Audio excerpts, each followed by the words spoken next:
got a feeling I can't shake, but I'ma try to shake it anyway.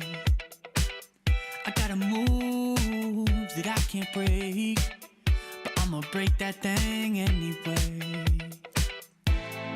Not gonna tell you twice, we're gonna dance all night. Not gonna rush the beat, we're gonna move our feet. Not gonna tell you twice, we're gonna dance all night. Not gonna rush the beat, whoa. You know I got to wake up and dance. You know I got to get up and dance. When I'm in the backyard, dance, dance.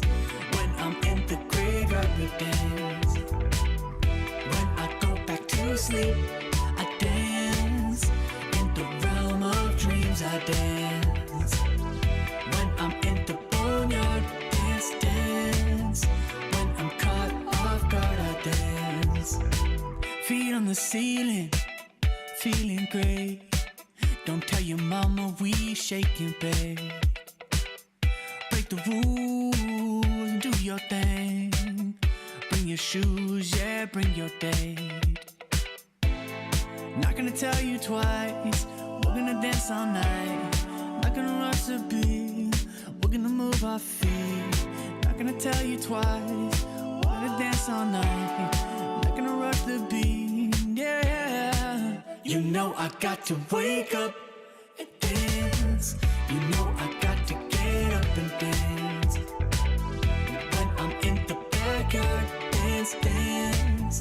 When I'm in the graveyard, we dance.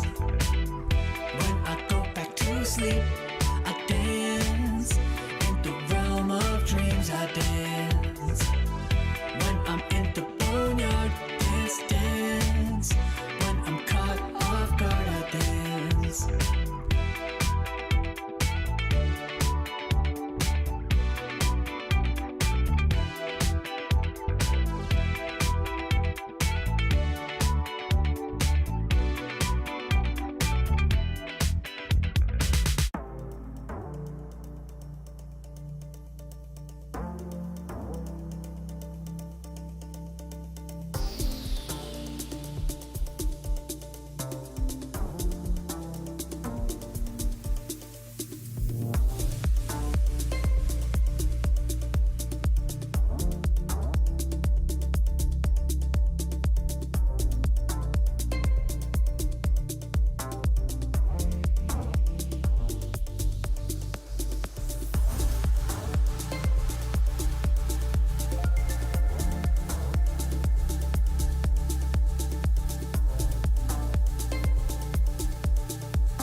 you want to party, babe, got to feel it deep inside.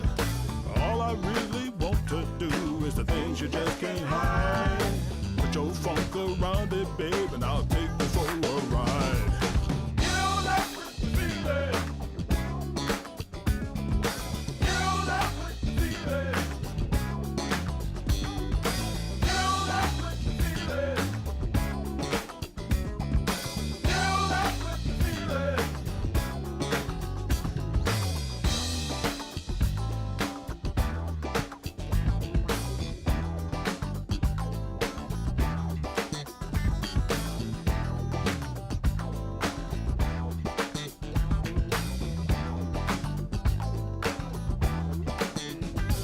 Now listen to the music as it bring you to the light. You can start to see it, they'll just open your eyes. All you funky people, just join the funky line. Girl, groove make your soul shaker. Everybody sing along. You know that feeling. You know that feeling. You know that feeling. You know that feeling.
Bitter, sweet, fiery heat, whispers the man of the hurricane. Oh, stop pushing me, gonna push so hard, I'll just let go now. Lost in your mind, blown on the wings of the hurricane. I won't let go, I won't let go, I won't let go, I won't let go, I won't let go, I won't let go, I won't let go.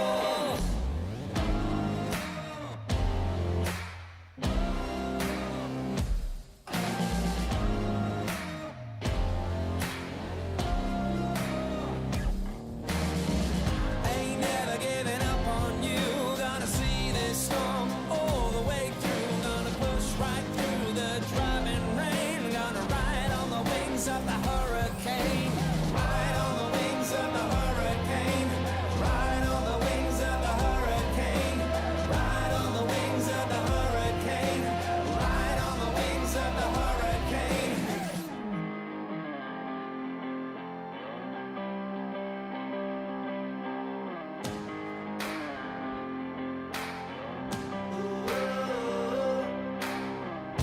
Spirits climbing, love contriving, passion driving, the tempers rising.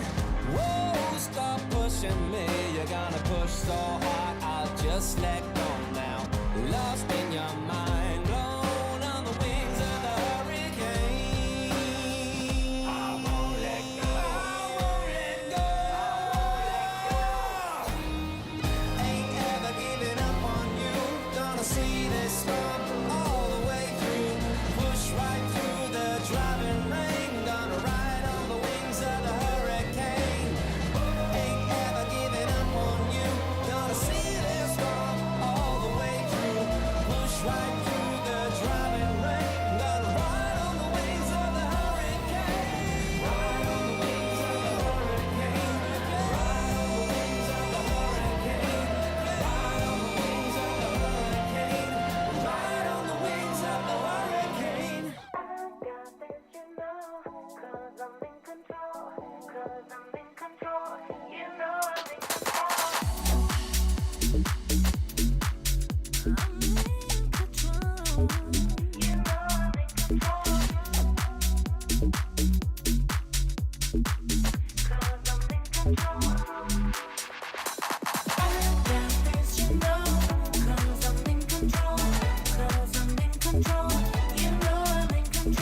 Let me take you for a ride. Close your eyes, come with me. It's a heaven in disguise, just for you.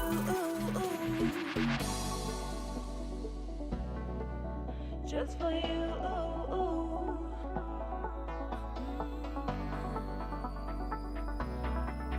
Just for you. You know I'm in control. I got this, you know. 'Cause I'm in control. 'Cause I'm in control. You know I'm in control. 'Cause I'm in control. You know I'm in control. I got this, you know. 'Cause I'm in control. 'Cause I'm in control. You know I'm in control. I got this, you know. 'Cause I'm in control. 'Cause I'm in control. You know I'm in control. Let me take you for a ride. Close your eyes, come with me. It's a heaven in disguise, just for you.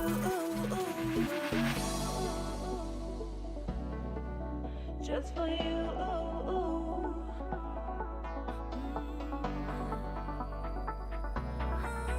Just for you.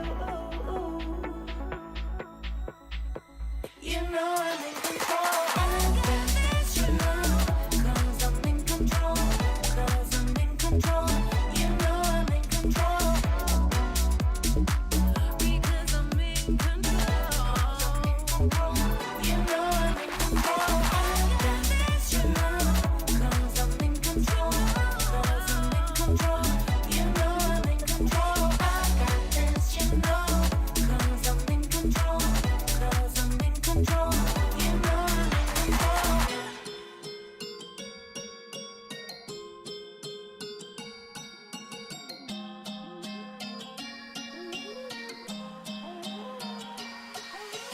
Got a chateau in the mountains that change. Jet set through the islands that change. Zip codes like it is nothing. Top 10K first class on my side thing. Shorty went viral on a TikTok. Got 'em doing moves in a big mouth. Rocking their head doing pop like 20 million streams and she won't stop. Can't stop. 911, it's an emergency. Call your friends. Everybody follow me one by one. Moving to the melody.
club and you party like nobody.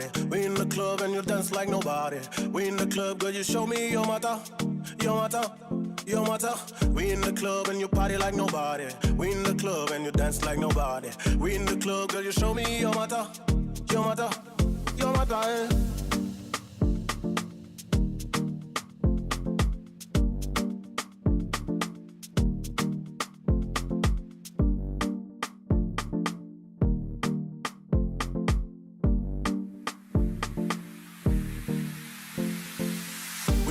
And you party like nobody. We in the club and you dance like nobody. We in the club, girl, you show me your mata, your mata, your mata. We in the club and you party like nobody. We in the club and you dance like nobody. We in the club, girl, you show me your mata, your mata, your mata. Eh.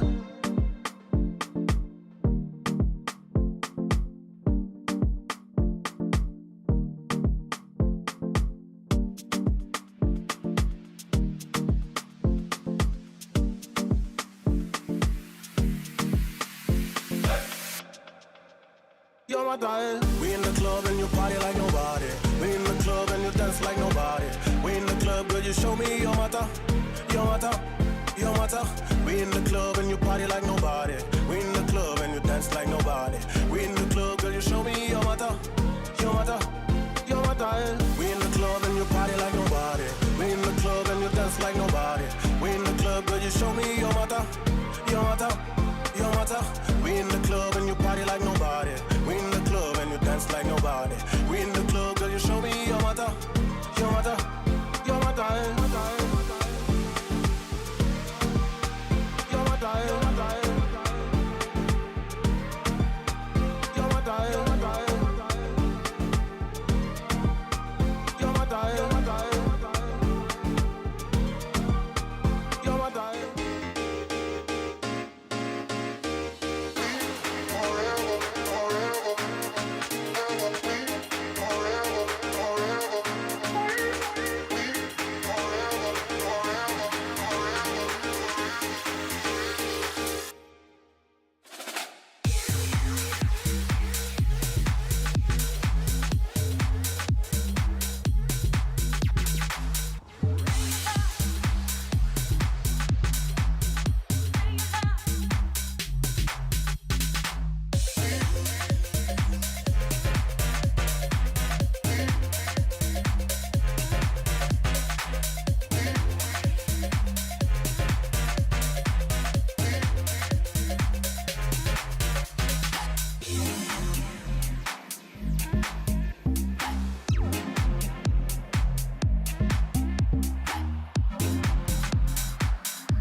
Do you feel what the eyes can't see? You hear it calling way down deep. Trust your heart, it'll keep you true. This world expects so much from you. From the dark out into the light, it'll come in the middle of the night. You were raised in the sacred place. Evil runs when it sees your face. Throne calls your name, you know it's your time.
money in the bank.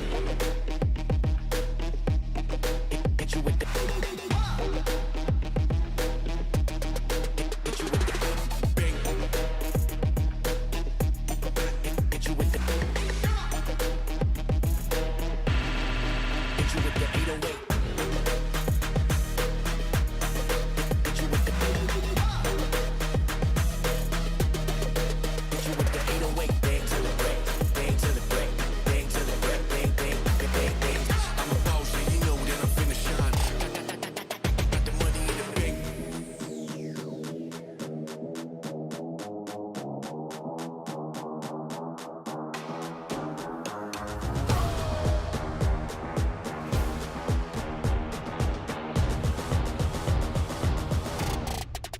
Got the money in the bank.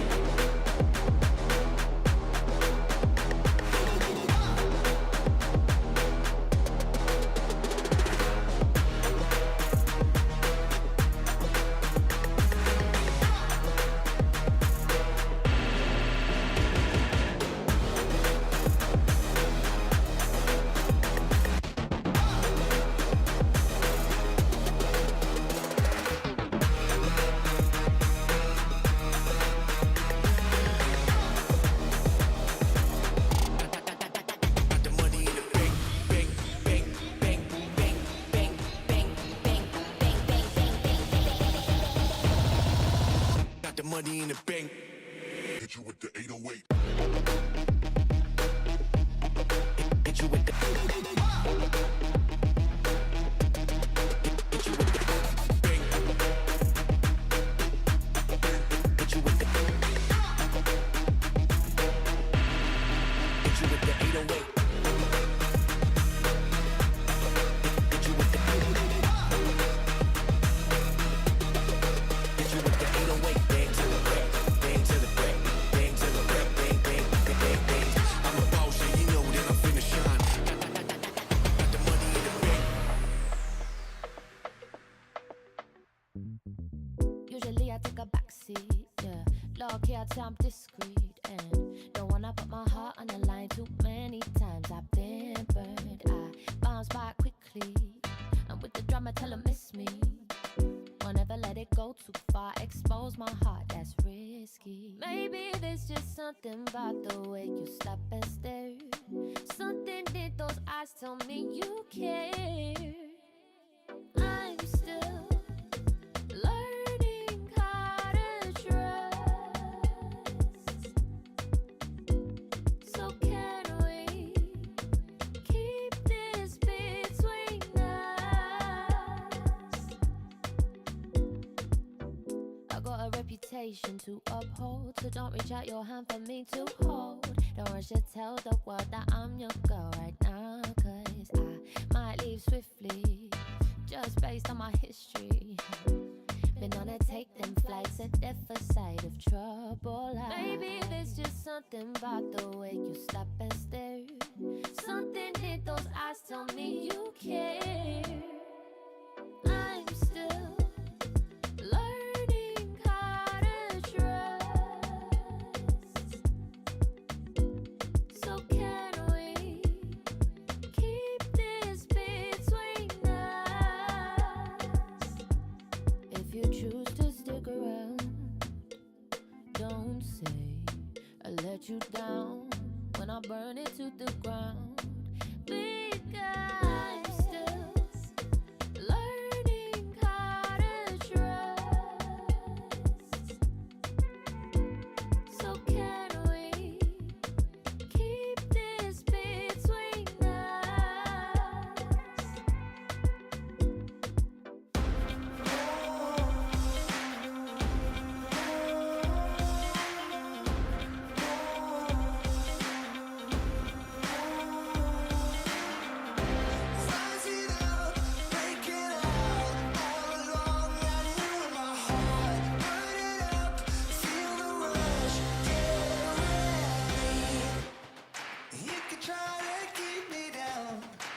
You're never gonna break me. All the years I've known in my heart, all the fears are falling apart. Oh, move over.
got a feeling I can't shake, but I'ma try to shake it anyway.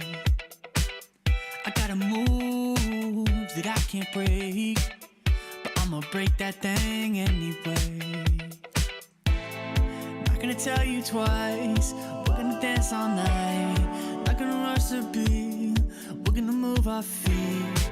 Not gonna tell you twice, we're gonna dance all night. Not gonna rush the beat, whoa. You know I got to wake up and dance. You know I got to get up and dance. When I'm in the backyard, dance, dance. When I'm in the graveyard, we dance. When I go back to sleep, I dance. In the realm of dreams, I dance. When I'm in the boneyard, dance, dance. When I'm caught off guard, I dance. Feet on the ceiling, feeling great. Don't tell your mama we shake and bake. Break the rules and do your thing.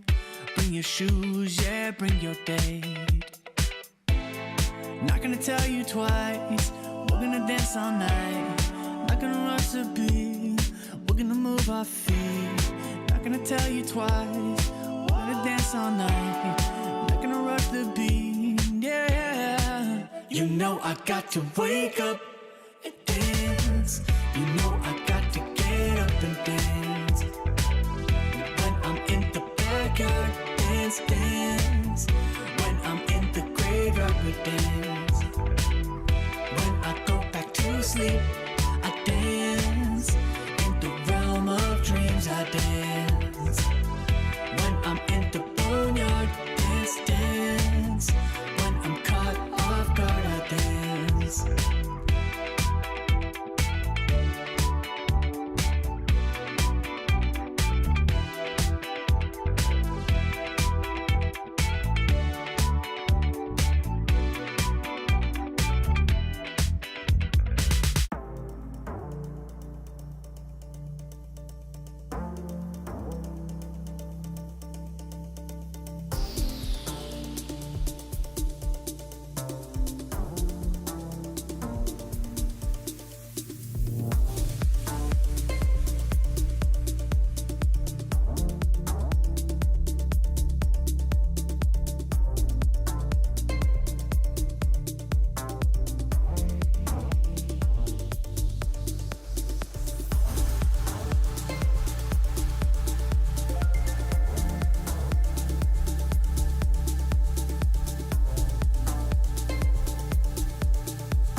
got to feel it deep inside. All I really want to do is the things you just can't hide. Put your funk around it, babe, and I'll take you for a ride. You know that feeling. You know that feeling. You know that feeling. You know that feeling.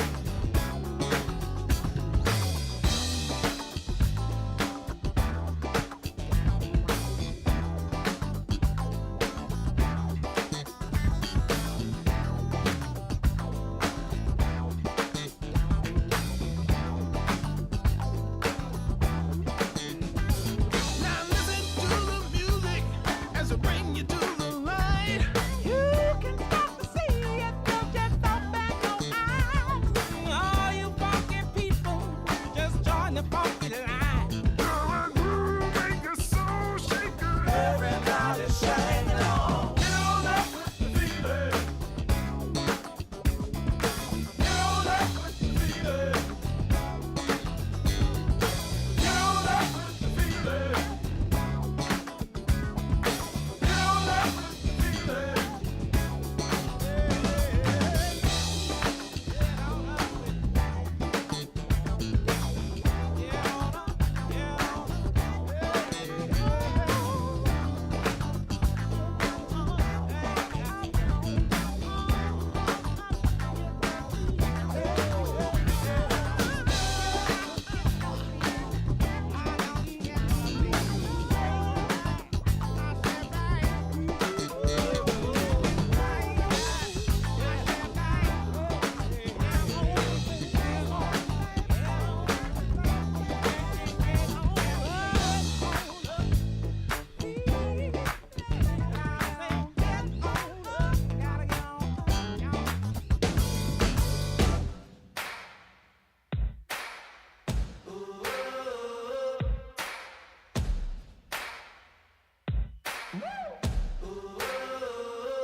Bitter, sweet, fiery heat, whispers the man of the hurricane. Oh, stop pushing me, gonna push so hard I'll just let go now. Lost in your mind, blown on the wings of the hurricane. I won't let go. I won't let go. I won't let go. I won't let go. I won't let go. I won't let go. I won't let go.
'cause I'm in control. You know I'm in control. I'm in control. You know I'm in control. 'Cause I'm in control. I got this, you know. 'Cause I'm in control. 'Cause I'm in control. You know I'm in control. I got this, you know. 'Cause I'm in control. 'Cause I'm in control. You know I'm in control. Let me take you for a ride. Close your eyes, come with me. It's a heaven in disguise, just for you.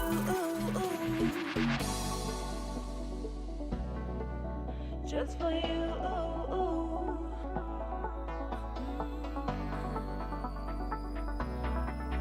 Just for you. You know I'm in control. I got this, you know. 'Cause I'm in control. 'Cause I'm in control. You know I'm in control. 'Cause I'm in control. You know I'm in control. I got this, you know. 'Cause I'm in control. 'Cause I'm in control. You know I'm in control. I got this, you know. 'Cause I'm in control. 'Cause I'm in control. You know I'm in control. Let me take you for a ride. Close your eyes, come with me. It's a heaven in disguise, just for you.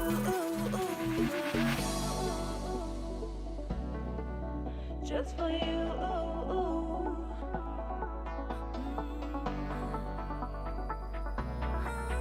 Just for you. You know I'm in control. I got this, you know. 'Cause I'm in control. 'Cause I'm in control. You know I'm in control. Because I'm in control. You know I'm in control. I got this, you know. 'Cause I'm in control. 'Cause I'm in control. You know I'm in control. I got this, you know. 'Cause I'm in control. 'Cause I'm in control. You know I'm in control.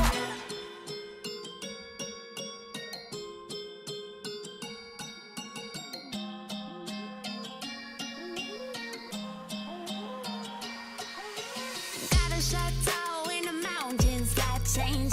Jet set through the islands that change. Zip codes like it is nothing. Top 10K first class on my side bang.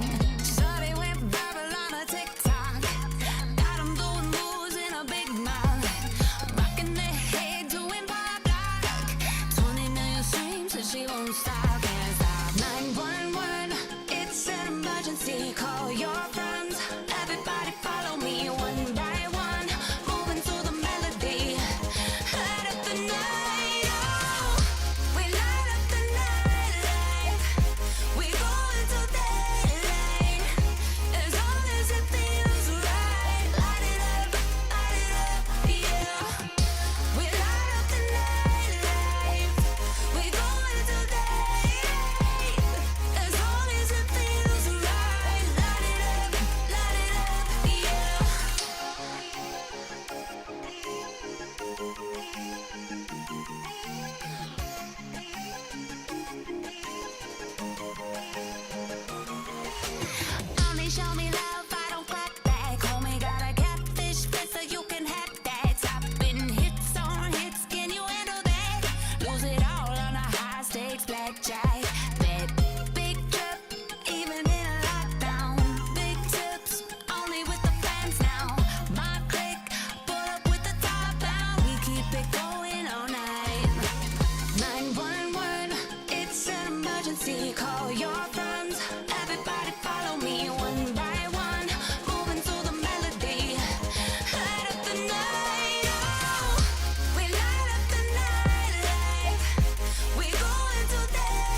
club and you party like nobody. We in the club and you dance like nobody.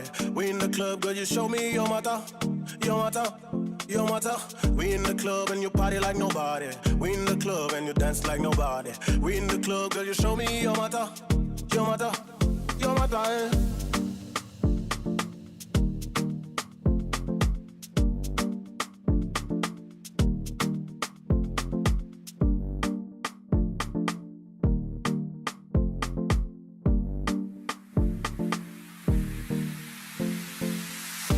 Club and you party like nobody. We in the club and you dance like nobody. We in the club, girl, you show me your matter, your matter, your matter. We in the club and you party like nobody. We in the club and you dance like nobody. We in the club, girl, you show me your matter, your matter, your matter.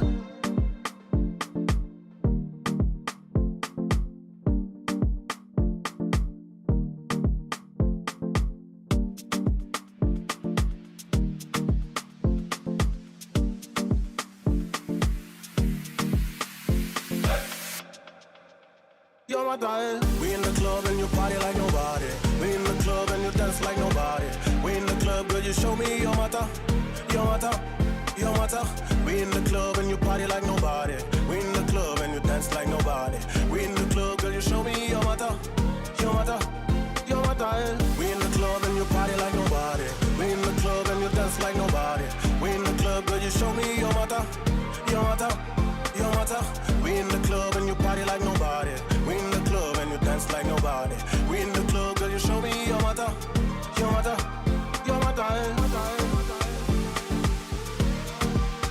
Your matter, your matter. Your matter, your matter. Your matter, your matter. Your matter.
Hello, I know you guys are waiting to see the cream of the EMEA crop in Game Changers perform today, but unfortunately, we've had a little bit of a delay to the start of our lower bracket matches today. But don't worry, we are going to be bringing them to you very shortly. And quite frankly, I think that everything is going to be absolutely fine because I've just managed to spill an ice cold, beautiful, lovingly made latte all over my setup, and I managed to get it back up and running. So if that can happen, everything's going to be fine. So we will put a little bit of a clock on the screen, and then hopefully we'll be with you very shortly. But keep your eye on the time, and hopefully more Valorant coming your way soon.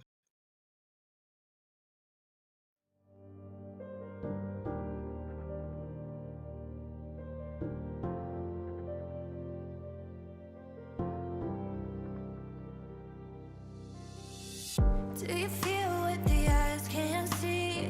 You hear it calling way down deep. Trust your heart, it'll keep you true. This world expects so much from you. From the dark out into the light, it'll come in the middle of the night.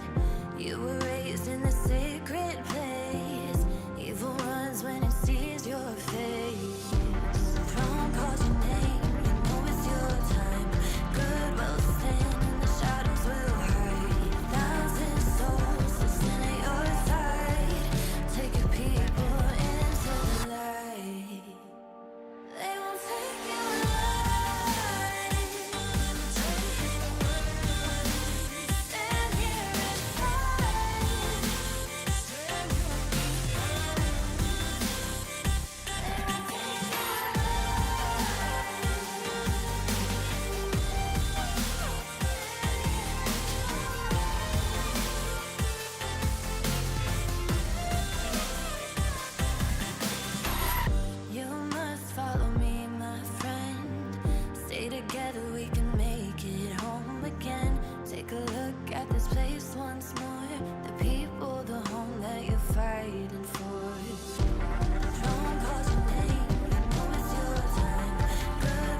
Your soul, you will walk out pure and whole, stronger than the day before.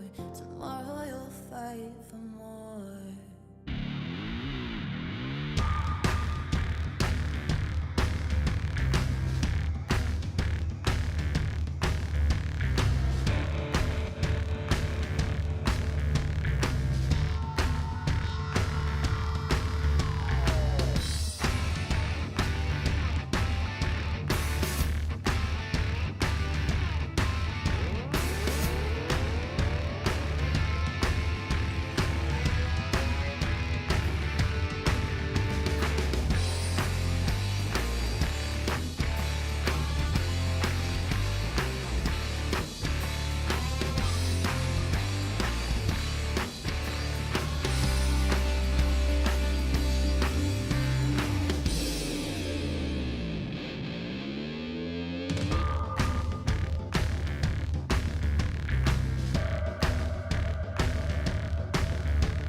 money in the bank.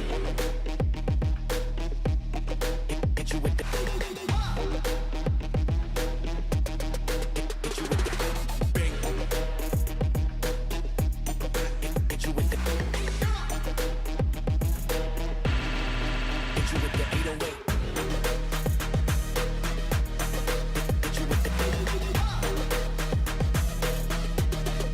Hit you with the 808. Bang to the break. Bang to the break. Bang to the break. Bang, bang, bang, bang, bang.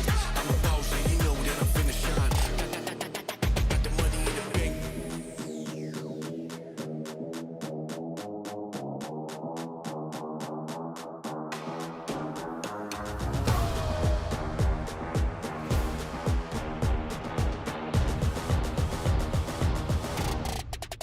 Got the money in the bank.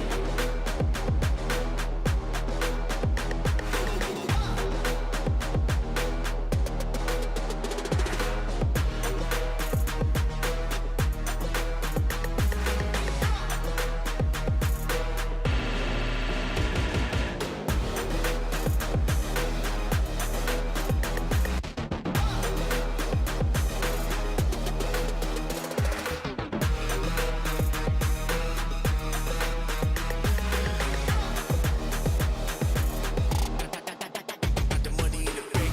Bank, bank, bank, bank, bank, bank, bank, bank, bank, bank, bank. Got the money in the bank. Hit you with the 808. Hit you with the. Hit you with the bank. Hit you with the. Hit you with the 808. Hit you with the. Hit you with the 808. Bang to the break. Bang to the break. Bang to the break. Bang, bang, bang, bang, bang. I'm a boss, and you know that I'm finna shine. Got the money in the bank. Usually I take a backseat, yeah. Low key, I tell I'm discreet and don't wanna put my heart on the line too many times. I've been burned, I bounce back quickly, and with the drama, tell 'em miss me. Won't ever let it go too far, expose my heart, that's risky. Maybe there's just something about the way you stop and stare. Something in those eyes tell me you care. I'm still learning how to trust. So can we keep this between us? I got a reputation to uphold, so don't reach out your hand for me to hold. Don't rush to tell the world that I'm your girl right now, 'cause I might leave swiftly, just based on my history. Been on a take them flights, a death side of trouble. Maybe there's just something about the way you stop and stare. Something in those eyes tell me you care. I'm still learning how to trust. So can we keep this between us? If you choose to stick around, don't say I let you down when I burn it to the ground. Because I'm still learning how to trust. So can we keep this between us?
to sleep. I dance in the realm of dreams. I dance when I'm in the boneyard. Dance when I'm caught off guard. I dance. I got a feeling I can't shake, but I'ma try to shake it anyway. I got a move that I can't break, but I'ma break that thing anyway.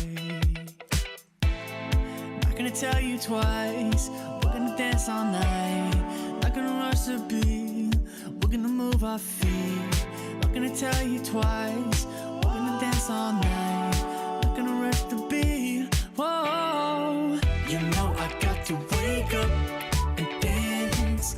You know I got to get up and dance. When I'm in the backyard, dance, dance. When I'm in the graveyard, we dance. When I go back to sleep, I dance. In the realm of dreams, I dance. When I'm in the boneyard, dance, dance. When I'm caught off guard, I dance. Feet on the ceiling, feeling great. Don't tell your mama we shaking, babe. Break the rules and do your thing. Bring your shoes, yeah, bring your date. Not gonna tell you twice, we're gonna dance all night. Not gonna rush the beat, we're gonna move our feet. Not gonna tell you twice, we're gonna dance all night. Not gonna rush the beat, yeah. You know I got to wake up and dance. You know I got to get up and dance. When I'm in the backyard, dance, dance. When I'm in the graveyard, we dance. When I go back to sleep, I dance. In the realm of dreams, I dance. When I'm in the boneyard, dance, dance. When I'm caught off guard, I dance.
you've been told, but it's time to come alive. If you want to party, babe, you got to feel it deep inside. All I really want to do is the things you just can't hide. Put your funk around it, babe, and I'll take you for a ride. Get on up with the feeling.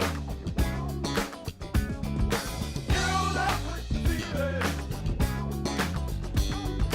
Get on up with the feeling. Get on up with the feeling.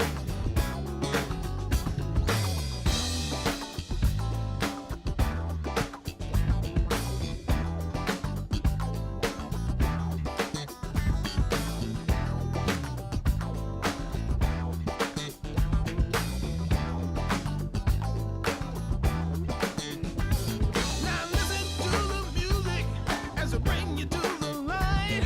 You can stop to see if you'll just open your eyes. All you funky people, just join the funky line. Girl, groove make your soul shaker. Everybody shake it on. Get on up with the feeling. Get on up with the feeling. Get on up with the feeling. Get on up with the feeling.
Bitter, sweet, fiery heat, whispers the man of the hurricane. Oh, stop pushing me, gonna push so hard I'll just let go now. Lost in your mind, blown on the wings of the hurricane. I won't let go. I won't let go. I won't let go. I won't let go. I won't let go. I won't let go.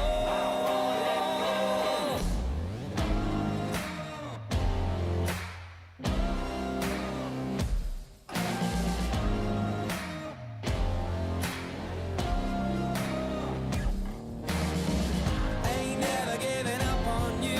Gonna see this storm all the way through. Gonna push right through the driving rain. Gonna ride on the wings of the hurricane.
Let me take you for a ride.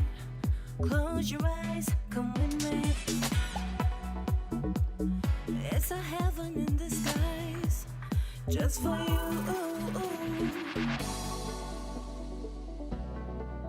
Just for you.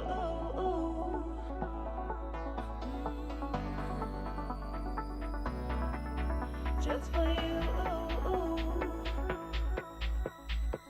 You know I'm in control. I got this, you know, 'cause I'm in control. 'Cause I'm in control. You know I'm in control. 'Cause I'm in control. You know I'm in control. I got this, you know, 'cause I'm in control. 'Cause I'm in control.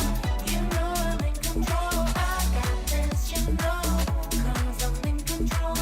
'Cause I'm in control. You know I'm in control. Let me take you for a ride. Close your eyes, come with me. It's a heaven in disguise, just for you.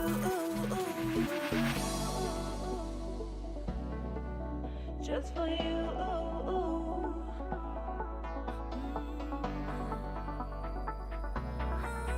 Just for you. You know I'm in control. I got this, you know, 'cause I'm in control. 'Cause I'm in control. You know I'm in control.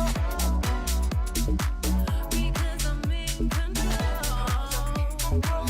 You know I'm in control. I got this, you know, 'cause I'm in control. 'Cause I'm in control.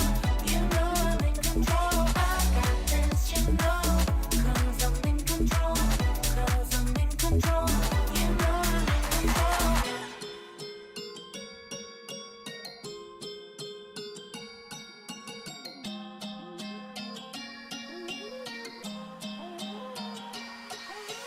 Got a chateau in the mountains that change. Jet set through the islands that change. Zip codes like it is nothing. Top 10K first class on my side thing. Started with verbal on a TikTok. Got 'em doing moves in a big mouth.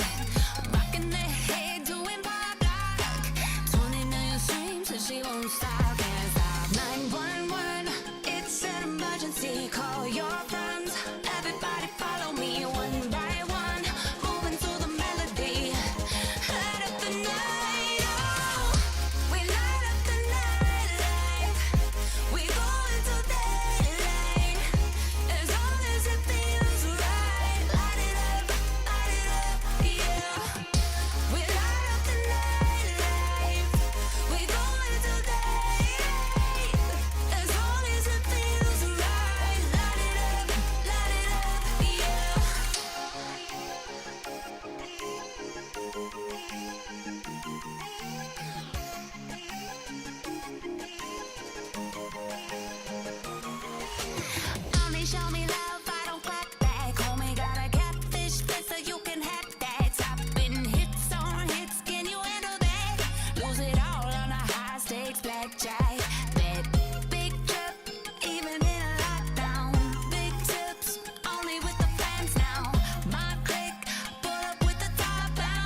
in the club and you party like nobody. We in the club and you dance like nobody.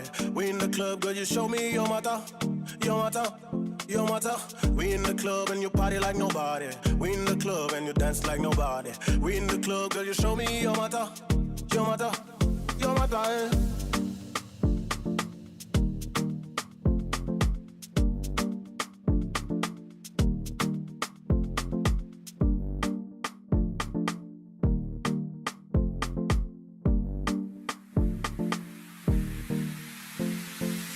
We in the club and you party like nobody. We in the club and you dance like nobody. We in the club, girl, you show me your matter, your matter, your matter. We in the club and you party like nobody. We in the club and you dance like nobody. We in the club, girl, you show me your matter, your matter, your matter.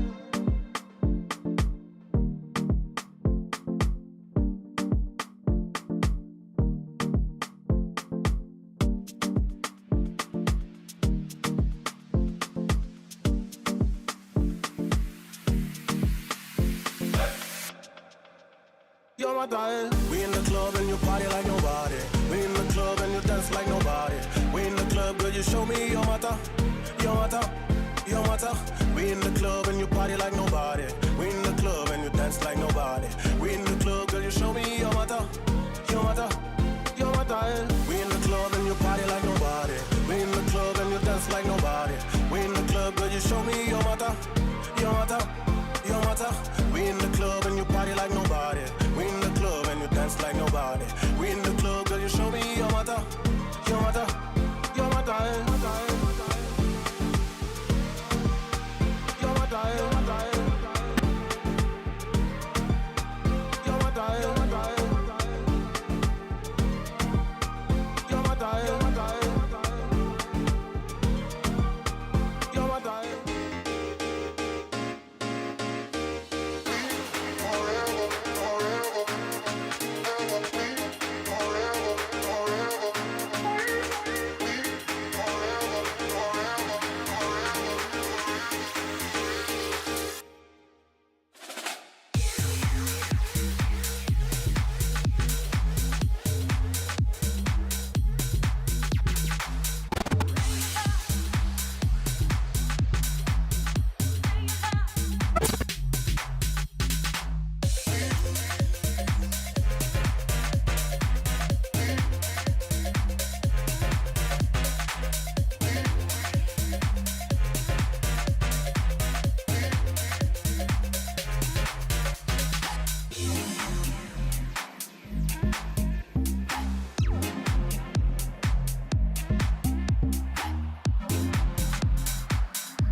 Be delicate,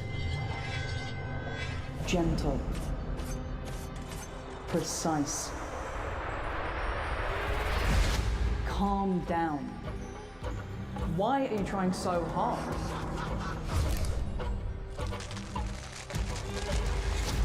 Isn't this too much for you? Aren't you scared? Don't play, don't compete, stop complaining.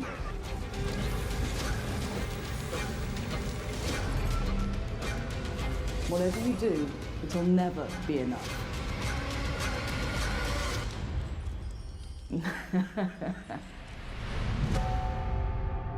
Greatness comes from within. Just wait and see.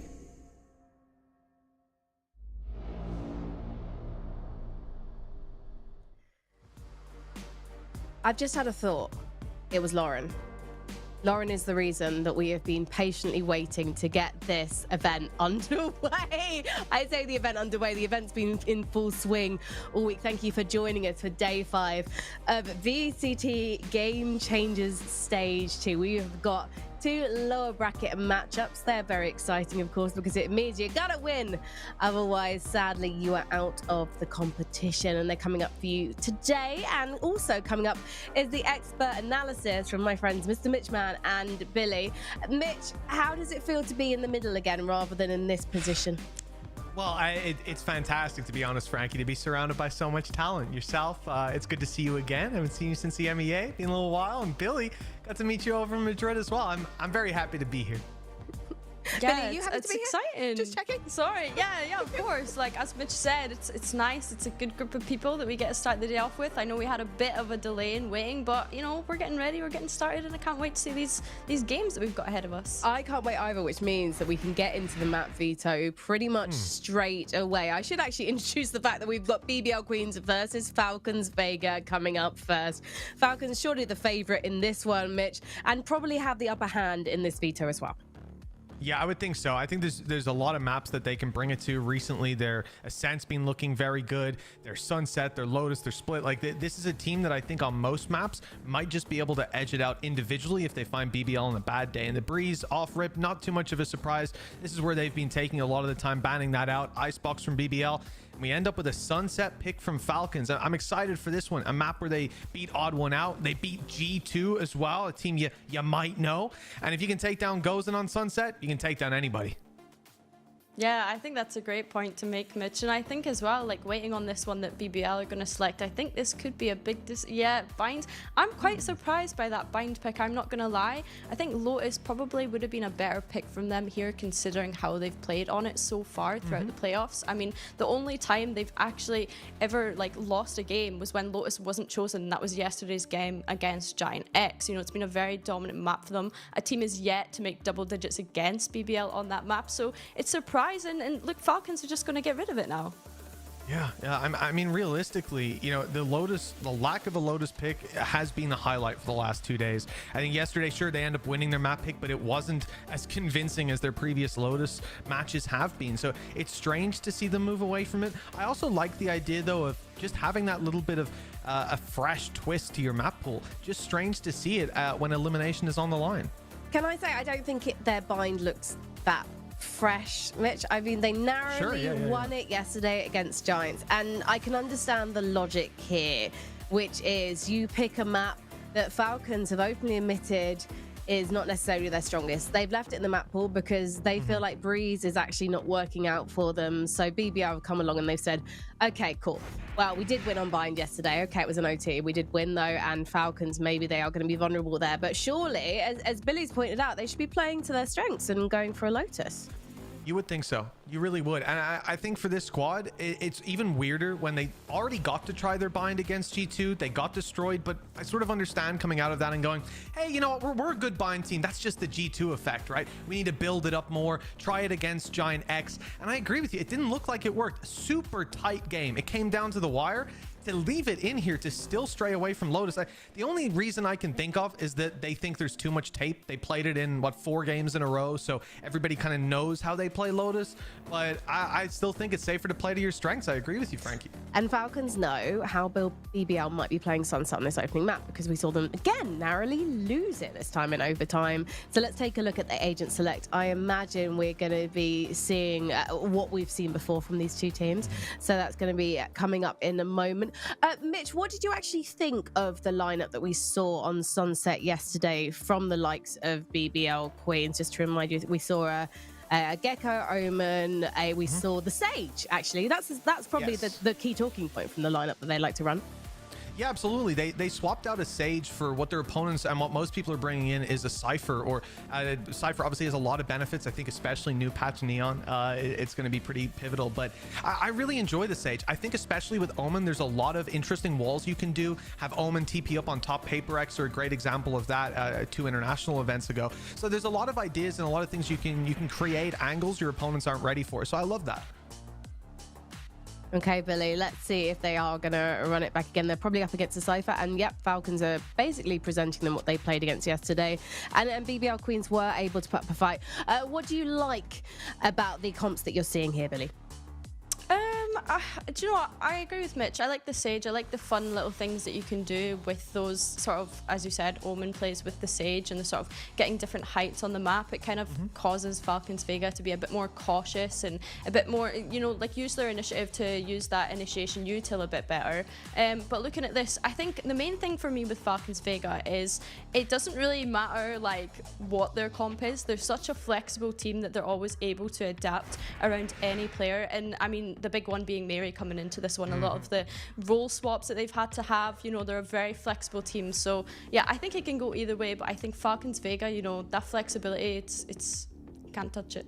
Well, knowing the form that I have had this week, and I won't go into details, I'm going to spare you that, we should probably head to the casters before I break something else in my life or in my room. So let's head over to Pamlos and Hash to get this series underway. Hey guys, good luck. Well, thank you very much, Frankie. Yes, let's hope that nothing else breaks today. We've already had quite a long and lengthy tech pause, but you guys kept it short and sweet, and we thank you for that. And it's time to get into the game here, Ash. It's the lower bracket. There's no room for error. There's no margin for mistakes. How do you feel about this matchup now that we got to see the comps and the maps?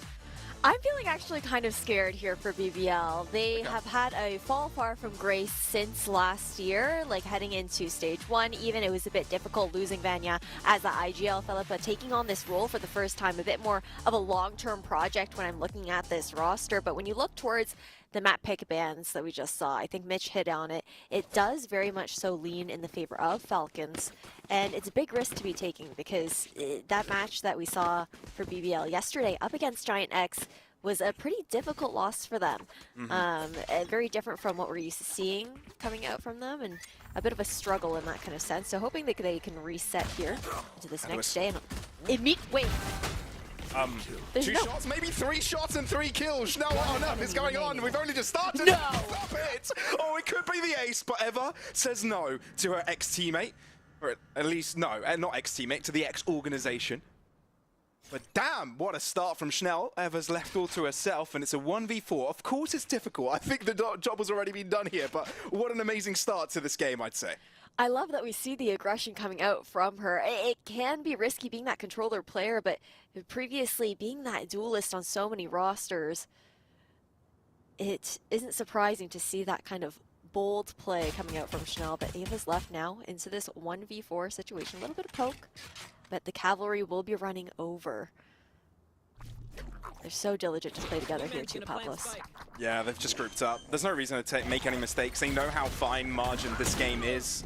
They've definitely witnessed it in their series against Giants yesterday, right? The loss definitely must have hurt them. They got so close to reaching that W and making it to the upper bracket finals, and they would be playing against G2 Gozen at that, but no, they did falter at the final mark, so that's something that's got to bite them in the end and has forced them down to a lower bracket against a very formidable opponent. Falcons Vega seem to be on form. They really do. I mean, you look towards the way that they were handling themselves in that matchup up against a Odd One Out, the ability to make those comebacks and kind of warm up into a lot of these matches. But another early look towards B main control here for BBL. Nice one-way to delay. Alkia falls further back. That's a strong paranoia. And the sidestep from Schnell, able to get out of dodge. And it's been enough to just make Falcons to just drop back. Proxima aware of Turkey's positioning and ends up with the pick. This should be a simple round from BBL, especially with that early kill. Falcons were looking to pressure early with the numbers, but haven't succeeded thus far. Especially with losing out on that controller player, making it that much more difficult to cut off these long angles. Oh. Well, yes, it is a one smoke, but yes, you can push through those.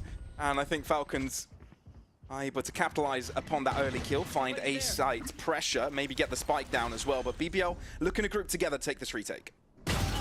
They are. I like this early look here from Maddie, but that's a spike now wide in the open.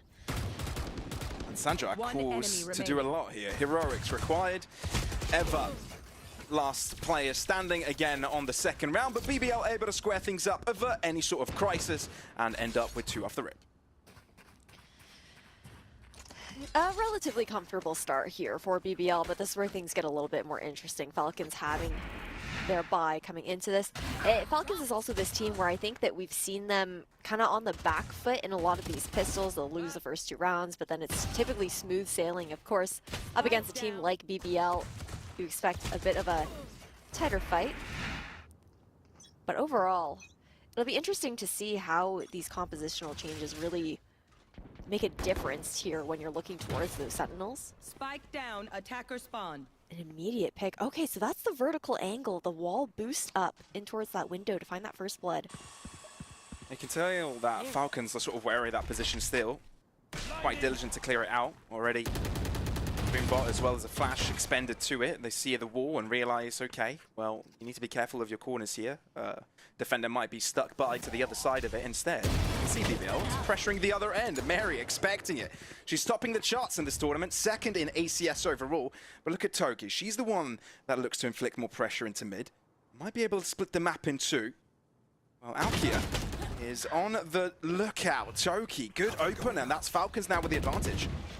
I like this pivot now over towards that B site, but the big question is if they will be aware that Chanel might be pushed up towards B main. No presence there on any sort of late lurk. Depending on the timing, it could be good here for Chanel, just waiting for the rest of her team to actually make their rotation back over towards this B site. They push in so deep. Not clear it out, though. It's a strong position to have. Ooh, Chanel. There was a great possibility there, but Mary's just too quick. There's no stopping her. BBL looking to waltz in. That stun is going to do wonders. Mad V waiting for the opportune moment. She's caught both of them. Stun and counter action, but the aftershock is going to force BBL to this right-hand side. And Falcons have got time to put Choki to the back line. Finds one. They know where Felipe is and will clean up to find their first round in this game. Great wrap back around. This is what you're going to have to look out for here, though, for Falcons.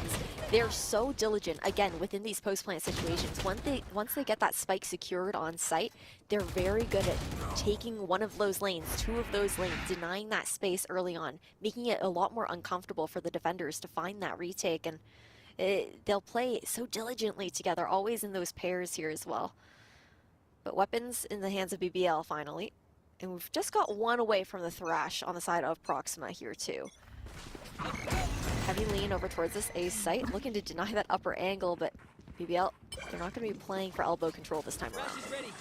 Yeah, but Falcons are kind of noisy about it. BBL, wary of the pressure that Falcons are inflicting, so they do dedicate a third play in that direction. Actually, maybe another one. You can see Chanel sort of thinking about moving in through spawn to make her way into this A site, but instead, no, it stands still. Falcons have gone into silence. Library on this attacking side. Curious to see that it's actually Mary who's going to be left as that elbow lurk over towards this A side as well. Ooh, it might be good luck.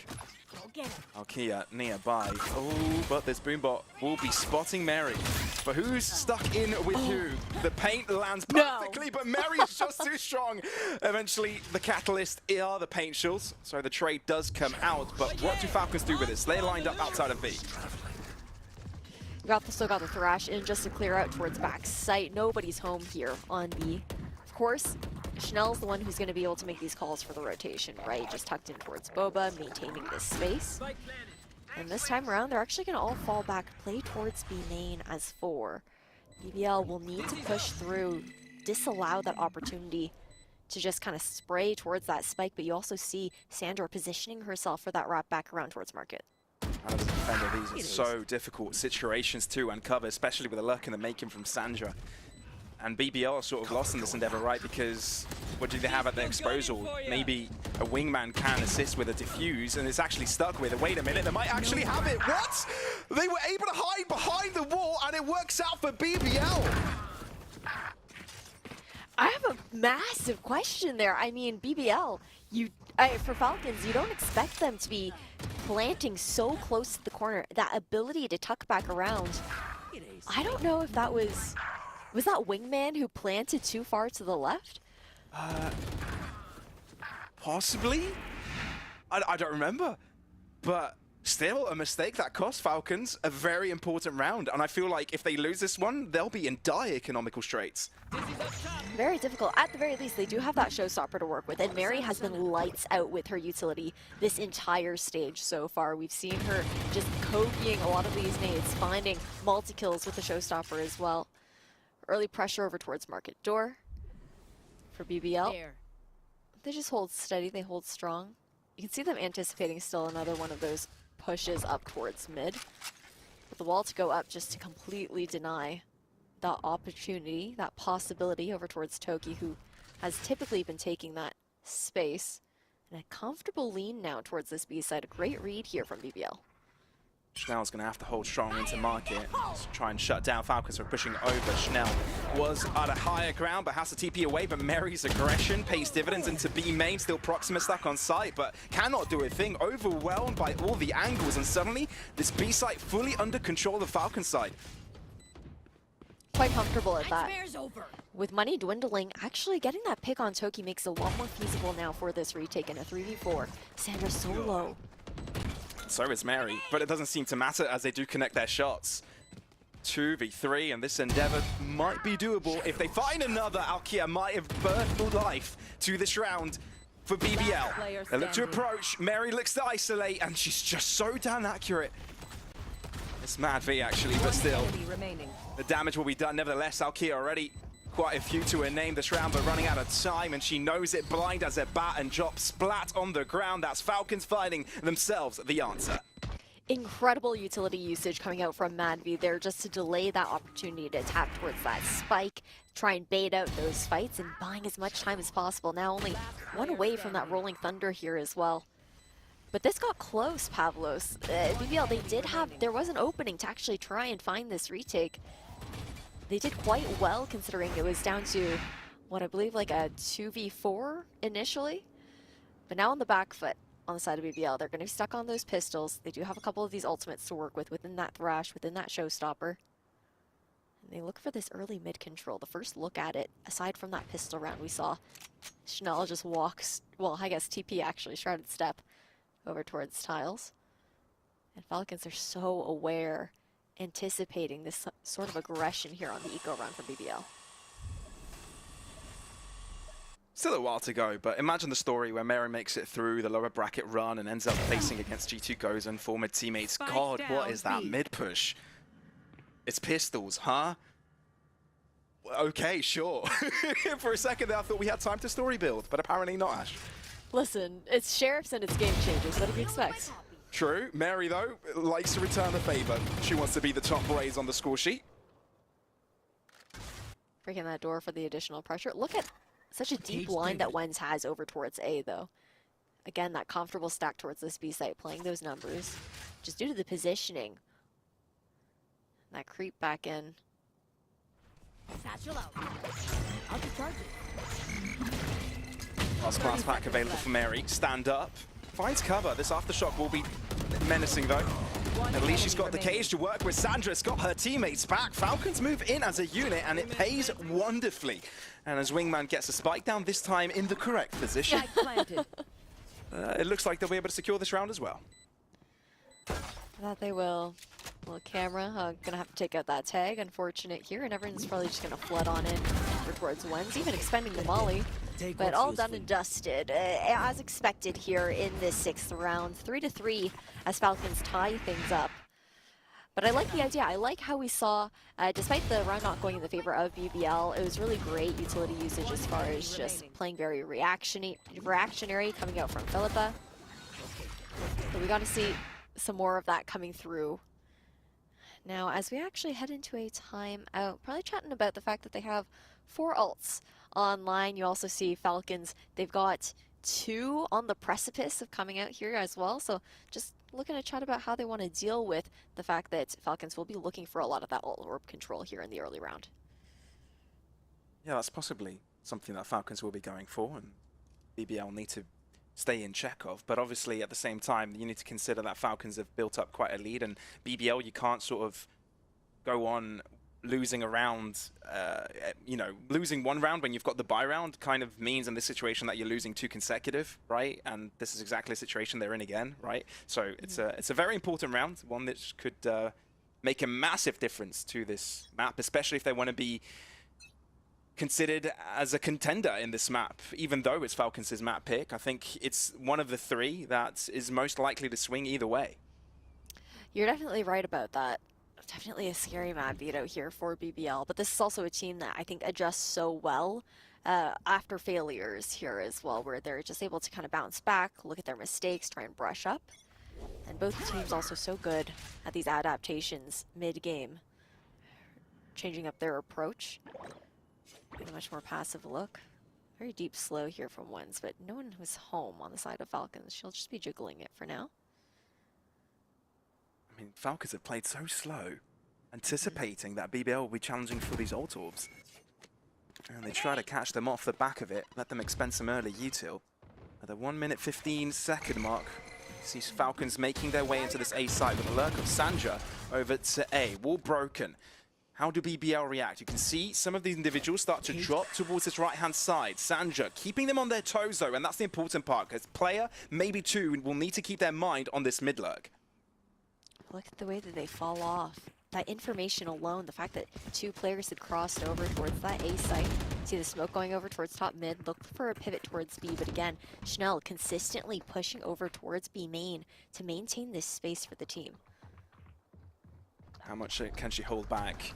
Again, Falcons have put so much pressure at this middle of this map that it's sort of uncertain for BBL what the goal and of this game is, really. Showstopper doesn't find any damage. Proxima in mid might have to do a lot to fend off, but no, instead, actually, Falcons are able to just waltz past. Into the A site they go. Wen's blind, but it doesn't matter.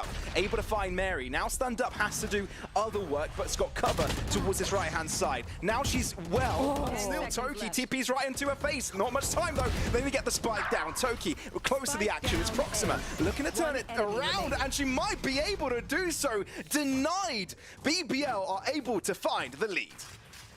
Nicely done by BBL, but Falcons also playing against themselves a little bit into this round. Just consistently moving from the B side over towards A. Time not in their favor, allowing it to work against them and not giving any room for error when they're actually looking for that site take. It was almost the additional diligence, the awareness of the fact that BBL were going to be contesting the orb chokes, that they also might go for something a bit more aggressive, change up the speed on them, but it just wasn't the case. There's a lot of tools, though, this time, Falcons. The ones to have the ultimate snowballing into this round here for them. Alki's already got this tiles control here, too. A-site left wide open, but Falcons unaware with the lean towards B. They do know that Wentz has swapped sites, though, with that slow, just giving you a This is a brilliant read from BBL. Swole allow Mary to find some elevation here, but BBL haven't shown their ground. They're happy to hold control of the market. Alkia, as soon as she's out, Murphy finds a bullet between her eyes, and instantly things are getting out of control, especially when Wenz is just moving directly into the fight. It's a 4v4 spike in the middle of the site, and both teams looking at each other, pointing at each other, but no one looking to take precedent. It's Sanja that tries to take the first step forward, but Felipe says no. Why are you trying to get up into our business, Proxima? She's going to hold it down now. She's got the assistance to the right-hand side, and it's enough to shut down the onslaught of Falcons. BBL holds supremacy on this B site. Wenz maintaining backside of B, taking that spike down when everyone had fallen back already towards the main was the pivotal difference maker in ranting BBL this round. And then, of course, their ability to just continue to play together, continue going forward. Now, again, it's been this constant back and forth. I feel like one team's been on the back foot with that economy. Once the momentum swings the other way, it's just, again, back into that uncomfortable ping pong.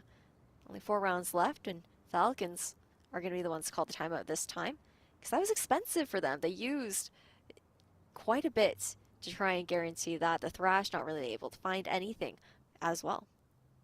Oh, for sure. And it feels like both of these teams sort of have a great read as soon as they know they're in trouble. BBL, excellent timeout. That was when Falcons started to build some pace. Their economy was in trouble. And now Falcons, as soon as they feel the pressure from BBL, like, even though these skirmishes have been a little bit close, it still never felt that BBL felt any pressure in these instances, right? It always felt like they had a guarantee. They had that extra player when it was required. They really do. And again, it's the diligence, right? Both of these teams are so careful in how they look to pair up, ensuring that they're always playing that buddy system, going for those trades. And you don't see often a lot of hero plays coming out from either side unless they heat up to a really big momentous lead or have that comfort in trying to change the pacing against their enemy. But another change, how we're looking into this round here. Alkia, quite a few players. Boom goes the Dynamite. Tokyo no more. BBL. Brilliant advantage. They're just watering down this attack. It's a silent Obviously. walk.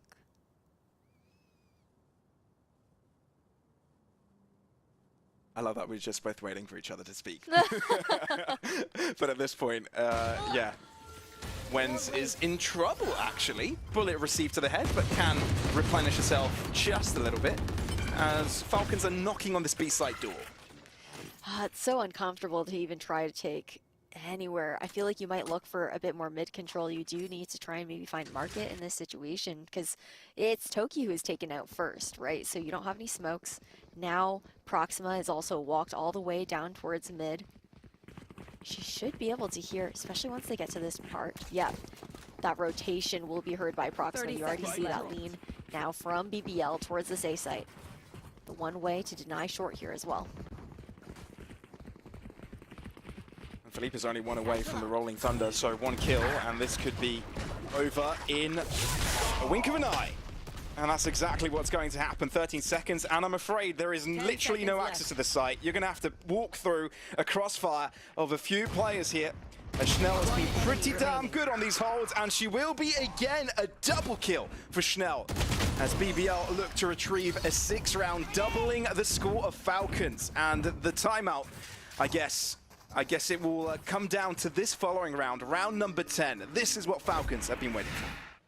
It's what they've been waiting for, but when it comes to those ultimates that we're going to look towards, you don't really have too much as far as setting yourself up. It's the two weaker ultimates on this team within the composition and whatnot, but this time is really working against Falcons as far. This is a team that typically does, again, they enjoy the very slow starts into these rounds, but BBL is not this kind of team that's going to play into that. They're going to be very aware, they're not going to over-aggress, they will take map control, but they're not afraid to fall back and play that ebb and flow either. They won't overstay their welcome. And it's leaving Falcons with a lot of questions, I think, as they're lacking a bit of that information with BBL realistically not giving much over towards them. And the more they lose the opening trades, the more scared they'll be taking these fights, right? You don't want to be risking losing your early player. And Falcons definitely need a way in. They have shown their mark now towards this A site. Wenz won't be thinking a second before dropping that wall down, but will use it to leverage a kill, perhaps. Mad V. Insane shot. Mary finds a return on a different front, and that's towards the B side. So BBL need to be curious here. They need to figure out what's going on, and the neural theft will give a perfect idea of what the setup looks like for BBL. Yeah, that rotation away here, and then you're also going to leave another lurk on the other side. Actually, it's going to be from the shadows just to regroup quickly here with Mary. You still have backside control here for Toki, looking to play a bit more reactionary, buy a little bit of time for the team. 30 seconds left. Toki, good with the opener, and BBL left with a prayer, really. Only 2 players against the 5. Yeah, Mad V is low, very low. 1 enemy remaining. But when Mary's holding this crossfire and has got teammates behind her, there's not much you can do. If you're BBL, trying to do some damage, looks like the timeout is paying dividends. As Falcons are able to make this buy round work for them, stay in contention in this half, making this quite the back and forth. Yeah. Proxima trying to stay alive as much as possible, take a few down with her, maybe with a spike explosion as well. But no, Sandra is able to find the forehead of Proxima. And we're looking at BBL, Falcons rather, closing up the gap. This is what I like coming out from Team Falcons Vega, though. They really use the conditioning that they've done to their advantage. We will consistently see Mary's typically with the rest of the team, and then it's Toki on that work on the other side of the map, or Sandra as well over towards mid. And those two are typically paired together, so they wait until there's been a lot of rounds where BBL will expect the presence of Mary to mean that there's just so many other people there. But then they throw a wrench in things where Mary's actually the one lurking player that draws so much more attention.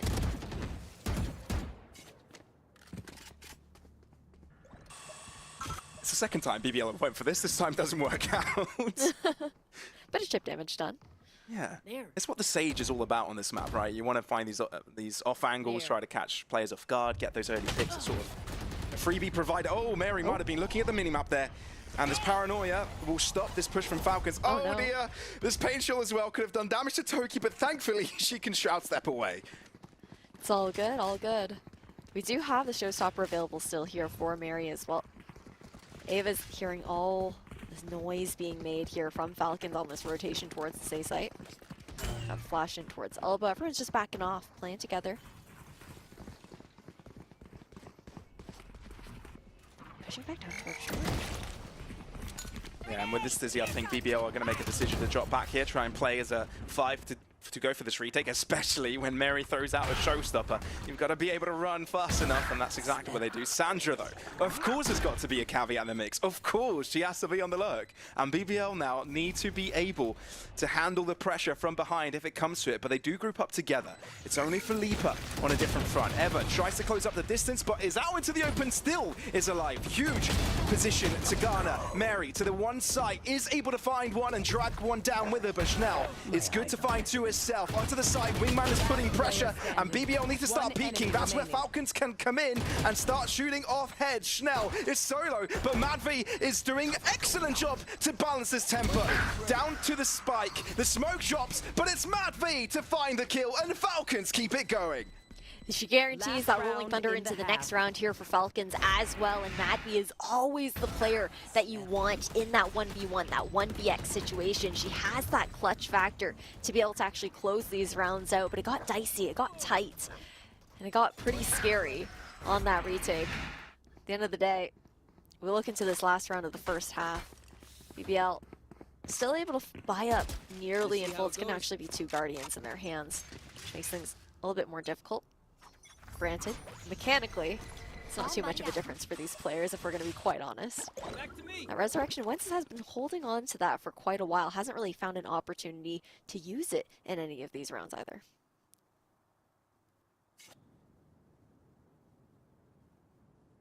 So with the final rounds remaining in the half,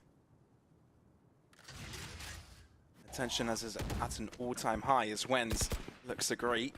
Falcons moving in as a unit. BBL have took in a lot of mid pressure, but again, it seems like Mary is on these lurking duties. But I wonder when she'll try and make a mark. There's still 1 minute to play with. They need to read that a flank is coming their way with two players strong. Proxima has found an off angle. Oh dear, Falcons look to drop back. Proxima can do a lot. Oh, but misses the mark. It's Toki that is able to catch her off guard instead. And now it's Falcons on top. But do you expect Felipe to be there also? No, you don't. And Schnelly wins the fight on B. And all of a sudden, BB will turn the tables around. They're the ones that have got the advantage. Flash out. And I think Felipe is still alive to tell the tale. I love the way that she's just repositioning their Alkia, looking to assist here as well.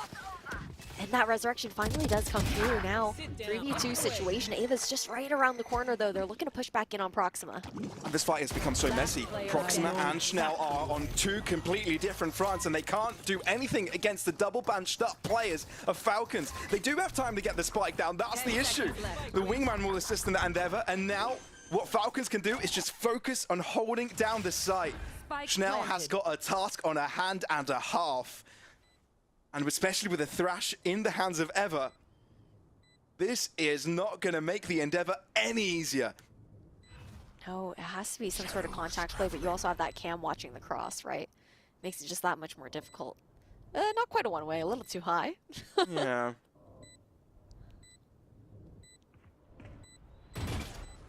I mean, finding a pick on the Gecko would be a brilliant treat. But Sandra up close will not give Schnell the benefit. It's as tight as it could be, 6-6 by the end of this half.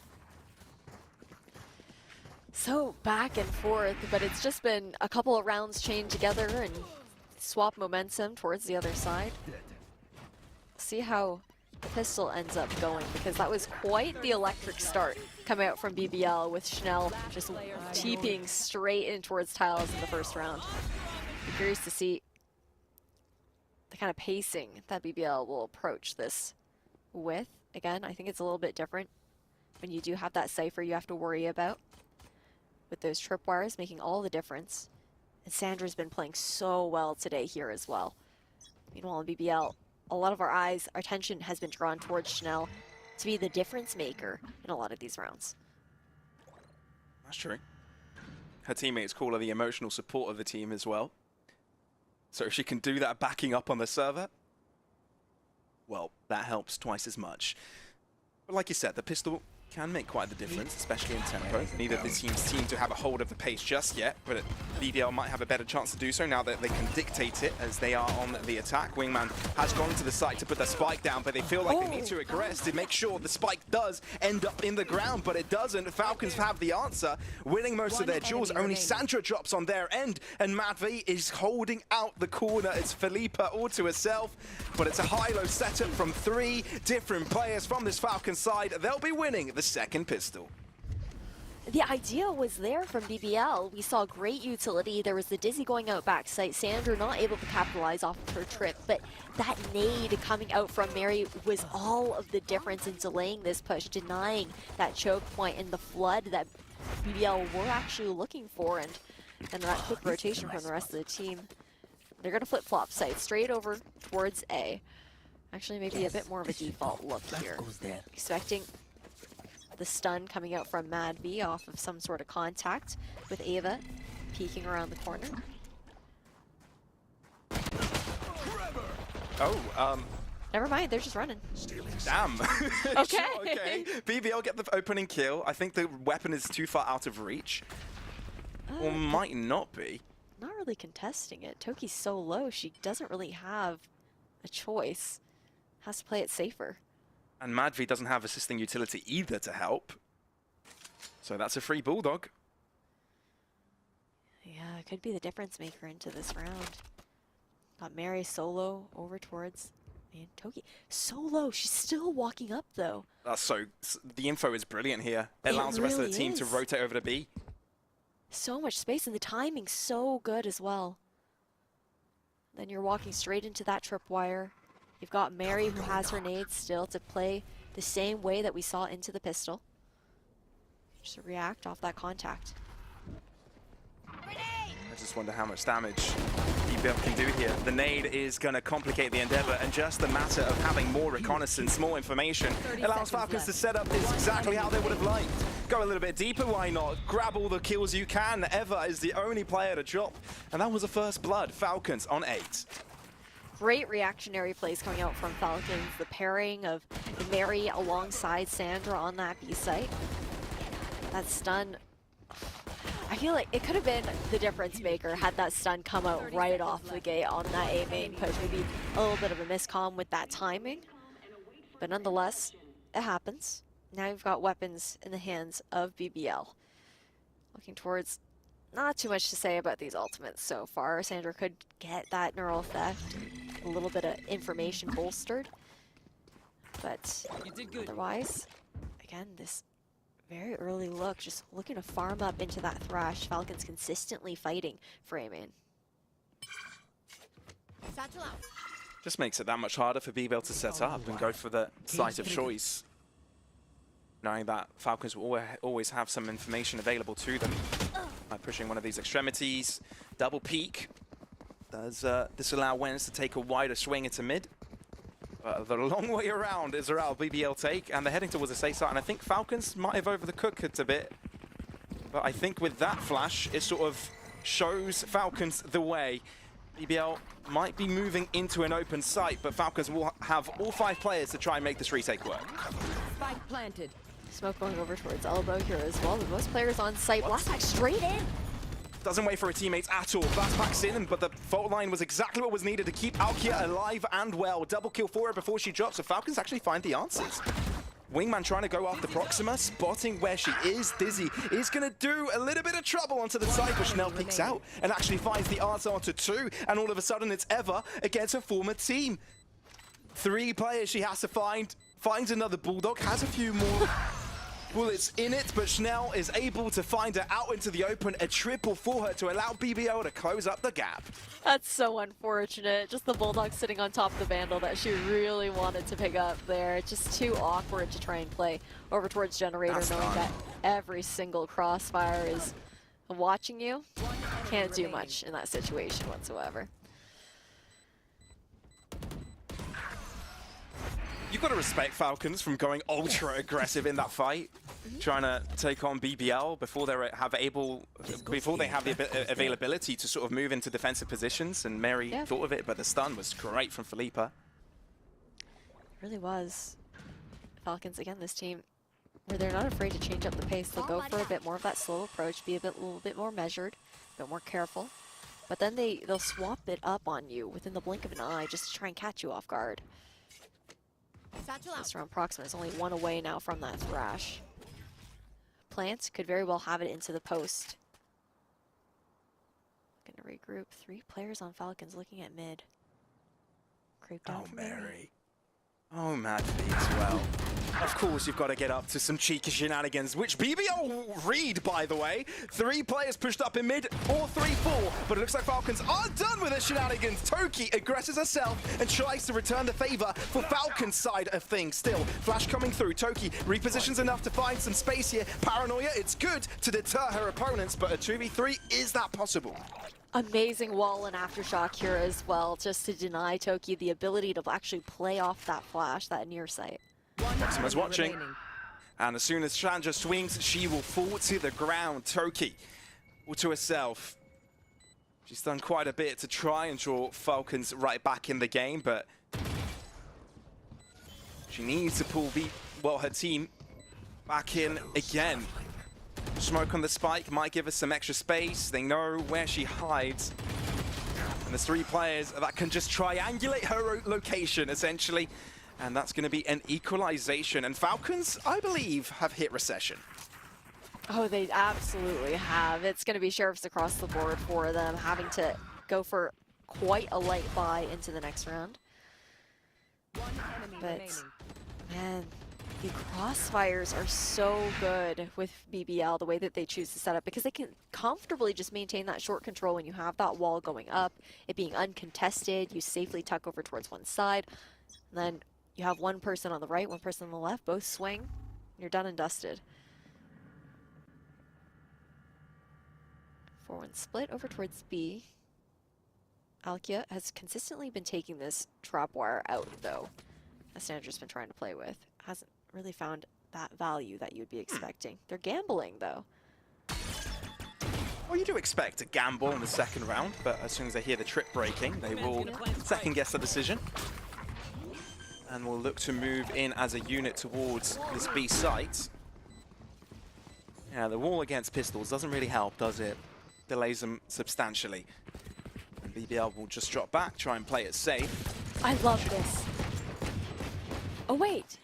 Can they not actually... Oh, I think it's angled just so they can't quite get that jump from the box. Alkia looking to be sneaky, deter any market movement. Mary anticipates but cannot shoot in time. Falcons desperately looking for something here, but they're being toyed with. Eva might be able to find a Vandal, and that might be enough of a bargain.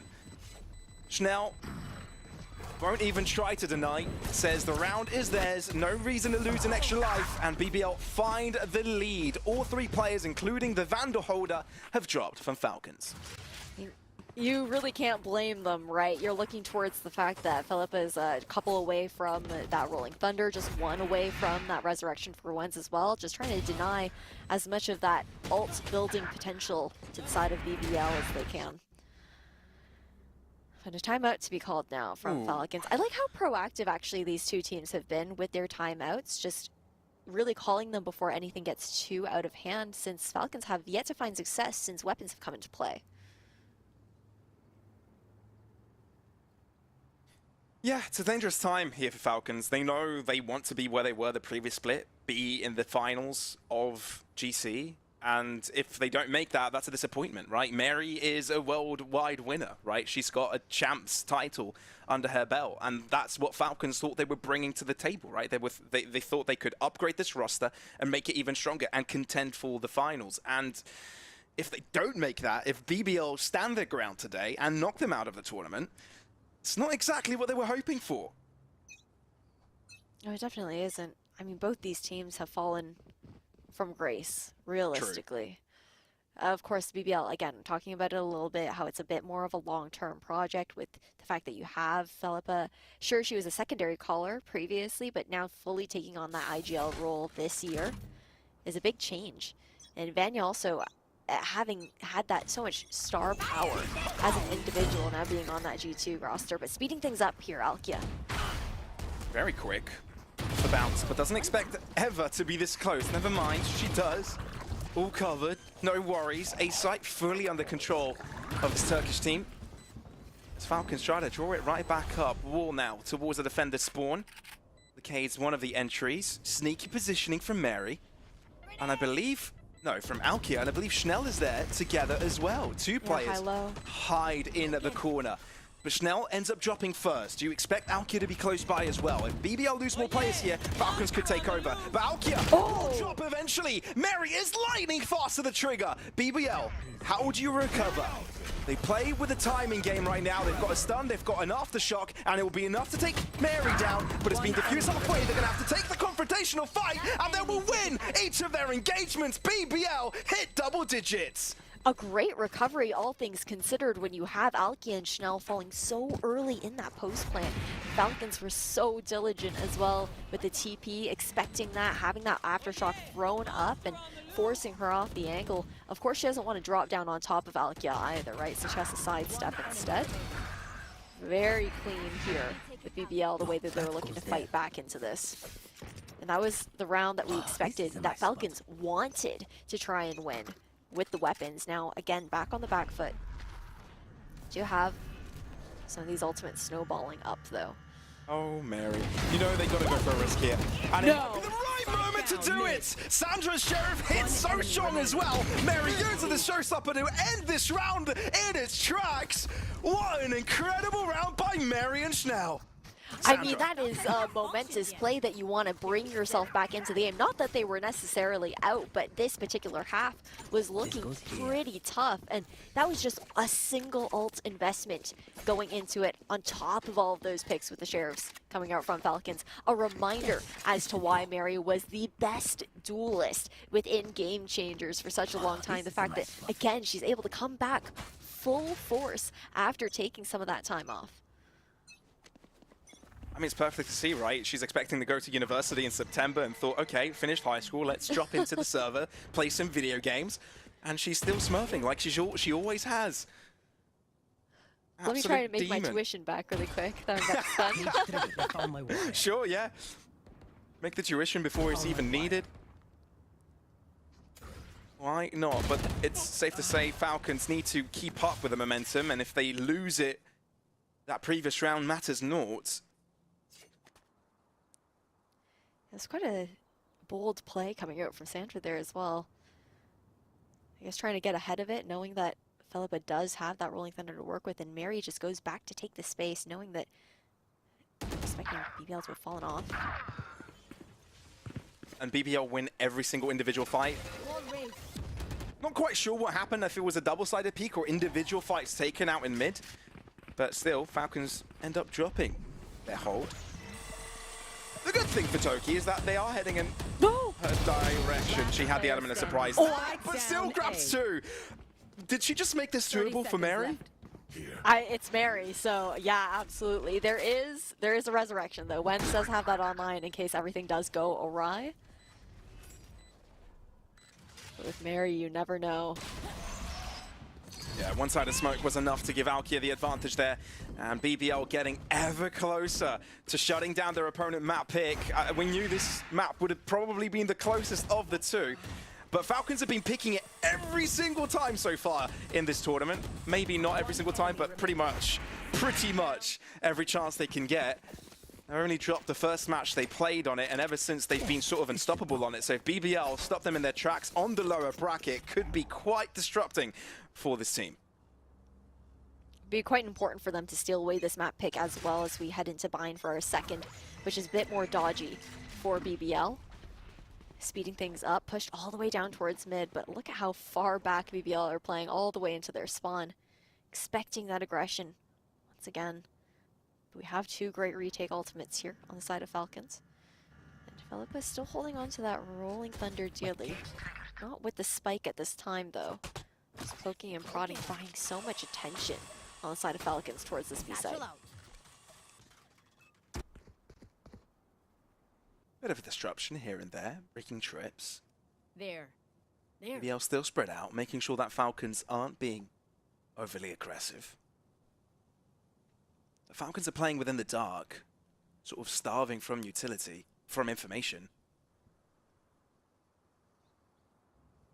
And how do they clench that hunger? I mean, they dedicate 2 players backside, right? Now that you no longer have any of that util to actually work off of. It's only going to be trip guarded, or mid guarded by the trip. But a great read with pulling Madby back over. It's a brilliant read. The Painters might come in on time as well, but Alkia has aggressed very far forward. Sandra reads it though in time and still have assistance at the back of the site. 4 players already by themselves, there to help, ready at the trigger. Mary though ends up dropping her life. The Rolling Thunder will insist with the following trades, but there's a Rolling Thunder thrown in terms of an Una reverse card. Madvi close to it. She knows she's got to hold the line here, but spotted, and the paranoia is immaculate. 9 seconds remaining. The spike still hasn't gone down just yet, but Toki is looking to hold the line. Thrash thrown in. They've got to shut it down once. Not quite stunned up. Felipa holds it down. Islo, Proxima stunned up by the Thrash, and that's Falcons looking to get right back in the game. Incredible retake coming out from Falcons, the Thrash being all the difference there, but a heads up fight, a great read from Falcons to lead 3 of these players over towards B. Especially, I think, when we see those rotations from BBL towards that A side as well, they're pretty stompy about it. So once Toki was like, okay, I don't hear anything whatsoever, it was a comfortable read coming out from Falcons. 1 enemy remaining. I mean, it got dicey. That's the scary part. It felt like Falcons had the perfect read, had the first kills, but then things crumbled. That's the X factor that BBL have, that, right? That's the X factor that BBL, that's what makes them scary. And why you don't really want to be facing against them, especially on the lower bracket, but it wasn't enough to cross that finishing line in the previous round, and a timeout again is required. Now, 2 times out of 3 off the timeout, it's been success for the team that has drawn out the timeout. They've been able to read the situation well and adapt to the situation. They've got to do it again. Yep. I think it's a bit scary, especially at 11-10, so late into this game, where Falcons have expended all of theirs, right? So this is also an opportunity for them to have a bit of a chat and see, okay, you know, BBL, they have that Thrash online. How do we want to handle this? We don't really have any ults to work with here. I'm not really going to count the neural theft on that. And realistically, it does give that opportunity to try and maybe counter-strat a little bit, especially when you're looking at BBL potentially trying to work Alkia up to her showstopper here as well. And the Thrash is usually best used, I think, towards that B site, especially when you're trying to clear out that Cypher. So, again, the pairing is always nice, though, except Mary's not going to be back site this time around with Sandra to actually throw this nade. It's just the camera watching, no trip. Cap cage triggered. BBL Watson dry peeking. Sandra actually holds on to her position instead of dropping back. So Falcons will be playing off a disadvantage. What you can do there, just waiting for everyone to kind of regroup. Again, the Thrash is available now into the post plant, not needed for BBL to actually take this site. Mad V, full kitty utility on the breach though. Maybe they stun up these lines. Oh, this is a great map. My ult's ready. Yeah, it definitely adds to the flavor of BBL's round here. And this pallet is looking to be quite tasty. Misses Mary as she just crouches underneath Alkia's push, if that's what you want to call it. 3v3 though. Thrash thrown out, interrupted. Spike now getting to its final moments. Wingman thrown in to assist as well. So Eva and Mary need to hold on to their dear lives, but there's just not enough time. And BBL find themselves on map points. Match point. Gorgeous and extremely well done coming out from BBL. Wenz just playing so much disruption with that presence over towards mid, breaking that door, making it so uncomfortable on that retake. And the fact that that fight with the raises, just crawling straight underneath, it made all of the difference. But it just wasn't quite enough at the end of the day. Got that resurrection up, and this is tough. Falcons, look at their buy. They have nothing to really work with aside from 2 hero rifles. Yeah, they've reached deep into their pockets and they haven't found as much as they would have liked. That neural theft needs to be huge for them. Mid-rounding decision-making can help a lot, but also on clutches, on post-plants, can do a world of difference. Stun coming through. Alkia will push right after it. Mad V stunned up herself. Good return there from Mary, but somehow BBL still find themselves ahead. And the weapons that Falcons have been able to drop to the ground are a little bit too far out of reach. Oh, look at Philippa's timing. Oh man, Toki still gets it! This could be the saving grace. This could allow Falcons to stay in the game, but they need to keep on trading favorably. Neural theft dropping, giving the information that they need. Mosh thrown to main, but Proxima's got no idea the onslaught of this fight is coming in through market. All 3 players grouped up together, hand in hand to take this fight on. Wingman on the spike, the smoke somehow concealing it. Can it get to halfway? Spray down from Proxima, can't find the shot. Down to Schnell, but Falcons recover. 3 alive by the end, and a 1 array to taking us to OT. What an insane round coming out from Falcons. Toki getting that pick on Philippa changes everything on this retake. The ability to gather some of these weapons over towards market, taking hers over into mid as well. Philippa was supposed to be the needle in the thread over towards market for that backstab, right? Make it that much more uncomfortable. And now it's the danger of going to overtime. Showstopper back in the hands of Mary. I don't think she's missed a single one during this stage, I'm gonna be honest, aside from like 1 maybe that we saw towards B main earlier. Sure, yeah. But it's been consistency. Yeah, it really has. And that's terrifying. What's terrifying is this mid push from BVL. The Falcons have got a good crossfire over it. Smoke could allow quite the exit. Stun out from Mad V. Showstopper as well. Mary can't repeat the madness with the Showstopper this time around, but Mad V can bring oh my god of her own. That's why you call her Mad V, because she's full of that style. Toki, now she's got to hold off the rest. The job's already done. Making it easy for the rest to do the cleaning up.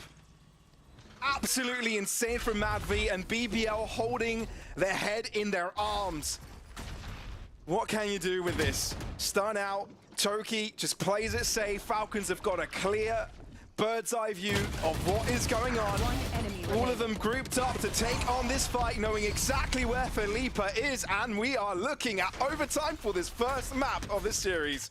Oh, the IGL on the side of Falcons just to completely turn around that mid push coming out from BBL. They had such a great opportunity to isolate these fights, but it's just insane with that last bullet too. But again, Mad V is this player that you're going to be expecting, that you know that you can rely on in those situations.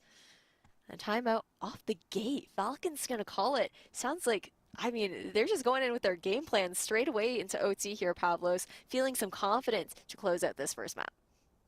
Oh yeah, sure. At the same time, you could argue that maybe they're breaking momentum, but if they've got a read, if they know what they want to sort of approach in this next round to catch BBL off guard, be my guest. I'd love to see it. I think that's the thing too, is it can also be a little bit of those mind games. It'll make BBL question, okay, Falcons, typically they go for that very slow default into the early rounds, but now that they're calling the timeout, are they looking to change that pace? Falcons going to try and catch them off guard in that regard, or is it, again, all that mental game to think BBL, make BBL think they might be leaning one way, or they may be going the other? Yeah, the BBL in their heads right now are probably thinking, we Yeah. got close in the upper bracket. We don't want to be close again on the lower bracket and again fall short. A lot of pressure riding on your shoulders.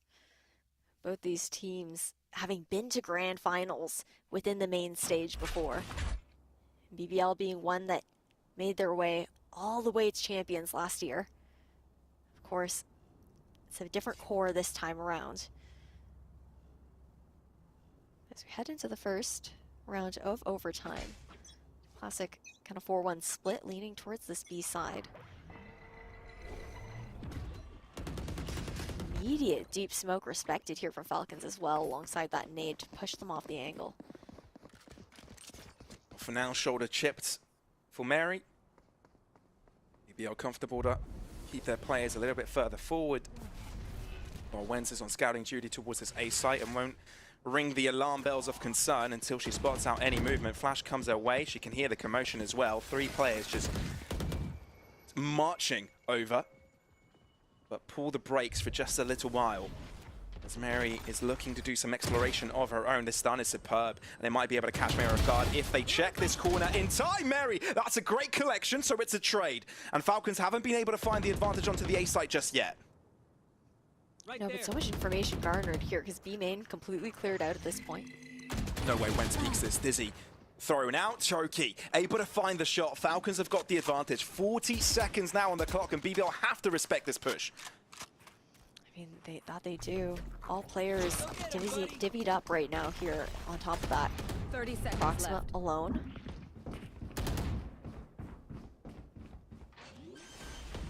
Just playing patient. They're going to wait for Chanel to actually get back towards site. Actually, never mind.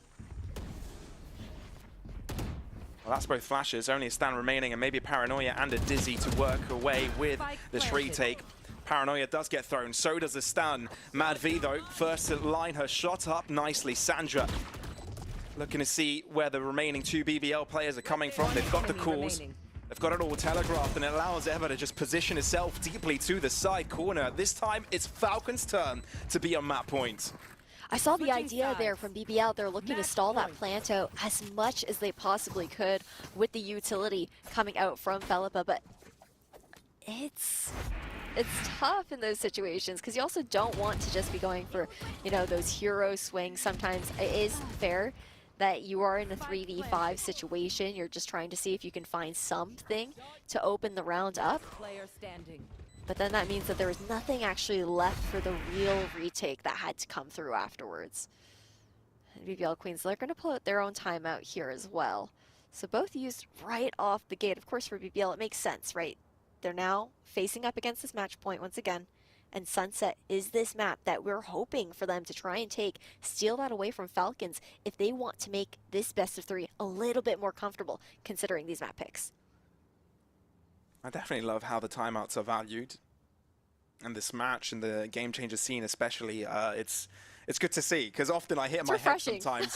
It's refreshing, right? We often hit our heads on the desk, on the tables, when we see teams just not pull those timeouts. But both of these teams have got that locked and loaded. Both of them making coach changes this year. We'll definitely see, well, on their attempt to try and reach the top of this region. Try and make that lower bracket run dream come true. That's for sure. Default look for BBL. Again, early slow, so Falcons. Oh, okay.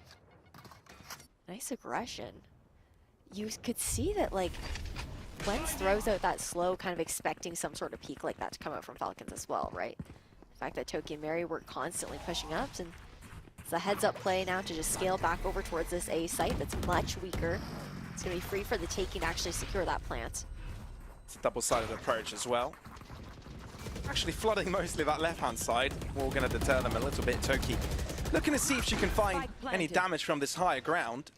The spike in the middle of the open will make this endeavor slightly easier for BBL to hold different locations, keep the options open. Paranoia is good and forced to walk into a stun, down to the Mosh. Schnell's in trouble, manages to get one, eventually drops to the Mosh of Ever. Still, it's BBL at a disadvantage if Falcons look to flood the site, but BBL are approaching from all one location. That one-sided smoke has countered the entire post-plant of BBL, and it might be exactly what Falcons need to close out this game, and yes, it is. 14-12 is your final score, and Falcons take home their own map pick. That was so uncomfortable in the post plant for BBL on this last round.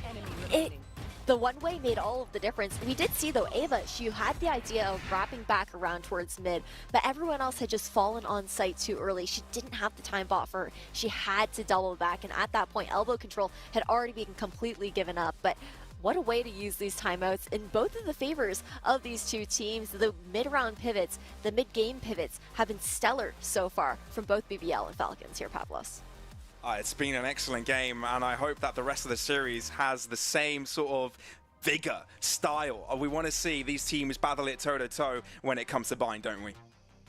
We absolutely do. It's going to be really fun to see how Bind goes on. I think BBL also, the fact that they did have that difficult game against G2, they have workshopped a lot. So I'm interested to see what kind of different look that we're going to be seeing from them on map 2. Well, I'm waiting to see if we are ready for that break. I believe we'll be throwing it directly to it. And it's Bind that is waiting for us right after this.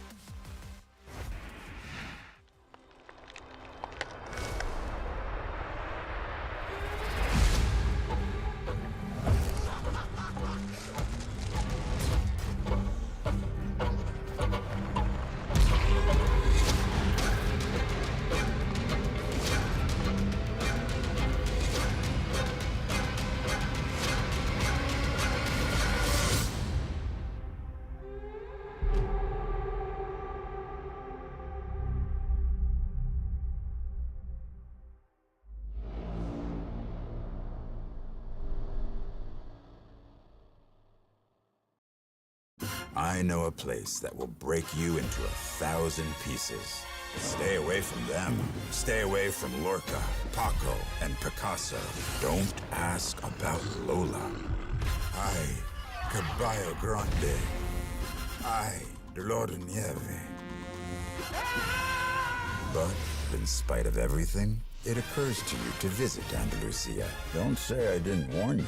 Be careful of the Andalusian crush.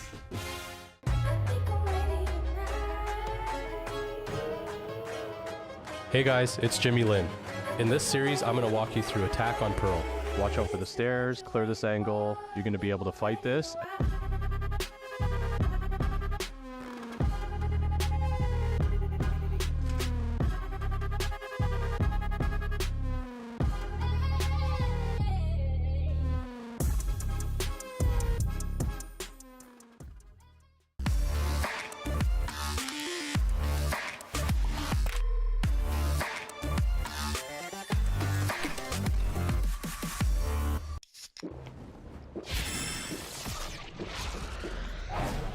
Red Bull gives you wings.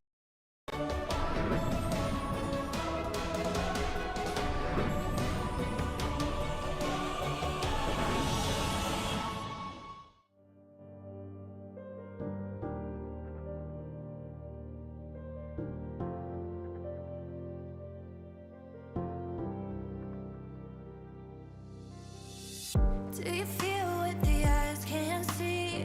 You hear it calling way down deep. Trust your heart, it'll keep you true.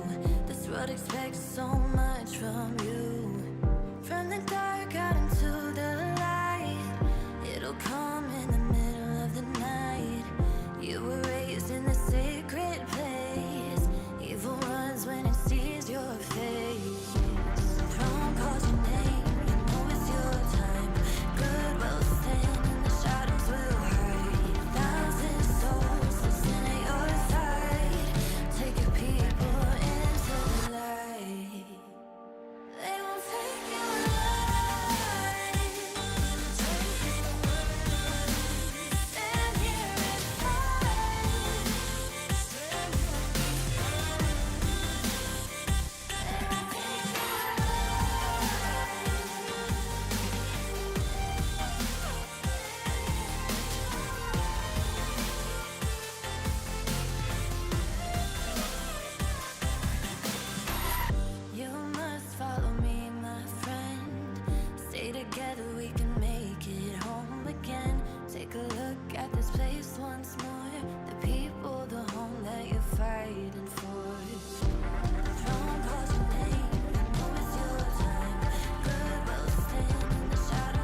welcome back to Valorant Game Changers. Earlier today, I caught up with the wonderful Sandra from Falcons, but we didn't have a chance to check in with that interview earlier, so we're going to do it right now. Sandra, thank you so much for joining me. I want to ask about the changes we've seen to Falcons this year, because earlier on in stage 1, we saw the introduction of Toki. Now we've got Mary, which means Toki's quickly had to change her roles, but she's doing phenomenally. So tell me how the team has managed to adapt to these changes so quickly. We're just like, I think we got lucky because me and her are very like flexible players. We didn't know that at the time, but when I had to switch, we found out that I was a flexible player, and when she had to switch, she found out that she was a flex player too. And yeah, we just got lucky. How is this a natural thing though? So it's not just a case of going into solo queue and trying out every agent for fun. It's just that you naturally just look at an agent's kit and you know it's going to work for you. How I mean, it depends. So, okay, I think we compromise too. Like, we obviously compromise between Sentinel and Controller, me and her. But for the most part, it's natural. Anything that, other than that, like bracking or ranked, they're just extra things. So you have this already, like this level right here, and then you can push it up with brack and ranked. But this one is the unnatural level. Sandra, what's your ideal though? Which agent would you play every single map if you could? If I could, right now, Yeah. either Neon or ISO or Reyna, 100% with the buffs. That's quite a lot of agents. So were you excited when you heard that Mary was available and could come into the team? Oh, I was on cloud9. I was so happy, and I'm still happy. I think I'm still in this belief that we have her, you know? And she's just like such a great player, and having her right now, especially like after her break, it's so much more special. And she's a great person. She's funny. She's wise. She understands a lot of things. She's just a great addition to the team. I didn't realise that she was going to get back into the game though. I thought that was it. I thought she'd achieved everything she wanted to do, and then she was moving on. How did you know that she was keen to restart her career? I didn't know, but I think Madhvi, like, she wanted to finish her school, and I'm not very good with memorizing things, so I don't know when she's gonna finish school. I don't know. I don't remember how old she is. I just remember her being 16, and other than that, I don't remember. But yeah, I know. I remember you being 16. But like, I think Madhvi was the first to find out. I don't remember, but yeah, I had no idea either. And what are those two like in game? Because from watching Mary's interviews, it sounds like they get on rather well. But for the rest of you guys, like, stop getting on so well. Focus on the game. No, I love it. The synergy is incredible between the two of them. It's really good. Like, them being friends in real life definitely helps them in the game. And I like watching them get mad at each other too. It's funny. Okay, so there's arguments too. I feel like, Sandra, you're the person who would always step in, regardless of who in the team is. No, I would fuel it up. I would fuel it up. I enjoy watching. Like, I enjoy watching joking toxicity. Oh, brilliant. I love it. So that is the headline from today's interview. Sandra is toxic. And I think with that, we will head back to the desk. Thank you, Sandra. Thank you. Honestly, getting to interview Sandra as part of the Game Changers program is just one of the highlights. And also, I should have known that she's toxic. She said she's looking forward potentially to playing ISO, Mitch. Yeah. That is a sign of a toxic player right there. Let me tell you, we're going to talk a lot about that in a month or so. You're going to be sick of hearing about ISO. Oh my God. I'm going to be sick of seeing ISO. But now let's talk about what happened on Sunset. I feel like there's a reason that Sunset is often a deciding map as opposed to a first pick by our teams, because it's such a level playing field. However, when we look at these Omens head to head, Billy, what did you think? Yeah, I mean, you can see Chanel and Toki, you know, they've both had a role change. Perhaps maybe Chanel has been struggling with it a little bit more. Both previously playing duelist in Split 1 and now moving to this controller role. It's interesting to see, like, kind of how they're having to switch pace and change the sort of play style that they'd usually have. So yeah, seeing them head to head and come up against each other, I think it was really fun for us to watch. Yeah. Oh, it was an absolute delight to watch. And I think, you know, sure, there's one element to Schnell that you just got to witness here, the Omen Schnell, the sort of second entry, playing a little bit more aggressive, and the pace was set from the pistol round 4K, I suppose. But The next map, you're not going to presumably see the same face to her, at least hopefully, because moving into the smoker role has meant that sometimes she gets to play Omen and be that aggro, you know, go off the leash a little bit. But on Brimstone, we don't quite want to see that same level. And I think typically, looking back at the GX game the other day, once you see Schnell move to that controller, there's a lot less involvement in those early fights. A big difference to what you saw here and what you might see in map 3. So what was different about Schnell on Omen on Sunset to Schnell on Omen on Ascent? Because it felt like the duels that Schnell was pushing for wasn't going her way. But do you think it was maybe because she was actually super impactful on the defensive side when it came to holding down that B-side Mitch? Well, I think certainly can't understate her impact. I think the holds have been strong, but I think it's also to do with the map. Like you can't play Omen on Ascent the same way that you can here. I think there's a couple of interesting walls, for example, if you talk about Sage synergy, but you're not going to be using those as an Omen on Ascent typically, whereas here there's a lot more height even without a wall that you can teleport up on. There's a lot more choke points for you to use that paranoia and follow up on it. Now you can, of course, there's a lot of choke points on Ascent, but when you look at the actual site you're entering into, it's often a lot more closed off. Whereas on a map like this, you'll find players in much more open positions that once they're hit by that utility, when there's a breach stun behind it, there's just no escape. So you're going to be wanting to get that little bit more aggressive or at least see that flare out of your Omen.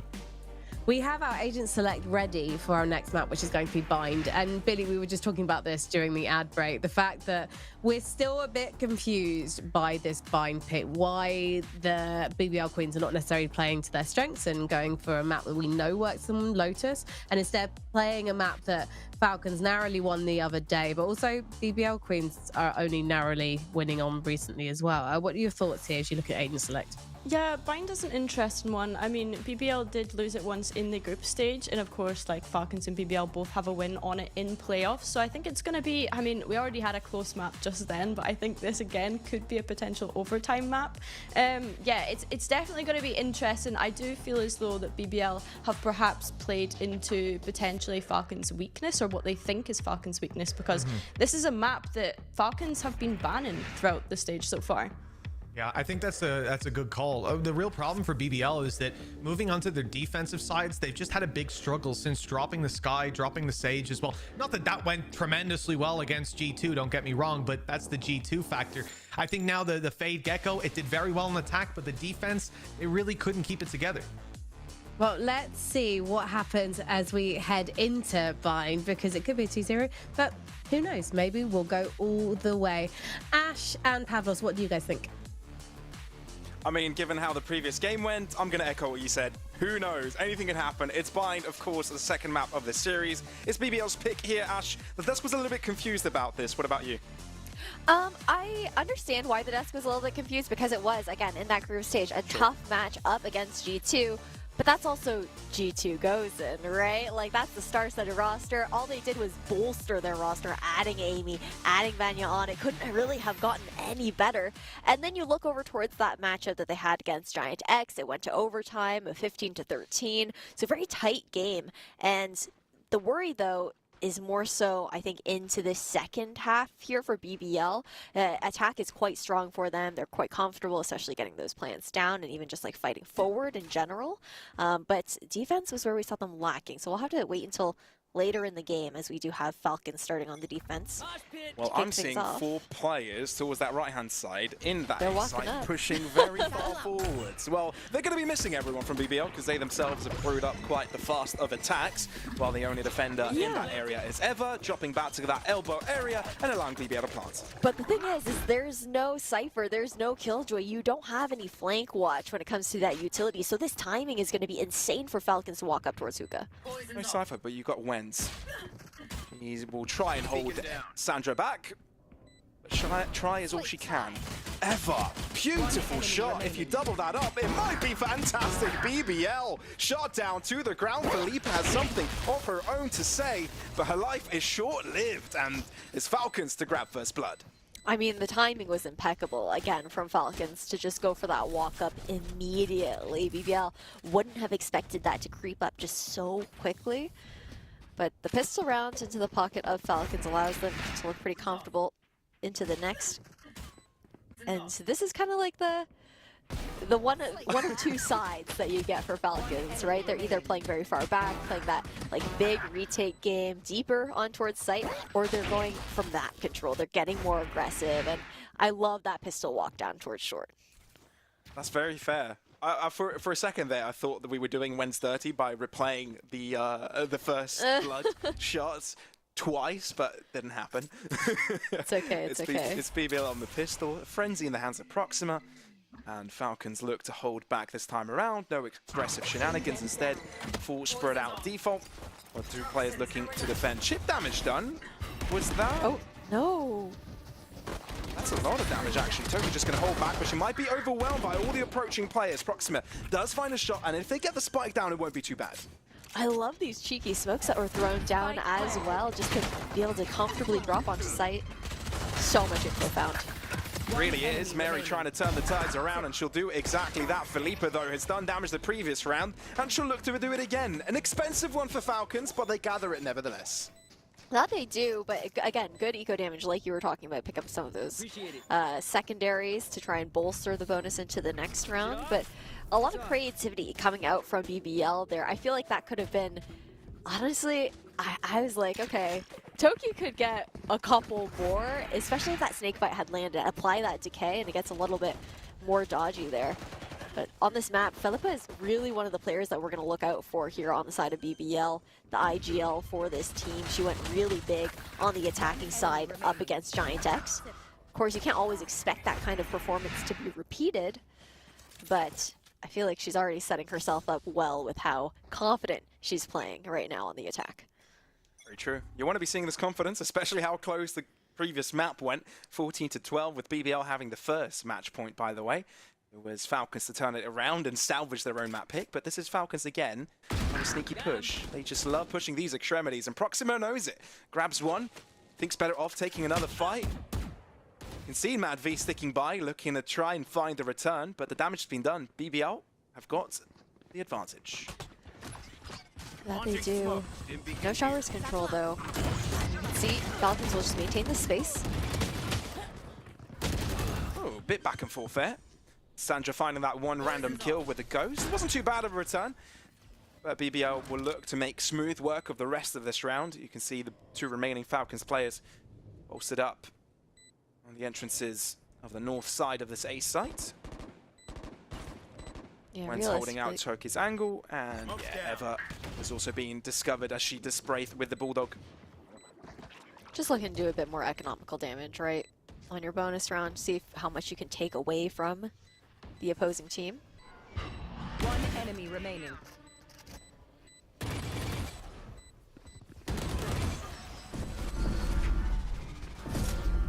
As clean as 90% alcohol rub. I don't know where I was going with that. Something clean, no bacteria. A clean round for BBL, only dropping one player in the process, and that is going to be their entrance into this game. But I think this is the round we've all been waiting for, the buy round, see how the two teams fare when we get to the guns. That is for certain. Curious to see the pacing that we look at here. BBL Proxima in this round was able to actually get that Thrash online as well, consistently going for those plants with that wingman, just cycling up so quickly into it. And you've also got a bit of an awkward situation. Sandra's going to be stuck just with the Bucky, so she has to play in towards U-Haul. There's no option but that. The creep up close angle here in towards Showers. Mary's jiggling. And if you want any player to open up a round for Oh, you, yeah. you want it to be Mary. Without a doubt. Quick pick. Little nade. Oh, the spike collected and heading towards that A site. And with Mary finding the first shot and dropping back, I think she's alarmed the bells that a site hit is happening quite instantly, imminently. Mary still with another shot, thinks better of reloading, can't find cover just in time, so Proxima is able to trade still. Falcons finding themselves the numbers. 3v2, but Sandra less than optimal weapon. She's going to hope BBL close the gap to her. Almost timing here. Oh my god! No! There's no way that just happened. Proxima might be able to turn it around though. Dizzy. She's got that in her favor and she shuts down Sandra, leaving it to a duel. A flash available for her as well could make the difference in her own favor. Will go directly for Ever's location, and she gets the stick.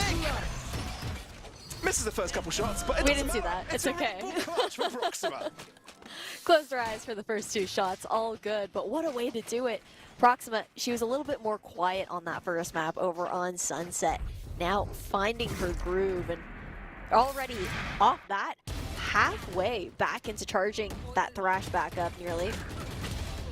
But man, I think we're in for a doozy here, Pavlos. It's going to be a really close series overall. And such a different pacing from what we've seen on Sunset as well. And to be honest, I've sort of been waiting for that, right? Because I feel like both of these teams have got a little bit of that aggression and passion to them. Yep. And that's what I want to see from them more. And it feels like on Bind, they feel more at home to do so. The Falcons this time around will not be at the best of scenarios, especially dropping with a player early and Sheriffs. Although this is GC, we won't be seeing any madness straight off the rip. Ever will attempt to find an early kill and readjust onto Schnell. Find a second shot here, and this could be doable for Falcons. Love the TP back away, knowing that there is no other opportunity or option to work with. And he's just tucked in towards 2, but the Nightfall will give that all away. Oh dear me, everything is quite literally thrown at Mad V here. She could not see because of the paranoia, because of the Prowler. It all just becomes a bit too much. Can't see, can't hear. No, Recharge back into the paint shells here for Alkia as well. She's got the line sight covered. But it's time for Mary to approach though, and she might have just turned the whole tides around. But the 2 remaining players of BBL still have rifles, and it will be the optimal weapon for the scenario. Wins, all she has to do is spray across the wall, and it finds BBL the lead. A lot more damage than you would have liked to see on BBL, though, to be done there in this round. Taking out 3 of those rifles on the Eco. Again, it got pretty close, realistically. It's a pretty flash front sight as well, but that hookah fight's just a little bit too awkward when you've only got the pistol in hand. And not able to quite spray things down. But big snowball round here. When you're looking towards BBL and Falcons, pivotal for both of them. BBL, they're a little bit more comfortable in their economy. Falcons, the ones that we look towards to expend a little bit more in that alt economy. This is quite a fast approach here from Alkia, but the mosh pit does deter her from moving in too aggressive. You're putting a lot of pressure on both sides of this B site, sending in a Prowler into Hookah to keep BBL guessing, but it looks like the spike is sort of leaning towards his right-hand side instead. And look at how far Falcons have pulled off towards A as well. It's really only Mary in towards U-Haul. And she's the perfect person to just hold this out. Paint shell in retaliation. Philippa goes for a dry peek instead. Do you expect this? She might get a great timing. Oh, Mary spotted her. Showstopper drawn out in retaliation. Finds ways to towards the left. Oh my goodness, Mary. This is world champ material right in front of us. Bear witness to it. 3v4, BBL still with a chance, but Falcons just want to play it simple. Seekers and Thrash paired together. Philippa trying to go aggressive with that fight. Thrash handing over a kill freebie to Toki, but Alkia looks to hold down the site and draws it down to the famous 1v1. It was a 1v3 just a few seconds ago. And only 1 kill, and the denial of the spike defusal is all Alkia needed, but no, Mad V is there to save the day, thankfully for Falcons. And Mad V never loses those. It's so rare where we see her actually fail in that situation, but an incredible attempt coming out from Alkia, down in numbers in that 1v3. So much expended from both sides. Actually, that was every single ultimate with the large impact that Falcons had to use to win this round. And it was a tight one at that on top of it all. Now it's BBL. Almost a little bit of a trade for a trade. You get Thrash back online here for Proxima. And then you also have that orbital strike to work with as well. They used it last time to clear it towards front sight.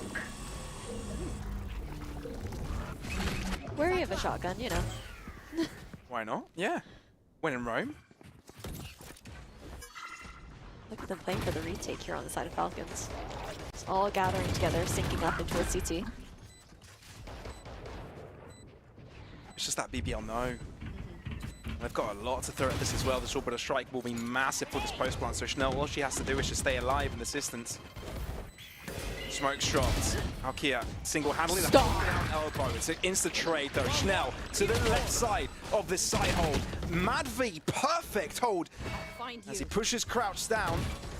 But we're still at a standstill, and BBL don't really need to act with this. It's Falcons that are on the hot seat. They're the ones that need to move in quickly to try and secure site control, try to get this defusal on its way. But they're running out of time. They've run out of players, and MadV, quite frankly, has run out of steam. This looks like BBL is not going to be letting Falcons get away with a lead. And what I love in those post plants too from BBL is that Wenz is also almost always this measure of safety over towards Hookah. She tucks herself away. She's not revealing her position too early on. It's just in case things don't go well and so the hold towards B long fails. She has that kind of secret position to actually play for that post plant.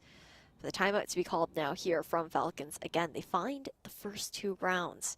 The retakes have gone well for them, but BBL are doing a much better at trying to fight forward. And again, Falcons constantly in this back and forth economy situation. Yeah, can't be all that comfortable for them. No. I mean, they did win that 1 round. I thought they were back, but obviously it's a costly one. 100%. And with this one, they've got to figure this out. They've got to reflect a little bit. And it's worked, right? In Sunset, these timeouts, mostly, more often than not, have allowed them to close out what they needed to. And some wise words from the coach could also allow them to get the read on BBL, as they have been quite aggro on that left-hand side quite a lot. So if they find a way to deal with that, it might be the answer for Falcons. I think we're probably going to expect to see Toki throwing down that Viper's Pit, either towards Showers or A short. Otherwise, 3 stack towards that B site, very default on the side of BBL, reading into this, because they want to see, okay, where's the pit going to go down? We want to make sure we have the map control, in case we need to make that quick pivot, not look to challenge it. And information given, of course.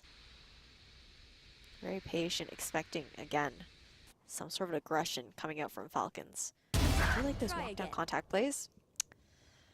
As I say that, of course, it will be the one towards B long. I feel like it just falls all the way back.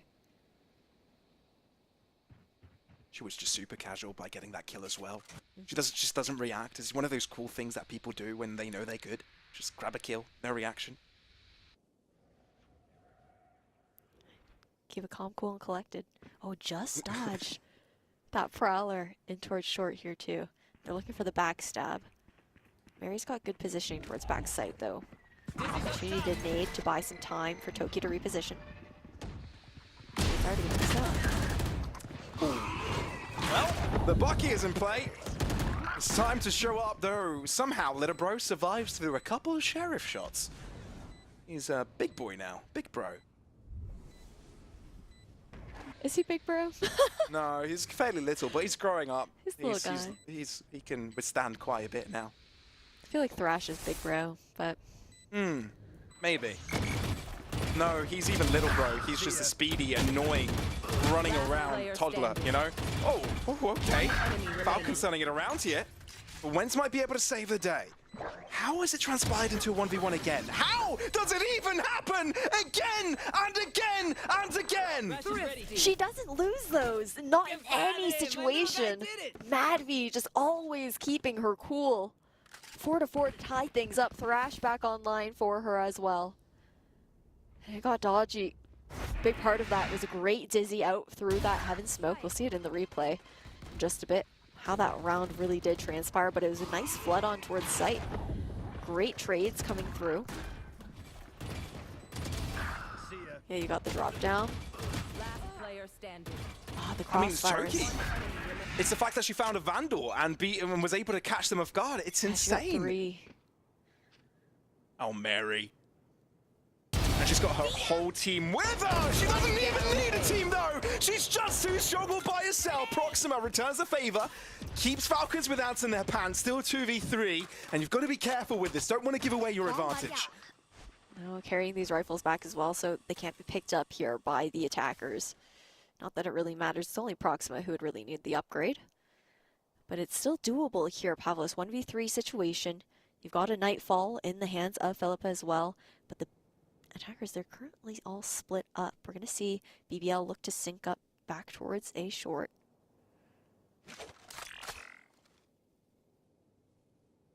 I like how passively Falcons are positioned right now, not looking to give anything away. And the final boss is waiting. Holding an angle which you will inevitably have to cross. Mary gives away a nod, a respecting nod, allowing BBL to push past Nightfall. It'll allow to give some information off the back of the Prowlers as well. And this allow information from the other end, and the equalization committed by Proxima. Deep positioning coming through from Mary. Eva comes in at an optimal timing, and Philippa's left to do it to her on her own. So far, it's been Madvi with the clutches. Philippa, this is your turn to shine, but it's a simultaneous swing that helps Falcons find the lead again. Yeah, they'll be a little bit delayed on the spike, but they get the round covered nevertheless. Oh, that Seize was so good too. Just peeking a little too wide and swinging into both instead of being able to isolate the 1v1s, but just those minor differences, swinging these rounds either which way. And of course, again, Falcons, they're so good with just doing that conditioning, playing very standard, and then they'll just pick a random round out of nowhere, and they'll be like, okay, yeah, this is the one where we're gonna walk up somewhere on full loadouts. Once again, catch them off guard. You know what would be crazy? If they went aggressive a second round in a row. Well, look at their positioning right now. Exactly. You've got a Thrash. Madvi is ready to send Mary up in there. Although, the Boombot might have put a pause to this push. Dizzy shut down. Mary can't quite find herself to safety. Maybe she can. Barely standing, bleeding all over without any limbs when aggressing. And it's actually Sandra she finds. Orbital strike for the chase as well. BBL, they won't stop putting pressure. The Mosh is looking to delay the spike from going down, but no. It's actually a deeper approach for it. And they've also got a lot of ultimates in play. What the Falcons are hoping for is this lurk to work out. And I feel BBL have already realized it. Thrash coming out. Madvi looking to make it work. Showstopper interrupted, and Madvi is showing up huge. Wingman going after the spike defusal, and all Madvi has to do is keep little bro alive. Wen's coming into the fight. BBL looking to maintain composure, but Eva, it's just mowing down BBL players. One remaining with only 2 points of health. Schnell, what can you do here? Sneak? Well, Seekers will try and find the position, but Eva knows well and truly what to do. It's Eva in BBL's nightmares. How did they actually recover this round? Falcons maintaining that backside control. The fact that Madvi just sticks around, even goes for the Thrash over towards Triple when she's completely alone on site. It's the boldness coming out from them that finds so much success on the side of Falcons. And even just shutting down that showstopper was everything. This was just insane. It was mental. And to make matters worse, Eva, she used to be on that squad. She used to be under that organization. And now she does it against a former team. Yeah, she had a bit of criticism as well for leaving BBL. It looks so comfortable here with Falcons. Bit of chip damage done. 101 to the body. Has to back off. Play a bit safer. Oh dear. Perfect gun for the situation, but you've got to connect that first shot. Goes on the wall instead. Sandra finds a return. Things become a little bit simpler for Falcons. Proxima. That Dizzy was insane. It catches 3 people off guard and might allow Toki to move in, but these Sheriffs are doing a mighty lot of work. Spike it's a 2v2. In no man's land. Mary has found herself to the fight. The spray is there. Showstopper as well. Mary has got it all locked and covered. Absolutely clean on the recovery there coming out from Falcons. BBL though, that got so close. They were so near converting that round. And it took Mary having to pull out to that ult on the Raze as well to try and seal the deal. I feel if Wens had not jumped there, I guarantee you she probably actually gets the pick on Sandra. I mean, sure, we all miss that first shot from time to time. Even pros do, right? Mary just did, but she had the recovery. Yeah. And that's what matters. You get the kill. Just all you have to do is be better. It is what it is. Heading into this last round of the first half, though, Sandra's been holding on to the orbital strike for a hot minute.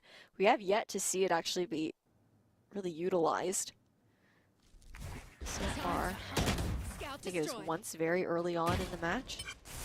Since then, unseen.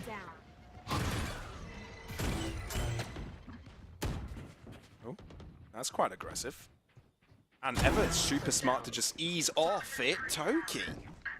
Well, we're seeing more and more of these shotguns being played out.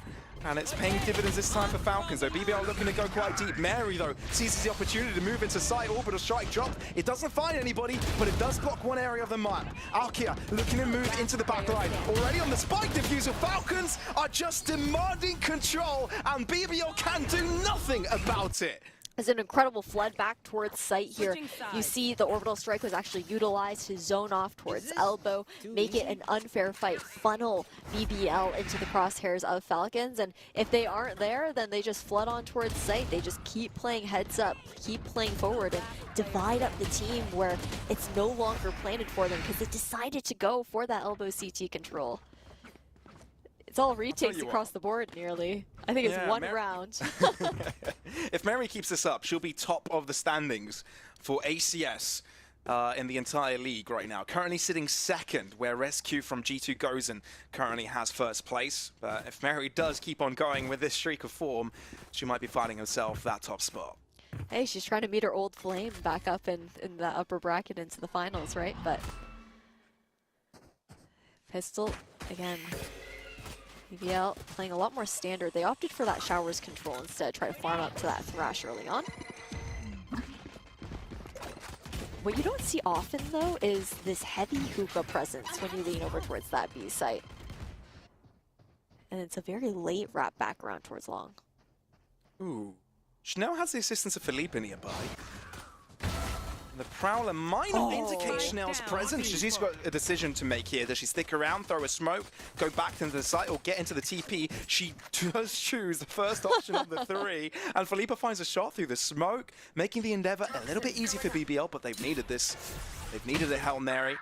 They needed to bring it right back in their favor, and it seems on pistols, BBL are on a different form. Now Chanel knows Mary's nearby, or maybe she doesn't. And I don't think she does. Damn. Does this turn things around, though? Still a long way to go, given it's a 2v4. Proxima doesn't choose to peek, and this might allow Mary to find an isolated fight. No. And it's Ever all to herself. She's found a beautiful clutch a few rounds ago, but I think this might be asking too much of her. At least she's got the spike within her pocket, in the backpack. She is walking into the Lion's Den and rips the Lion's head off. 10 seconds. And Wenz will just peek, and that's the kill. Okay, sure. At least Ever goes out with a bang, you know? You know, charge into the Seekers a little bit more, get a little bit under their belt as far as some of that extra money, maybe buy up into another Guiding Light, something that they can afford. But it was a great trap play over towards long. That's also the risk, though, of not having early long presence as an attacker when you are leaning towards that B site. You really lack the information of knowing, has someone crossed over? It gives the defenders a very feasible opportunity to set up that kind of crossfire. Because again, it will be actually this push towards Hookah. I guess maybe they're just trying to bait out Mary throwing that, or not Mary, sorry, Alkia throwing that nade early. And as soon as Schnell spots a pixel of impending Falcons push, a nade will be dropped, so it does isolate Mary from her teammates, so it's a good early kill for BBL to grab. Although they're not looking to stop this pressure, something BBL have been doing this entire game. They're looking to flood Falcons' proximity. But it's put Alkia between a rock and a hard place, now stuck out of that CP. And now second guessing what BBL are going for. Nice information to always have, though, that position. Just if any step is made, you can hear nearly everything. Both players spotted out, and a great delay here from Wenz.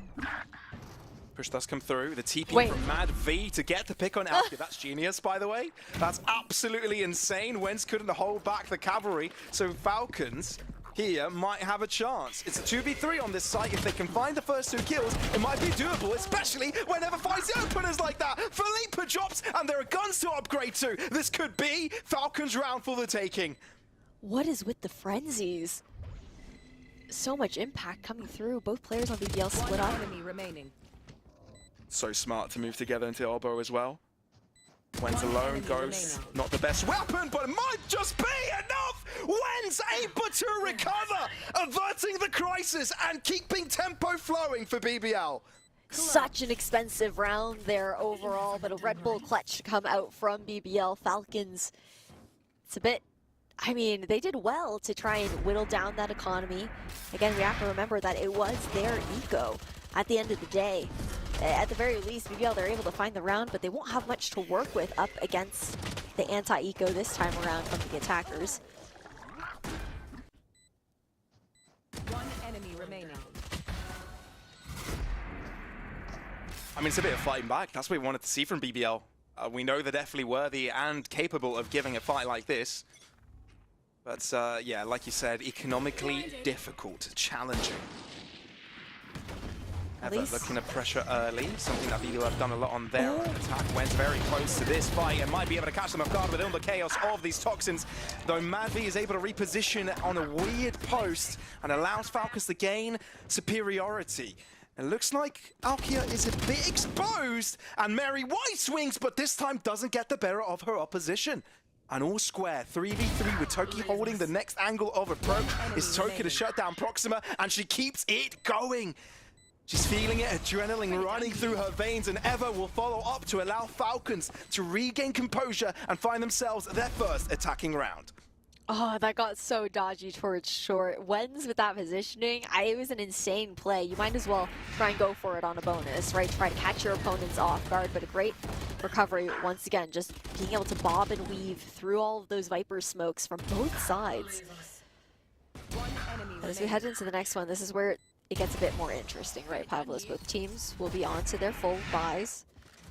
Looking at the ultimate economy right now, we have a couple just near cycling up. It's starting to get that point where these teams will have the opportunity to snowball into these rounds. Very deep smoke. And the snake bite utilized. Ooh, Can't difficult play the dizzy. cross. You know, many, if they were Schnell, they could easily just walk backwards into the TP and vacate. No, Schnell just peeks up by. She knew that she dropped a smoke, thought they wouldn't challenge it, and she was exactly right. Great intuition. Can't forget, she's originally a duelist player, right? Especially on that Neon. She's aware of the quick movement necessary, those quick repos. You can see they're preparing for this push back towards A. Take the TP, take this showers control Toki. Once it's empty, okay, one player already gone, the rest will follow. Wow. Toki just says a big no to Philippa, holds up a massive sign and says goodbye Eva as well. A Ferrari peak of the ages. I think all of these players are starting to warm up and we're in for a treat. Wen's in trouble here as Falcons look to flood in the site. Not many of these defending players left. The Schnell to the back of it is left exposed. Proxima forced to save. We haven't seen too many of these saves, always with the belief that they can find themselves the clutch, but not this time. A bit too far out of reach, and Falcons will be finding double digits with this spike explosion. Yeah, when you've got the Thrash that can refresh, you're in a 1v4, there's just nothing that you can do in that. And then you can see Falcons are going to comfortably go hunting. Mary, although she doesn't have the most credits, the rest of the team can always just bolster that buy if necessary. They don't send everyone, of course, right? They're not going to take that risk of everyone getting taken out. But okay, TP back away, but look who's waiting on the other side, doesn't exit. Yeah, no one else. Sometimes I just love the voice lines of these agents. You're done. And Gecko is one of the best ones out there. And you're done. It's definitely fun for sure. She's getting away by the skin of her teeth right now on Proxima. Manages to squeak away with the rifle in hand. Heading into this round, I believe that was the Seekers and the Showstopper that we saw online. But just these dry swings, these peaks that Falcons are taking over towards Showers, just completely catching BBL off guard. The thing is, Mary's taking all of these engagements, and you can see her team trying to rush behind her and try to catch up. You know? Obviously, they want to take fights together, and that's exactly what they've achieved to do. Yeah. It's not like, you know, I'm just saying what it looks like, not what it actually is. But yeah, it's impressive to see, and we saw it from the interview in the intermission, from an interview Frankie was able to get earlier today. These players respect Mary a lot. She's achieved a lot in this game changer scene at a very young age, and her coming into this roster gives this team a world of firepower. So it's only a matter of logic that they're trying to set her up for success. Give her the favorable role, give her the favorable positions. And what's so nice too is just the natural synergy that came with her addition as well. The fact that she fit so well within the team, and it didn't really take too much time for them to gel. The fact that Toki and Sandra ended up being extremely flexible players, it felt like all of the pieces really came together here for Falcons Vega.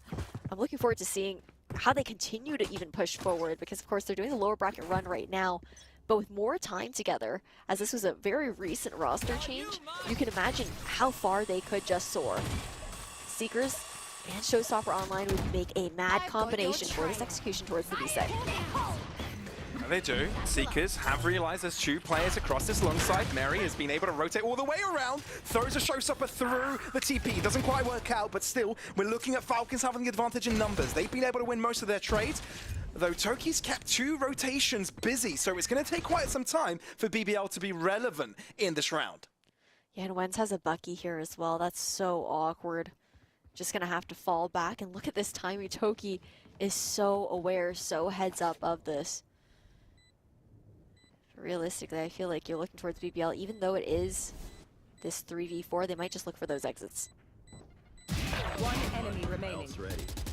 Or give themselves to Sandra. She's already got the orbital strike. It's not like she's padding up the old orbs, but Madvi will take it, get a little bit closer to that Thrash, even though it was used just a couple rounds ago. And it feels all of a sudden that Falcons are running away with things, and alarm bells are ringing for the Turkish side of BBL. They need this round. That's without a doubt. You head into a potential match point if they lose it, and then it'll be on a terrible bye, realistically. And I think the big thing that we have to look out for here for BBL too, Pavlos, is the fact that they do have quite a few ults to work with. I believe it is 4 out of the 5 that are available right off the gate of this round, just one away from that Thrash. But they also don't want to have to expend all of them to earn this round either, because you still only have that one round of padding to work with. BBL, they go for such an aggressive play. And as soon as they hear the Showstopper, they just disappear. BBL can't find them. Where did they go? And they've actually spread out across the map and try to exploit the weaknesses BBL have created with that long push in mid, keeping the sides open for the taking, though they are able to find a couple of kills here. Sandra could turn it all around. She catches Falcon snapping, and that's exactly what she does! Where did that kill come from? You can see Alkia wondering. Though she does recover in time, and we're looking at a 2v2 with Mary holding the line against Philippe, and it's all a matter of timing. Oh no, it could have gone wrong, but still, no one finds a kill out of that one. Alkia looks to find cover, and they're just trying to let this bike explode. Mary holding the line as she readapts out of lamps, and it's all down to one. It's Philippe so many times on the clutch, but is this time her time? Ever says a big no to that, as Falcons are one away from knocking out BBL from GC Stage 2. It was an incredible reposition coming out from Mary to actually duck back in towards U-Haul by a little bit of that time, force BBL to actually look for her in towards backside, not giving them a fair fight. But man, again, this round, it was do or die for BBL. Sure, they can afford these rifles alongside the light shields, but they also used 3 ults that round. They do have the Thrash that they still can work with here. But so far, Falcons look unstoppable on this attacking side. They really do. And BBL have tried so many things to try and catch Falcons off, but it's always Falcons one step ahead. Although, as we do say that, now Kia does grab a quick frag. Such a slow approach to this round. Falcons just changing the pace. Of course, one going down early. How? One enemy remaining. I'm trying to answer that myself, but I cannot. Falcons They've just been dismantled. How many times and is thrown Chanel dirt just gonna at. get like 1 to 2 belong in the same position, like nearly every single round, always on that left-hand side? The thing is, she can only do that as long as Falcons keep on going to B, and they haven't really done that too many times. Every time they have, Chanel is there, but every time they don't, it's Falcons. But even though she does end up getting those early kills, it seems that Falcons were able to convert them, right? There weren't too many times when BBL kept on the advantage due to Falcons' craziness. But this time is a different endeavor. Andalusia Flawless coming out from them. It's the first round of many. 5 chances, chat. Okay. Well, it's a little early to start counting, I think. We still gotta remember, it's match point, series point here still for Falcons into the lower bracket, but I like how the desk was also just like, oh yeah, Chanel's not gonna play like that aggressive on Brimstone. You can't do that. Here she is, still doing it. The different approach this time from BBL. They're gonna look for that aggression towards A short, look to maybe try and clear out Toki on that flank, on that lurk position.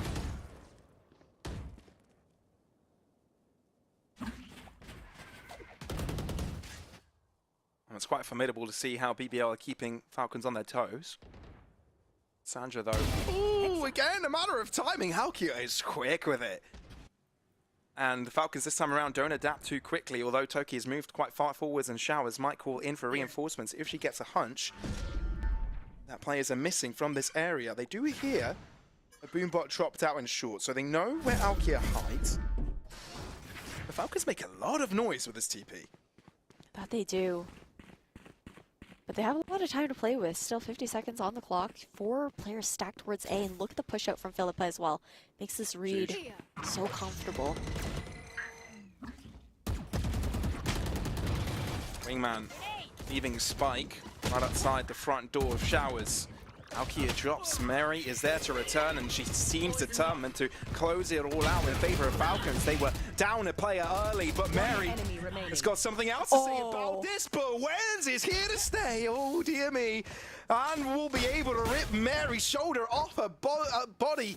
And BBL still keep it going. I like the approach that BBL are taking towards these rounds now, though previously, obviously, they had a lot of that B-long control, denying that TP, that orb early on. But we didn't see that much ebb and flow as far as actually pushing out, taking that map space away from the likes of Falcons. And the adjustment has been spectacular. Sure, it's just been 2 rounds so far. And again, this is kind of scary still, right? It's 4 rounds left, timeout here for Falcons Vega. But for BBL, this is a team where they looked a lot more comfortable previously on the attacking side. They ended up finishing this half 4-8, not comfortable. And defense has still been a struggle for them overall. You're quite right. And I think for BBL, there's also the mental aspect of coming back from earlier, the first map, where they were a round away from getting Sunset and making that upset work, giving them an opportunity for a 2-0, at least contention. And it would have been a completely different scenario in regards to the maps, but also being so close to shutting down yesterday's match against Giant X. They haven't been able to do that. So many instances. Falling short when it's most required, and you can't keep doing that. Now, though, they've got some pace going, but it is 4 rounds, and you've got to reset. Yeah, there's an opportunity for Falcons to completely shift the pace of this round here as well, change the rhythm of the game, and force them to play the way that they want to play. You look at the ultimates they have to play with, they're speeding up towards Hookah, not even challenging towards B-Long, not that anyone is playing there this time around. Nice follow-up with the showstopper. Oh. Detained. And a 1-2 punch allows Falcons to gain first blood and B-site control. Alkia very close to that elbow push. Is she considering pushing through the smoke? Bumping into Mary's head, and that's exactly what happened. Still coming out on top, though, and this is when BBL choose to collapse onto Falcons and rip them off the face of the earth. 2 allowed to remain alive for Falcons so far. Thrash thrown in, won't be able to find a thing. Alkia has found her groove and puts Falcons to sleep. The blast pack in, the double satchel over towards Long, just to get in the faces of those post-plant positions. Knowing that they were looking to play for that Thrash, for that orbital strike, not allowing them to get comfortable whatsoever. And it's becoming more and more doable here for BBL. this next round should be a bit of a half-buy situation on the side of Falcons. And again, they expended so much into that 3 ultimates to try and close out this round. That's why they had the timeout, right? But full advantage taken by BBL to actually shift that into their own favor. Actually, it was every single ult that was used, aside from the Seekers. Yeah. I forgot that the pit even went up because Toki was just taken out right away. They flooded her second she ripped it. They didn't want to leave anything to chance. So Falcons take a deep breath of air. Here. As they try to relax their muscles just a little bit.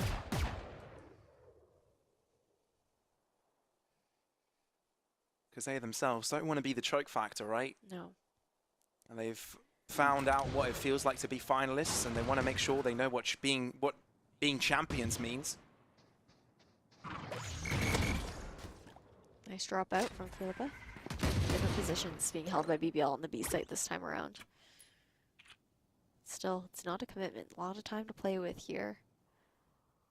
Falcons are just looking to see what kind of utility, what kind of information they can draw out from BBL. Prowler's not going to spot Sandra at the very least. So this timing to regroup towards long sync up is great. Even when you see Mary up the creek without a paddle, she still seems like a threat. Even when far out of her depth, not only she can swim, but she can force people right under. Schnell. Here's the commotion. Mary peeks out, finds the right moment to, and it's Sandra to open up. Is this already a start of something crazy? Is this the start of the end? BBL left with 3. Desperate times call for desperate measures. The showstopper only good for one. And Mad V stands tall and allows Falcons to move on. What a heartbreaking way to lose the second map. Falcons to 2-0 BBL. Bind being the map pick of the BBL Queens as well. And I feel like there's nothing more on brand, Pablos, than the fact that it's Matt B closing it out with a 4K on that Sheriff. I don't think you could really have it any other way. That's the signature of the IGL here for Falcons Vega. You absolutely couldn't have it in any other way, Ash. You're absolutely right, because she's been there for this team, clutch after clutch after clutch. Every time she was in a 1vx, somehow she came out on top, even when the odds weren't there for her. And yeah, sure, we can sort of mention any of the players for standing out here, but it was an absolute amazing performance from this team. We'll be throwing this to the desk as soon as we are ready, and I think they are ready right now. Yes, let's throw it over to Frankie and the rest. Ready as will ever be. Thank you so much, Pablos and Ash. We'll see you for our next series shortly. But let's talk about what went down on Bind. We had questions about the fact that BBL Queens wanted to pick it. First half, you know, looked pretty even. It was like, okay, this is kind of making sense. And then we got to see Falcons do what they do best, Billy, really, which is an attack side, and a very strong one at that. Yeah, I think as soon as Falcons switched onto that attack side, they really managed to like build a momentum. Like once they set the foot off the ground, like they just didn't take the foot off the gas essentially on their attack. It was just amazing to watch. Yeah, look, the reality is even losing that second half pistol, it didn't make us feel like BBL were back in the game, especially when every time you start to believe, it seems like there's just an individual round that comes out from Falcons just to let them know we're just that little bit better. Yeah, I mean, Mad V is always keen to show you how they're a little bit better. The individuals of Falcons are always looking so strong. But I have to say, we've got to give some props to BBL here, Mitch, actually, because we did get to see some really nicely coordinated performances from them, even if we didn't get to see it consistently round to round on Bind. Yeah, I think the reality is for this BBL squad, they made some comp shifts out of necessity. They went back to what was working for them, and I think they definitely hit their stride better and had a better face to them here. But at the end of the day, it's an uncomfortable situation when you drop into a lower bracket and you find yourself against Falcons, because the only thing scarier than Falcons in the upper bracket is Falcons when survival is on the line, and my God, they showed up here. I think surely. Oh, sorry, go for it, please. No, it's okay, Frankie. I was just gonna say, like, just to add to that, you do have like some star players in amongst that. You know, you had Wenz on the Viper, like having so much delay onto Falcons attack. Unfortunately, obviously not being enough to close it out in the end. But like Mitch said, you know, they've gone back to role switches. You had Alkia playing Initiator to begin with in stage 1, and then going back onto that duelist in stage 2. So yeah, I think BBL Queens, they have a couple of things that they maybe still need to iron out. Yeah, but definitely fantastic to see them actually starting to settle into the role changes that they've made. Mitch, you wanted to highlight something in particular, though, from this match. Let's get some numbers up on the board. We can check out the fact that MadV is a monster. Yeah, I mean, we got into the start of this game, the start of this map, a couple rounds in and a few big clutches out of MadV. Big 1v1 to keep the momentum going. The clutch that brings back around that the team had lost. It feels like Falcons have the fundamentals down, but then they've got what they need to reach into the box and pull out if things are going wrong. And that just was MadV here. I mean, we talk a lot about experience, and in our next series, there'll be no shortage of a conversation about the benefits that bringing in players with experience can have. And no doubt, MadV's been around the scene quite a while, but it's something beyond that when it comes to her. It's just her individual ability is unbelievable. We're going to have a interview now with MadV's partner in crime, her newest partner in crime. It's a pleasure to have Mary back on the broadcast. So let's welcome her into the show now. Mary, let's bring you up. Oh. Where is she? Here she is. I can hear her. Now we can see her. Mary, first of all, simple question. How are you feeling after that victory? Honestly, good. Very good. Proud of my teammates, and I think we did a very great job today. And hopefully we keep the same thing up for tomorrow. What was the reaction to MadV's 4K in that final round? I honestly didn't know what was going on. I was just too focused. I looked and I was like, oh, MadV got like 4Ks. I don't know. I literally didn't know. I asked her like right after the round, and I was like, what happened? It's like, oh. I mean, yeah. That's fair enough. I mean, MadV's on top of Tube with the Sheriff, just getting that final 2K. There were still 4 of you guys alive. MadV did not need to play like that. She just decided to shut things down. Of course. It did look like you guys might lose some momentum, though, towards the end of that second half, once BBL did manage to get a defensive round on the board for them, I should say. Obviously, you guys were in your attack. What were you going to say, though, that Mary, before I was saying that, no, we didn't really like lose the momentum, to be honest. It was just like a couple of mistakes from our side. And like the energy was up, everything was up. So it was like, you know, we already know we were going to win the round. So we just kept our focus and yeah. You were like, bye. Yeah, bye. But no, GG's to them. Honestly, they're really good players and they're really cracked gamers, to be honest. So it was a good match. Why do you think that they decided to pick the bind against you? Do you think that teams are going, oh, well, they're banning Breeze because they're not confident on that. They're only letting bind through because of that, so we should pick it. Is that what you think it is? I mean, honestly, like, if I was on the enemy's perspective and I saw our bind last time, I'd pick it against us, to be fair. But, of course, like, we're putting hours in practicing and fixing lots of things, so it's not a worry from our side. So what was the biggest fix that you've made so far? Because it looked so confident from you guys today, especially on the attack. Yeah, I mean, we were more prepped when it came to like strats, I'd say. So like we kind of knew like what we were doing. Unlike our last bind matchup, we were like playing like it's ranked, to be fair. So yeah, we're more structured, I'd say. And you've got such strong individuals, it makes sense sometimes if you're not as confident in the structure.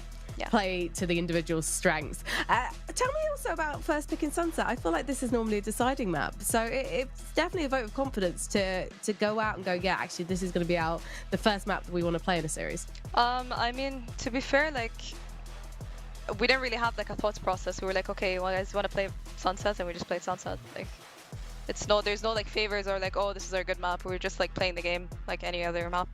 That's it. Were you expecting it to go to overtime? No. No, I don't think so, no. Like, yeah. It's never the plan. No, of course not. Yeah. I want to ask you something about your teammate Sandra. She called herself toxic earlier. I want to know if that's true. She called herself toxic? She called herself toxic. I think I'm the toxic she did also call you 16. Oh yeah, I corrected her. So I was like, no, I'm 18. She's like, yeah, but I remember you as a 16-year-old. I mean, what can I say? But no, I don't think Sandra is the toxic one. I think I'm the toxic one. To be fair. I mean, not obviously not in a team environment, but you know, when I play ranked, you know, my emotions get a hold of me, to be fair. So, yeah. You know what you're doing. You could be like, I've won trophies. What have you won? No, that's not the mindset, but sure. I just want to let everyone know on the broadcast that we're talking about joking banter toxicity as opposed to saying bad things. Mary, thank you so much for talking to me. Thank you, Frankie. Congratulations on the win. I appreciate Before it. I let you go, actually, Go who's ahead. winning, NASR or KC? KC, come on. Ooh, interesting. I need to get you on the analyst desk. Thank you so much, Mary. We'll see you playing. Thank you so much. Tomorrow, I think. Thank you. Bye-bye. Honestly, I'm terrible. I'm never seen on Game Changers ever again because I keep talking about toxicity like it's a positive thing. I need to start using the word banter because I mean the fact is that there's been great strides recently in the community to combat actual toxicity. I'm just a cheeky so-and-so. And we're gonna go to a break while the producers tell me off, and we will be back with Casey versus NASR Ignite.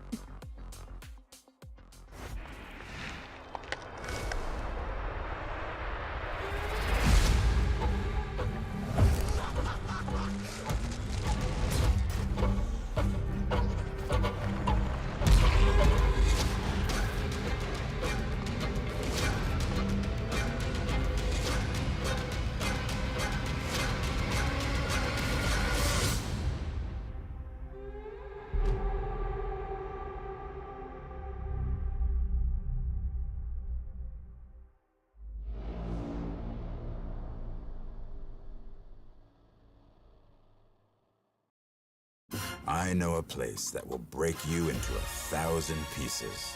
Stay away from them. Stay away from Lorca, Paco, and Picasso. Don't ask about Lola.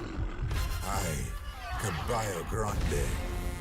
Ay, Dolor de Nieve. But in spite of everything, it occurs to you to visit Andalusia. Don't say I didn't warn you. Be careful of the Andalusian crush.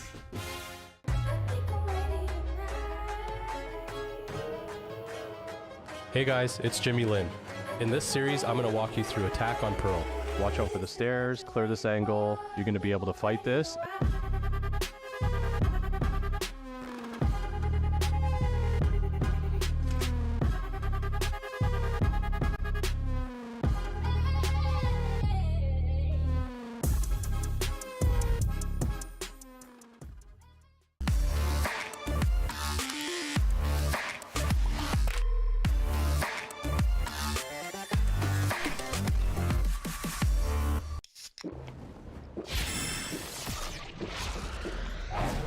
Red Bull gives you wings.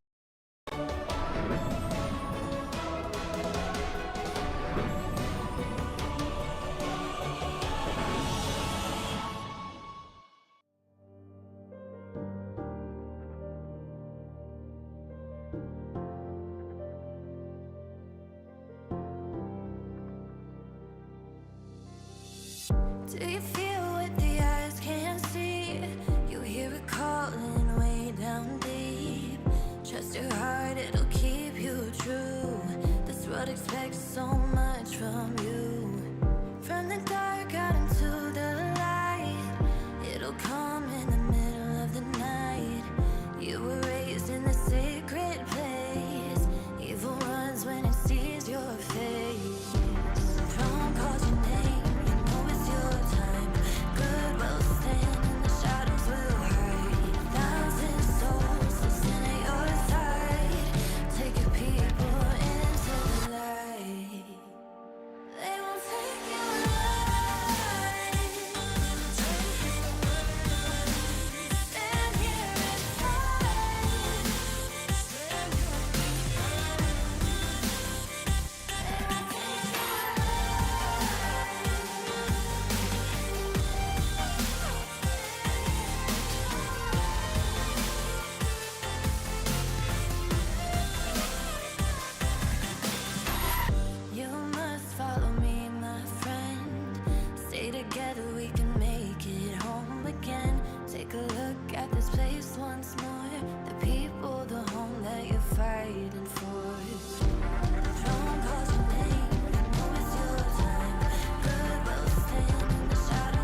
weaker than the day before.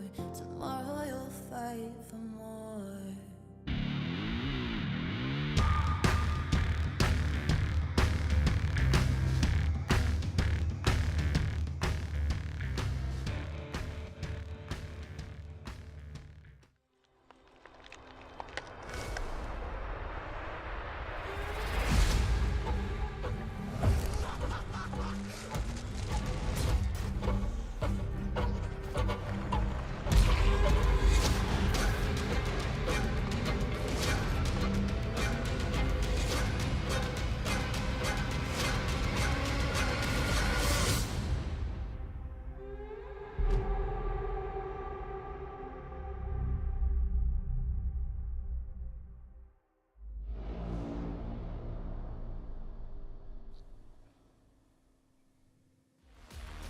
Welcome back to Valorant Game Changers EMEA. Now, if you've just joined us, sadly, you missed us saying goodbye to BBL Queens, but you will get to see Falcons fly another day as they continue their lower bracket run. And now it is the turn of Carmine Corp versus NASR Ignite. So let's take a look at the Carmine Corp roster, because this is a really interesting story, guys. We've seen this team come through contenders after going out in the group stage of stage one, and now they have added Roxy. We've got this reunion with Glance, and it's working out really nicely in their favor, Mitch.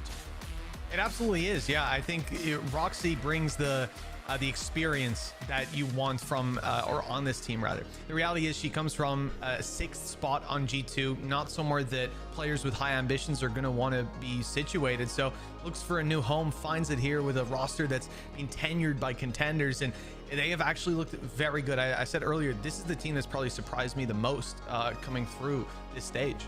I feel like, Billy, you're our resident Carmine Corp expert. Who's your favorite player, your one to watch on Carmine Corp? Oh, you can't throw me that question. You can't be biased on the analyst desk. One thing I will say about this team is I don't think that we've seen the full potential of it just yet. But let's take a look at NASR Ignite then, because this is one of the longest running cores in the Game Changers system. We've seen Toka come in recently, but this is a team that we know and love, and we expect to see them in playoffs every time. But do we expect to see them go much further? Billy, I'll come to you first. Yeah, it's kind of a difficult one. As you said, like, how much further can we expect to see them go? You know, they're a team that consistently are finishing that sort of top 6 place. Are Carmine Corp going to be the ones to get them to drop out? I'm not entirely sure. You'd think that it's a team that has their sort of fundamentals and everything solidified, given that the core of sort of Luxie, Nami, Marty, you know, they've been together for the past year, and we've got these couple of additions coming in now. So you'd hope that they've kind of got those fundamentals pinned down, that they can test Carmine Corp. Well, Mitch, do you remember what happened when these two teams last met? Because it was during the group stage, so it was a little while ago. But it was actually Carmine Corp who came out on top, and convincingly so. Yes, it absolutely was. Convincingly. I mean, Breeze was, you see it down the bottom, 13-5 and 13-9. This was an unbelievable display from this roster. And, you know, when I think about them as a strong team, Marty is usually where my mind goes. But in this series, especially in Breeze, she wasn't really leading the charge. Well, I suppose she was in opening duels. She was dying a lot, but that's what you need from your jet going through choke points. But players like Luxie, like Nami as well, one of my favorite controllers in the league, have been doing so much work behind the scenes. And I'm very excited for this roster. You know, obviously they beat Falcons week 1, much like their opponents, but that was before Mary, before the system we've just got to witness here today. So I don't know how much I can read into that, and results have been up and down ever since. This is a team that I think is trying to find their identity. They're on the right track, but they're running out of time now, right? This is the end of the track, and they've got to find another one. We are going to have an interview now with the wonderful, I should say. I was trying to think of the right word in French. I should say magnifique Luxie from NASR Ignite. Wanted to talk to her about the in-game leadership changes and what's going on in the team in general. So here's what she had to say. Luxie, thank you for joining me. The first thing I want to ask you about is what's the IGL situation in the team? I'm hearing that Nami's helping you, or she's maybe taken over. What's the situation? We put Nami on the IGL, and me, I'm co-IGLing in the middle of the round. So I'm doing the redirection and the rotation. Tell me about this change and why you made it. We made it because I had a loss of confidence by the last split, and for me to get back in the game more stronger, we put me out of this role to think more about my place, my role, and everything else. And the IGL of Nami was quite fitting with the team, so I just stay on co-IGL. And how are you feeling now? Is the confidence growing? Of course. It's better than ever. Are you still contributing ideas in the mid round? Yes, I am doing it, yeah. The thing is with NASR is... Oh, sorry. Continue. No. And Nami do it also in the mid-round. Like, it's everyone also. Not only me and Nami, it's Toka, Marty, everyone can just make a call in the middle. How have you fitted Toka into the team so quickly? We trained a lot, actually, and we explained a lot of our idea and the game plan and everything. But she's fast learner and she learned a lot also. So, has it been hard not being on a boot camp for this stage? Because I am so used to seeing NASR playing all together in the same building, but I know that education and work had stopped you guys from being together. So how has that been working this time round? But we are a little bit sad to not be in bootcamp, but we just like hype each other on the vocals, and I think it's the most important thing. We're going to see a rematch with Carmine Corp today. So what changes are we likely to see in this rematch? We're gonna have better mental. I think it's gonna be the key for win. Last game against them, we was not in our game. We was not like feeling the game. Everyone was down a bit, so we lost because of that, not because of the game plan or anything. Before I let you go then, how would you describe NASR's game? What's your style? I think our style is like a fast style. We love to do fast push and to be in chaos. I think it's working pretty well for us, but on certain map and certain situation, you cannot do that. So we just need to balance it. Well, listen, I'm a massive fan of chaos and I'm a massive fan of NASR. So good luck today. And hopefully we'll get to speak again. Thank you so much, Luxie. Thank you, Frankie. Bye. Another big thanks to Luxie for talking to me. Now, the reason I ask players sometimes what they think their team's signature is and what they're known for is because I always find it interesting then asking the analysts the same question. So, Mitch, do you agree with Luxie? Are NASR a team that thrive in chaos and want to push fast and aggressive? I mean, I haven't got the stats in front of me from like time to spike plant and stuff like that, but I can tell you if you've got a roster with Marty on it, you're going to thrive in the chaos. You're going to try to create that because if you put your opponents on the back foot, they don't know what's happening. The next thing that's happening is Marty swinging that corner, taking that fight. And I think with this roster, it's something that suits them. Again, we just haven't seen it hit its stride just yet. Like I said, results have been up and down. Your Falcons defeat, they bring in Mary, they look a lot better. They go down to GX, Focus. Like, there's some work still to be done here, but I like it as an identity. And surely you can counter that with great solid protocols, right? If we see chaos go up against the likes of G2 Gozen and we're just like, yeah, that's not going to work against them. They're just going to be able to shut you down every single time. But is that something that you think that KC can do, given that this lineup hasn't actually been together that long? Well, I'm kind of glad you mentioned that because you've mentioned G2. We have 2 ex-G2 players on this Carmine Core roster now. So I'm hoping that Glance and Roxy are able to kind of bring those protocols into this Carmine Core so that they can play a bit more disciplined because, of course, G2 have always known to have those sort of disciplined plays. So, yeah, I think we might be able to see that coming into Carmine Core. But as I said, Roxy's an addition, a new addition. So it's all to play for, really. Yeah, and the thing is, we would not be blamed for just talking about Roxy and Glance for this entire pre-show. However, we should talk about Kuripuyo because she is a fragging IGL Billy, and that's such a valuable thing to have on a team. I mean, we used to see it with Vanya in the BBL Queens, and we get to see it with KC. It's a big responsibility to have to bring this team together so quickly. Yeah, I mean, we just seen it with Mad V on Falcons Vega as well, right? Kuripia is honestly a fragger. Like, she's been absolutely insane. Even at Red Bull Instalock back in April, although it was like a goofy format of the 3 duelists, like, she still chose to stay on that controller role. I think she played Jet maybe like 1 map, but her ratings were still up there despite letting her other teammates play on duelists throughout that tournament. So yeah, it's a very confident player that I'll be keeping a close eye on throughout this series. And what of our duelists then, Mitch? You mentioned Marty earlier. Matrix is a player who seems to be incredible when she's on fire, but sometimes she doesn't quite strike the match. Well, I think that's the thing. You also have to look to KC and how deep their pool is talent-wise, right? Sometimes those kills can be eaten up elsewhere, right? But the reality is, for me, Marty has been a consistent demon. And when you look at the stats, sure, there's certain things like Matrix's damage per round is actually winning out over Marty so far. KDA is up there. You can see that the heights are definitely pulling the stats, but you look back at some of the games that Marty's had at her peak. The Falcons one is, I think, the best example. They go into it. I'm actually going to pull it up to triple check because the statistic sounds kind of ridiculous. They played 2 maps, they 2-0'd them, and Marty came out of that against Falcons with 61 kills. I mean, it's just ridiculous to see that level hit early on in a tournament, already finding their stride. And if we can see that level brought to every game, my goodness, it could be a quick one. It could be incredibly scary. I'm really genuinely looking forward to this matchup. I think this is definitely something that can deliver, and I do think you would be mistaken if you just went to like VLR and went, oh, it's a 2-0 last time, so it's definitely going to be a 2-0 again.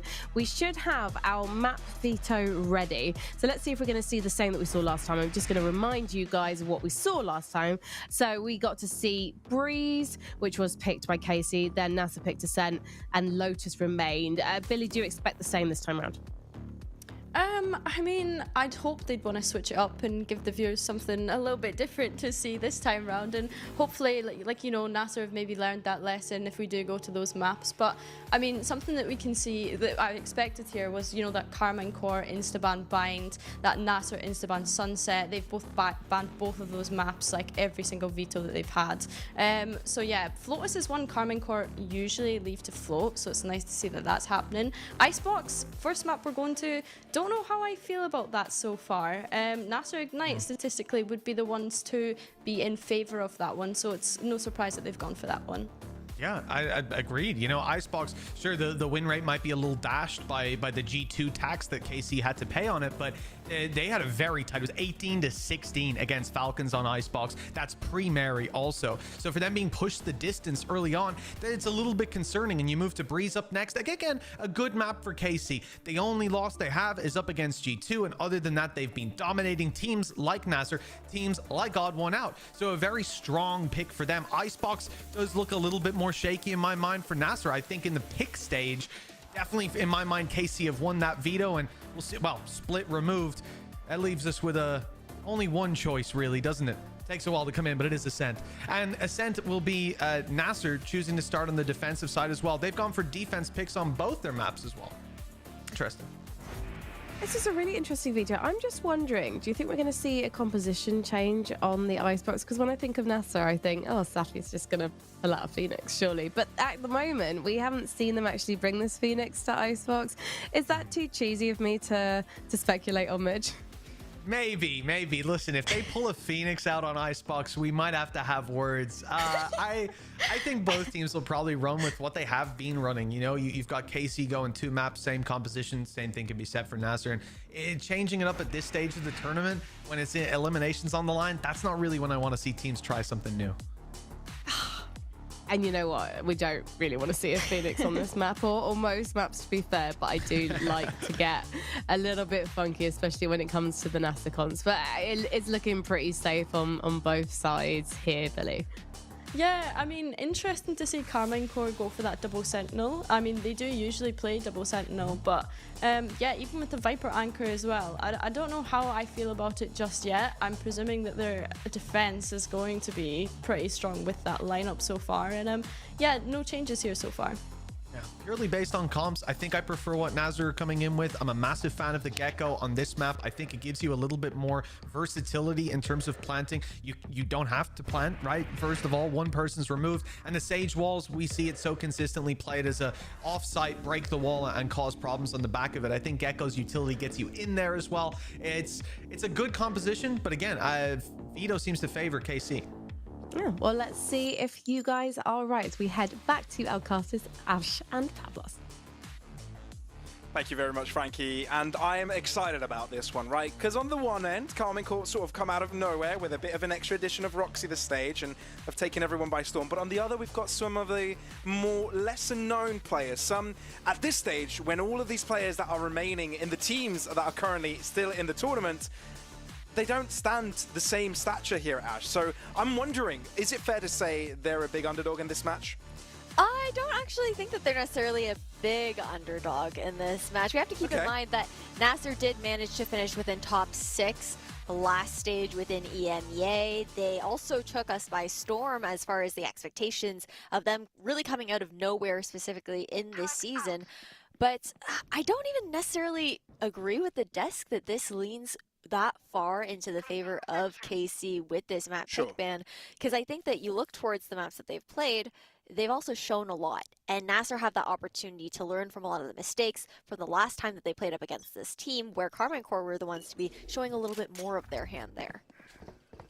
Well, only time will tell how this will turn out, as it's KC moving in on this attacking side, as it is at the side they have elected to begin on. Kuripuya, great shot to begin this round off of. NASR can see a lot of presence impending over this A site, so they just drop back and look to kind of go for this retake full player strong. Yeah, you've also got the fact that they might look for a little bit of a sandwich situation if you see the commitment on that flank there from Luxie, but instead everyone's going to regroup back over towards the screens.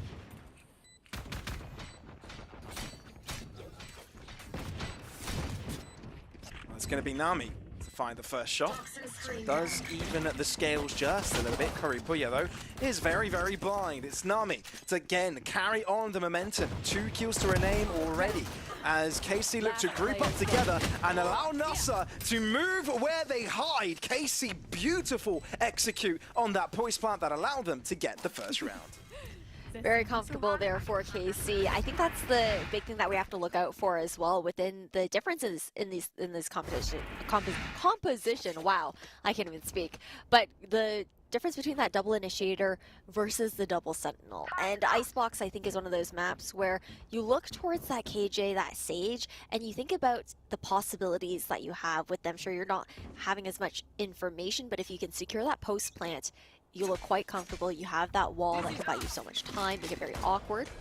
And it also opens up the opportunity to play more towards that B site as well, where it's typically a lot more difficult to actually secure that plant unless you have a really good mid presence, kind of playing that disruption or finding an opportunity to thread that needle. Look at the way that NASR actually fell all the way back off. They look to group up, play as a team, and play those numbers as KC plays so patiently towards this A site.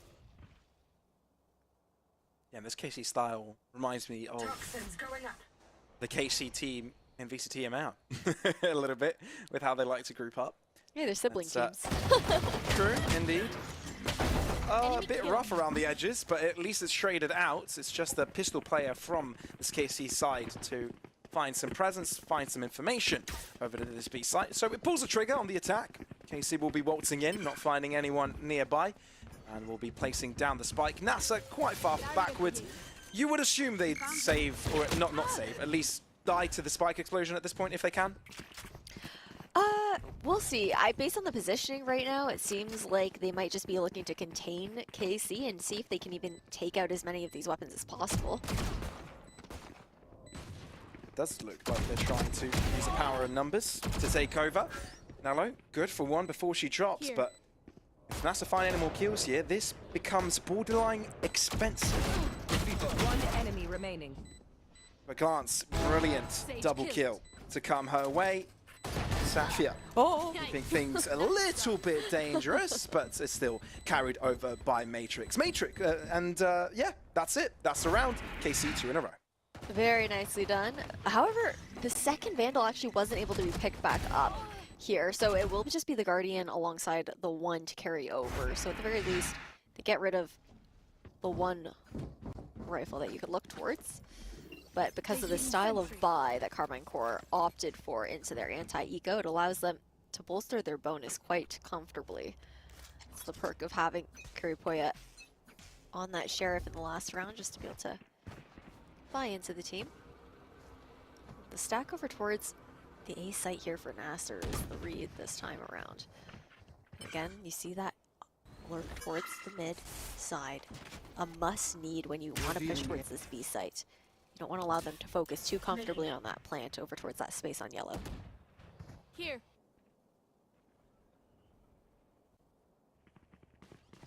KC smart to drop back here. Oh, looks he's making a little bit of noise. And it puts KC at a difficult spot. Nilo gonna find the right moment to swing. And all of a sudden, it feels like KC are in pole. I love how KC, they just paused there on B as well. It's Nami to hold down at the backside. Oh, she still recovers to find the second kill, though. Kuripoya wants to be present and goes in for more. Highlighted in the pre-game, and for good reason. Gets a quadra in the third round of the game in what is the bonus of Carmine Corps. And they have 3 rifles that they get to walk away with, a couple being their own investments, of course, but that's gonna hurt on the side of NASR. There's great coordination over towards mid coming out from KC. You had Kuripoya alongside Nello just to make those calls work together. Kind of playing as that bait to allow Nello to actually walk up into that window in the tube. Now they lean back over towards this A site.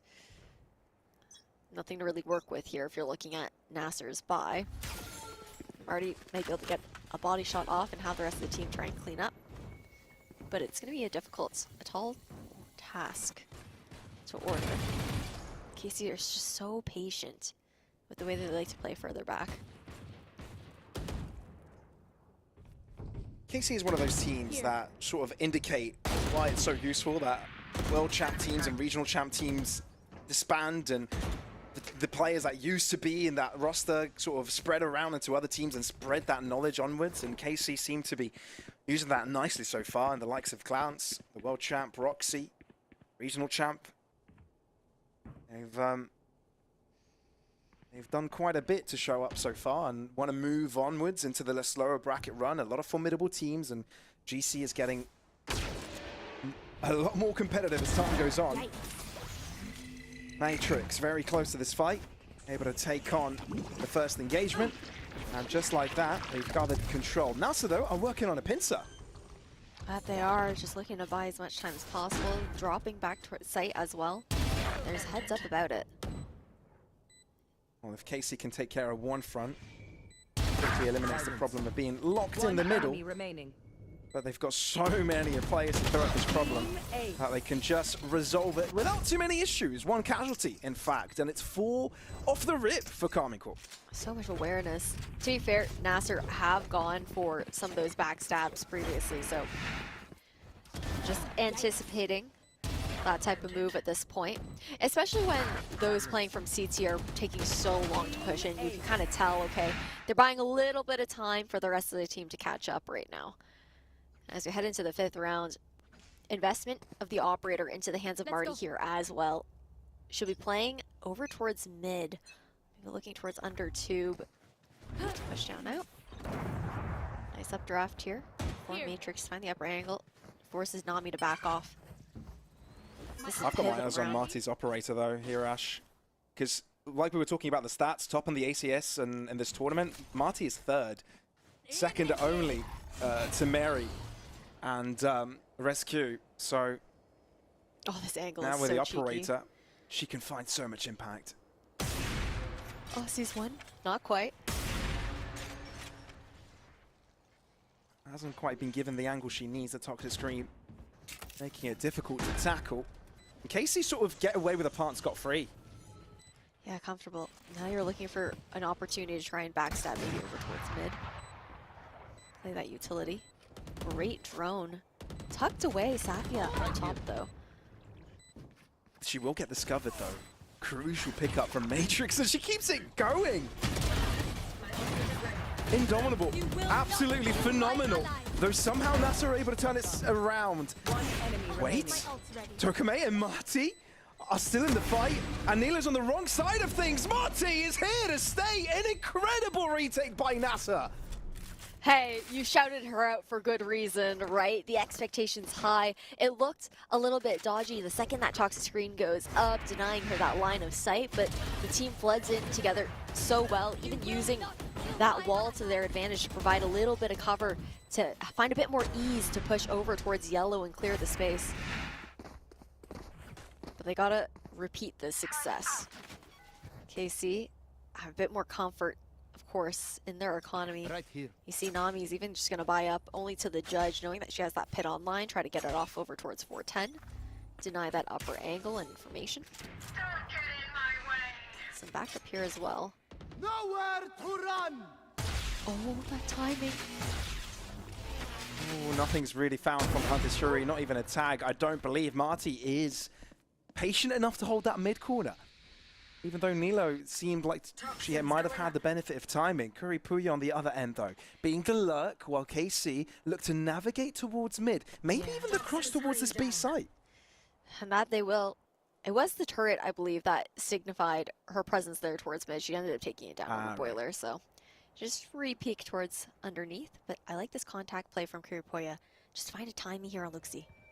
She might just have it. Dry peek galore. Marty might be there in time. Oh dear me! Gives enough information for Luxie to turn to her right-hand side. Now Marty is just dismantling Casey's attack.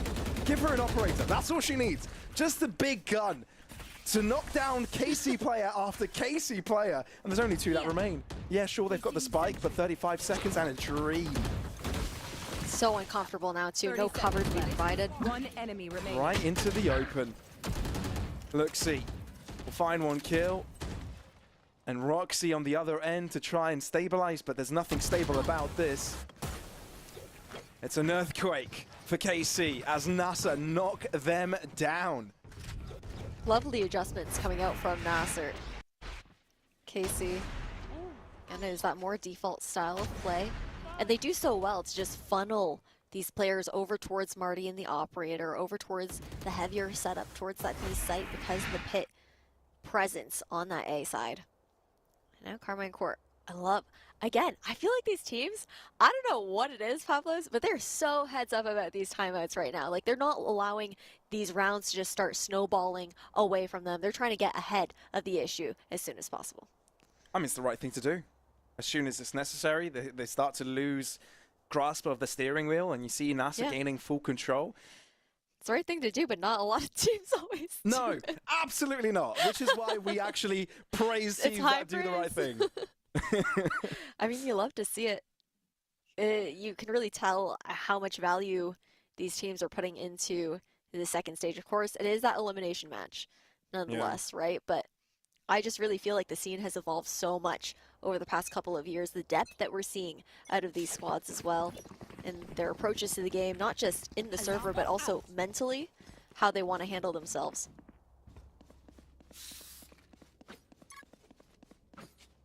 I mean, you're right in saying the pressure is on, right? Elimination match, it's,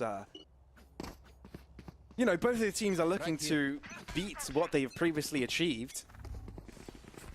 Carmine Court not really achieving exactly what they wanted stage one. NASR as well, falling short. Yeah. Casey having been relegated down to contenders as well, having to make that climb all the way back up here to stage 2. Very true.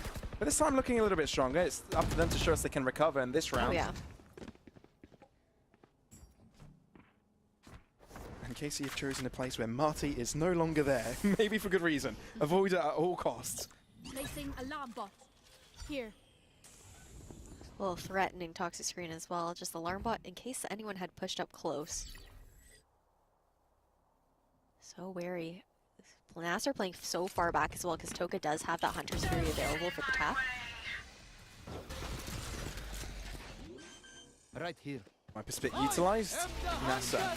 Hunter's Fury will be dropped in to try and kill the spike planter. That's Roxy no more. So NASR going to be playing off of the advantage, but it's only a two-dimensional attack. KC group up together and play within the shadows. What is this Thrash gonna uncover? Hasn't really found anybody just yet. Somehow KC are able to avoid every single one of these players, but Marty goes in with a blade, comes out alive. And 2 left for KC, dropping players left and right, but NASR grouped up. They're holding hands, they're taking this fight together. And yes, Nilo takes 2 down as she drops as well, but NASR have been tremendous on these retakes. The Flood has been impeccable, just moving as a complete unit on these retake situations. I think, too, in that post plant, it's a little bit more difficult for KC, right?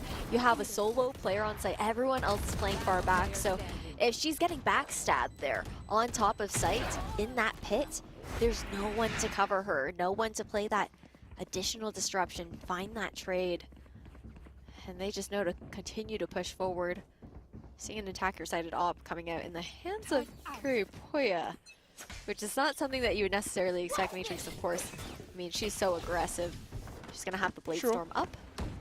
Would rather be the tip of the spear to actually push their way onto site. Well, Kuripoya looks for that flank and that lurk. Let's see what material the spear is made of. Matrix looking to lead the charge while NASR's covering all other angles. They're quite far backwards onto that B site, so they'll be late to gain info. They've got a strong defense on this A setup. And some noise has started to be made in response. Aldrin thrown out to scout out the area. And with that recon, Matrix will start to walk inwards. The rest of the team promptly moving inwards as well. Onto the spike plant they go. Damage inflicted on a few angles, but Kuripoya on the long distance makes the operator work. Nami will get shut down as well. NASR tried to flood the site before KC had time to set up, but KC have time for everything. Dealing damaging blows left and right. Marty looking to run away, trying to salvage the operator with her life. Will take down Matrix, but how much more can you really get? Because she's being circulated around, goes aggressive, finds a shorty, upgrades to a Vandal, gets the spray. Maybe she can find more, makes it dangerous, but Nilo is there to cover the ground. KC are back in their winning ways. It gets so terrifying, too. She knows she's being pressured for that op, and she's just like, okay, you know what? I'm just going to see how many of you I can take out in the process right now. And the movement as well is stunning to see, but a great recovery here for Carmine Core. And it looks like just before we head into that replay that there will be another timeout to be called here, but we got to see exactly how this round ended up panning out. They're just chasing her down. Poison's gone. Oh, yeah.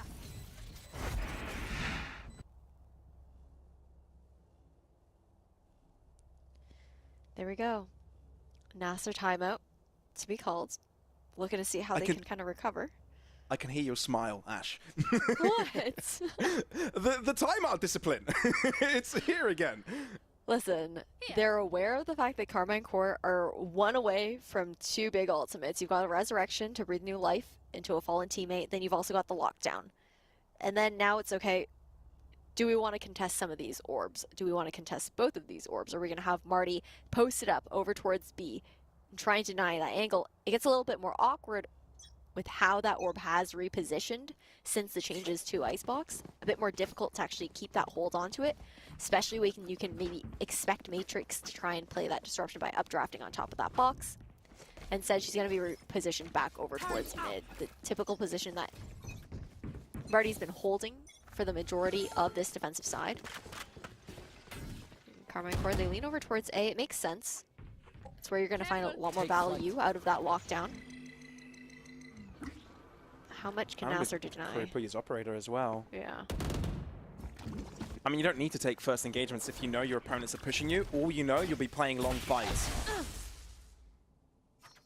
So it's a smart play for KC. Careful. Just let them have the site. Use that ultimate. Here. Regroup as a team. Their retakes have been good.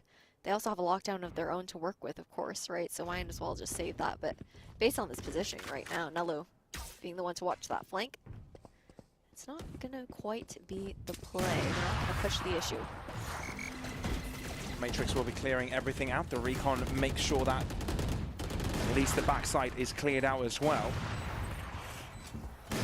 And the spike does get planted. And in fact, KC do drop back. I mean, They don't want to get caught out. Again, they know that there's that opportunity to throw down the lockdown for this retake. But giving up so much space for free just allows it to go out so much deeper. Here's Safia to throw that out for 410. That's so true. How do KC react to this?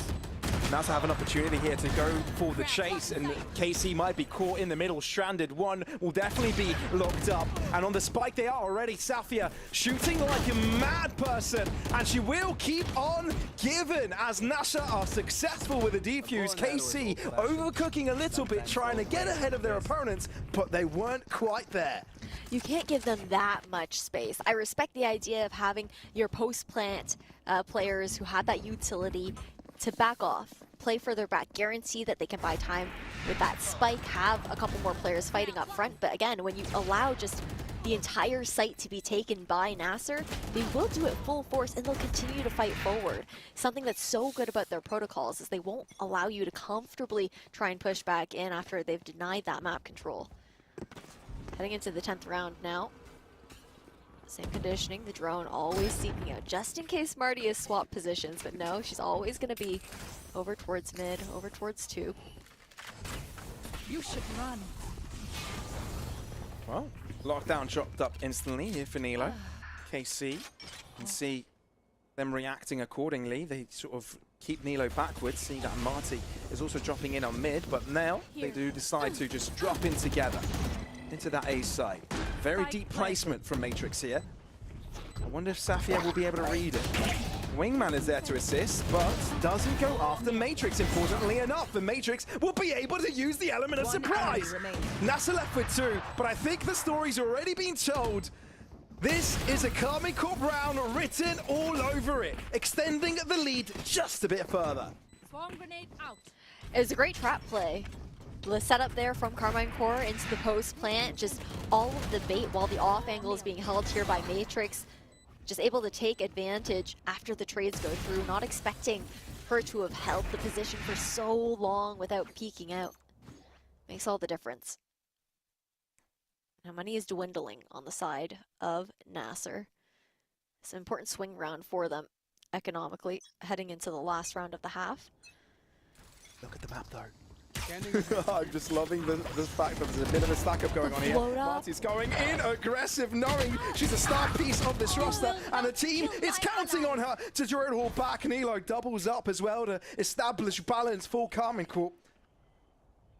And NASR are wondering how do they react from this. Marty took the first engagement, she's still alive. Operator shot to the feet of Safia, but she's still able to scramble herself away. The space sites are open and it feels like KC know exactly what they're doing. I mean, she's gotten so much information though. The rotation still not having been called right off the gate. There is a nade tucked away. It'll force a bit of a wider plant out from Carmine Core. A little bit of chip damage done, but realistically not too bad. Just looking to sync up as a team now. Yeah, but the fact that Curry Puya, or rather Naomi, took quite a while to leave that A site does buy time for the spike to get closer to this explosion point. Still, Marty, of course it's Marty to lead the charge, as always. High-low setup, good for 1 on this NASR side of things, but it's KC that seemed to be leading numbers-wise. 2v1, Safia trying to do all she can, but she's running out of time, and this time is not what she needs to put pressure on her right now. Still grabs all the kills, but cannot get the defuse. Great effort by Safia, but that's not what they need to keep themselves in the game. It's KC to extend. Well, clinical pivot coming out from KC over towards that B site. They continue to usually default that wall over there. It ends up being thrown down actually late into the round this time. But I did like the idea coming out from NASR there, Pavlos. We've seen this deeper A wall that allows that lurk, that cross over towards jail, a little bit of that threat to go through. They hadn't used it previously, and they try and catch Carmine Core off guard with that push. They're just so aware, so diligent always with that drone as well.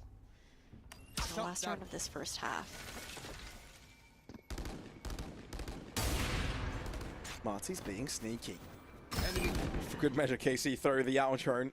I don't blame them at all. No. Spending a very useful piece of utility quite early. But look at NASR reacting to this. They've gone quite deep themselves. If KC confront this, they might be in a world of hurt. But no! Call an ambulance, but not for me, Nilo calls out. And the B site is now fully under KC's control. I think this round might just be done and dusted. I mean, sure, it is a 3v5. You never know what's going to happen. But realistically, with the post-plant power available... Wow. You should Sneaky run. corner from Kuripuya. One enemy remaining. It would take an absolute miracle. It's just not happening. Wait. Okay. I was like, do you get a second one here? Not that you'd really have time to push back in, but... It sounds like you've experienced the casting curse a few too many times. So the moment you said something and then you saw something stating the opposite, you got alarmed. Which is fair enough. I mean, But it looked like she was 8-4. going to get the second. That's all. Yeah, it did. It did. But then she had to get another 2. Oh, hello, Dan. With not much time. Hello, Dan the Penguin. What's up? What's up with a long face? He's just vibing.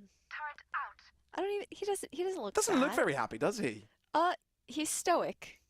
Stoic. You know, it's a serious matchup. It's elimination here. Fair. Concerned, maybe? That's not. Was the that the vibe I'm face of picking up. concern? I No. don't know. Sure. Okay. Well, into the next half, it's NASR's turn to show us what they can do when they've got tempo on their side. And if KC can react to it accordingly, Kuripuya will be seeking for assistance as the Aldrin is heading in her direction, and KC are quick to react to it as well, right? All of them on this left-hand side of the map and closing in on the B site. It's Nami to lead the charge together with Marty on the other end. Good recon. Kuripuya now is stuck, and with a toxic screen, she's going to have to take this fight alone. Still, it's Nilo to peek past to try and assist, and it works out. 2 versus 2 when it comes to the kills. And 3 left on the server per team. NASR seem to be thinking better of the situation. I mean, you've got Lucy quite low here as well, all 3 players. But they're not cutting noise. They're still going to make quite a bit of sound. But even then, they think it's a bait. The read from Carmine Core is to move back towards A. Play a bit further back. Keep walking up. I love this push. It might be exactly what they need, but Glance isn't a player you need to underestimate. 30 seconds left. Still. One enemy remaining. Roxy! Lightning fast reactions on that, and Nami is already digging her grave. That's KC at 9. I think this pistol just makes things a lot more difficult for this NASR side to recover. Absolutely true. Again, you're also running into this double Sentinel setup, right, on top of the classic Viper that you're going to be seeing here on Icebox. One enemy remaining. Just makes it a little bit more difficult to try and bob and weave. Again, I did like the idea of pushing forward here. I think, though, that I would have liked them to at least like commit to the plant or maybe find a better timing on it. They waited a little bit too long. Nonetheless, oh, that Outlaw's got to be scary. Quick It little is. reload. I do love myself a bit of Outlaw here and there. Well, there's 2 of them on the server. KC treating us. It's got a skin too. Mitch has got to be chuffed on the analyst desk. Still, NASR looking to move in. A few players caught out from the recon, so KC well know what is going on. Still, though, quite a damaging affair. Nilo has got it all under lock and key, but not without a bit of concern. Yeah, nice damage that was done, at the very least. There's going to be a little bit of a risk here, though, on the side of NASR, because we are going to see 2 of these players actually sacrificing the shield for light due to the cost of their utility, how much they actually invested into that last round as well. Spike down So that makes it all the more daunting to actually face up against the 2 Outlaws that we're going to see once again here into the bonus round of Carmine Core. And in case you've only just joined, this is an elimination match, right? A best-of-3 series, which could determine a team from carrying onwards or dropping out of this tournament. Oh, some risky fights taken up. Marty able to drop back from them and resets with her team to move onto this A site instead. No Outlaw waiting here for them, though. Nice little shock dart lineup, not going to land. Just looking for timing as the rest of the team syncs up close towards the choke point before they bust on through. Nice mollies to clear out towards backside. Ooh, perfect out drone. And not only did he get a tag, but it spotted out 3 players crossing onwards. But it doesn't matter if Roxy is caught out, pants down on this backside. And it might have just given a way for KC to make this bonus work, and you don't want to let that happen if you're NASR. What's the approach here? They're still looking to flood on. Maintaining maze control, though, at the very least. Spike. Oh, the Guardian. Well placed, though. Kuripuya making the outlaw work, but couldn't quite recover in time to deliver. And that's going to be NASR making their way on the score sheet. The first time on attack, but let's be fair, it was up against lesser weapons. It was. But it was also quite a clean round nonetheless. They really needed to carry as many of these weapons over as possible just to guarantee that they could continue to bolster their economy in the long term of this matchup. You've got Glance cycling into the Hunter's Fury into this round as well. Everything pretty far away on the side of NASR aside from the Viper's Pit here for Anami, so could see that into a post-plant situation. Can I just shout out Nilo's score, by the way? 22 and 10? Not too shabby. Not too shabby of a game. Hunter's Fury straight away. And this time finds the kill. Glance giving NASR the advantage straight away. Gorgeous on the side of Glance. Now it's back to the drawing board here for NASR. Look to poke and prod back towards B, see if anyone's taken some space. See the owl drone going out just to clear out all of these close angles in case someone has crept up. Not going to be the case though.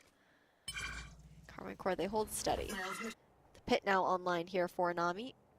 Might be a situation where we see the pit thrown down actually on this B site to see if they could buy that rotation from A and have the rest of the team walk up, that being Safia and Marty on the other side of the map. It's going to work out perfectly. Pit not even needed. Just the wall was enough to draw that attention back over. Be a free plant. Opportunity to play in the post, and Marty in this numbers disadvantage might just play forward, see if she can find a pick, find a timing one of these players to even the fight. And it's not like KC have got flashes to throw at this. It's going to have to be off of information, and the Aldrone isn't going to be checking below, but Marty has to break it and has to dash out to find a different area to fend off the rest. Matrix able to find Marty right on time and goes even further, uses the zipline to get over the Viper's Pit, but Tokumaita is able to shut it down. 3v4. NASR on the back foot, but they still have the Viper's Pit to hide within. KC need a kill and they need it quick. The wall won't be able to stop them from getting onto the spike. Roxy finds another. All the KC players are so very low, and the fact that NASR are still alive and well is enough to get them the round secure by the spike explosion. They bought time so well there. It was difficult to find that retake. Again, you mentioned they didn't have those flashes. They didn't have the availability of that Gecko utility to actually try to clear back in. But you look towards, or sorry, not the Gecko utility, but the Sova utility to actually clear back in. Just playing close, guaranteeing that they could actually find those trades, something that was a struggle on defense when the pit did go up. Kind of left high and dry previously.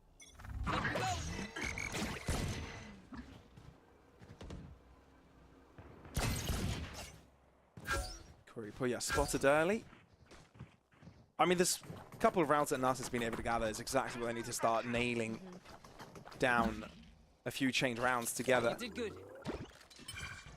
And they've done so far. And with the situation in KCR in economically, this could well be a third consecutive. Oh yeah. Cycling up into these ultimates as well when the weapons do come out, or in case, you know, things go wrong in this next round. As far looking fairly comfortable. Got such a committed lurk position on the other side of the map just to maintain that control, deny some space, or find info for NASR. But we have to see a lot more of these pauses here towards that B site, Pavlos, because of the nerfs that happened to Viper. The toxic screen running out just that much more quickly. You have to wait for the cycle to come back up. Scanning ahead. Try and reset, get that utility all back online together. See if we can find some. Oh, wow. That hurts. Well, the wingman wasn't... Well, I was about to say wasn't sent to plant the spike, and Kuripoya thought that was the case, so gets her head ripped off.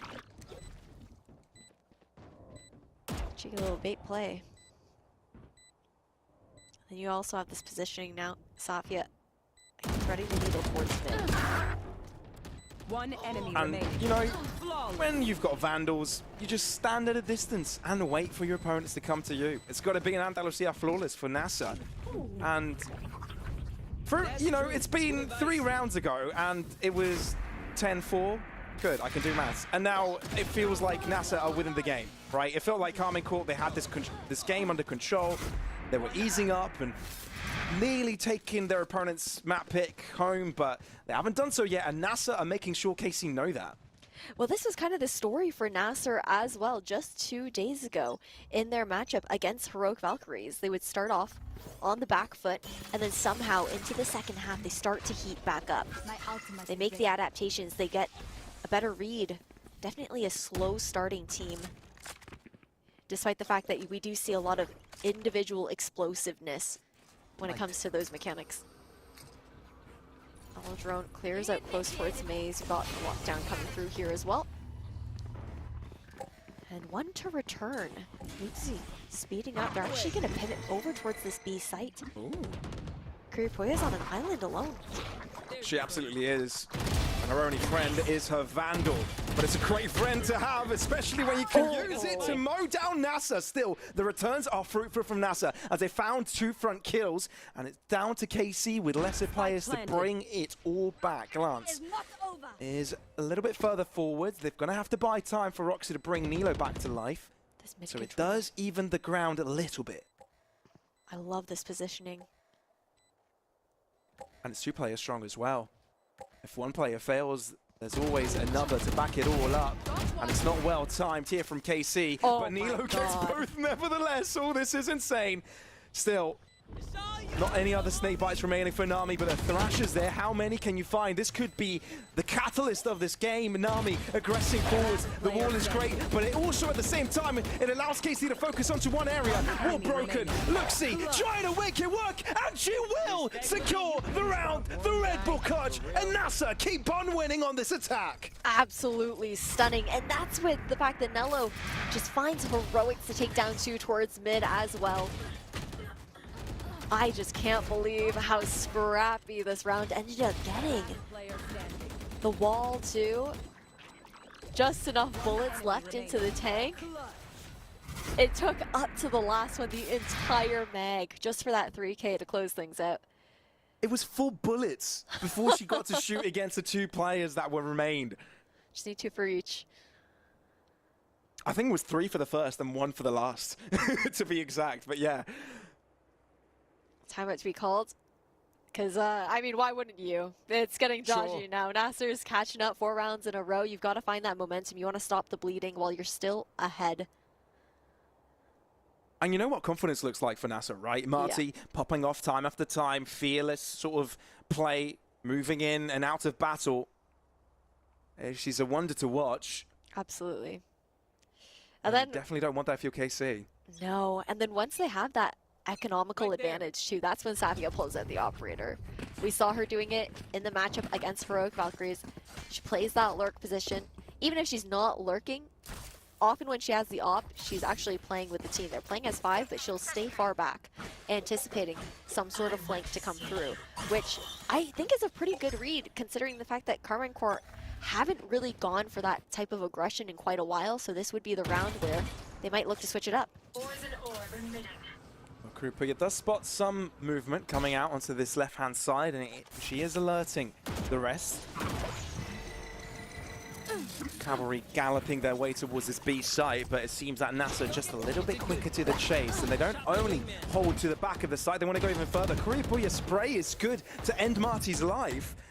You don't even need to see your opponents to get the first kill, apparently. But Nami wants to return the favor. Roxy looking to peek right back up, and Matrix didn't have the delicacy of peeking wider from her angle. And all of a sudden it stands still, but Kuripoya still wants to keep the advantage going for KC. It's been a bit of a drought on this defensive side, but maybe now they can unlock it, having the advantage here. Safia. What an angle to hold of the operator.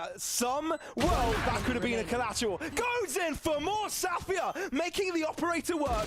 NASR determined to make this map their own, and Nami brings out an outer pocket triple, making the gap to 1 round. A massive swing round coming out from NASR to steal that from Carmine Core. The ability to now tie things up now that Carmine Core are on that back foot. Again, I mean, it's been that constant back and forth between these saves, between the buys. But now fully having to save onto those pistols. I like the approach too, because NASR, they keep going towards this B site, but they won't plant right away. They'll pause for a moment, they'll just hold these angles, have these crossfires set up, and wait for KC to feel that itch to peek. Blaze just out from Marty as well. I'm from Matrix? No, they were from Matrix, not Marty. And, sure. Careful. It is KC to win the early kill. Look at Now, this funnel. It's into the True. KJ setup here on the A site, looking to buy time, deny that plant for as long as possible. How much chip damage can it find? Nilo to the back of the site, may try her luck. But Marty circulates and avoids all firepower thrown at her. NASR's got it covered. Even though KC had a good plan in the works, had an early kill, Planted. and may keep things competitive, at least until the final mark. NASR group up, simultaneous swing from both remaining players. The comeback achieved.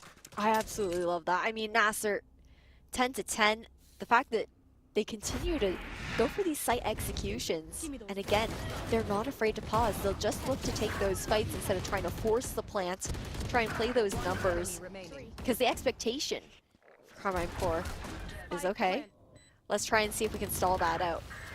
But NASR are just ahead of the play already because they're waiting for them to swing into him. Another swing round, important one. Operator back online for Matrix. Also got the Viper's Pit up. Not in a position where we're going to see that used. Oh. Wasn't quite ready for that one. No. I don't think neither of them were. But Safia, sticking to it. Sure. Feeling the confidence. NASR feeling out this B site extremity, but do think better of it. Oh, the walk Jump up back. close. Roxy, you sneaky devil. There's no way they Oh, you sneaky you. The alarm bot alerts of Roxy's presence. And NASR will use that to take numbers advantage. Matrix knows she's got to do a lot and brings things to a standstill. NASR scratching their head. Do they commit to this? There's 2 defenders of this on this A site, which KC could use to stop it. Viper's Pit utilized to permit the cross for the wingman. The spike not quite gone down just yet, especially when Glance is able to delay it. 3v3. Time is starting to dwindle down. Here. And it allows KC to approach with a third player. Nilo approaching. Viper's Pit in retaliation. Oh my, this is going to get very messy.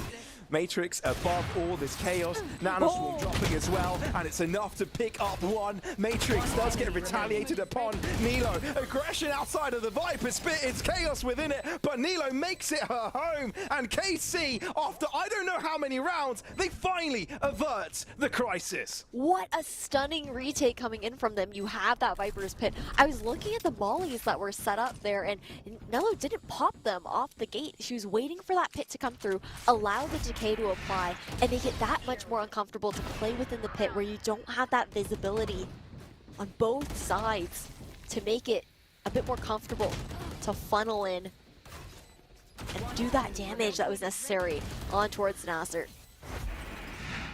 But they have to keep going. It's still a tight match. It's just 1 round in advantage. You have a lockdown to work with, but then you also have a Thrash in the hands of Luxie.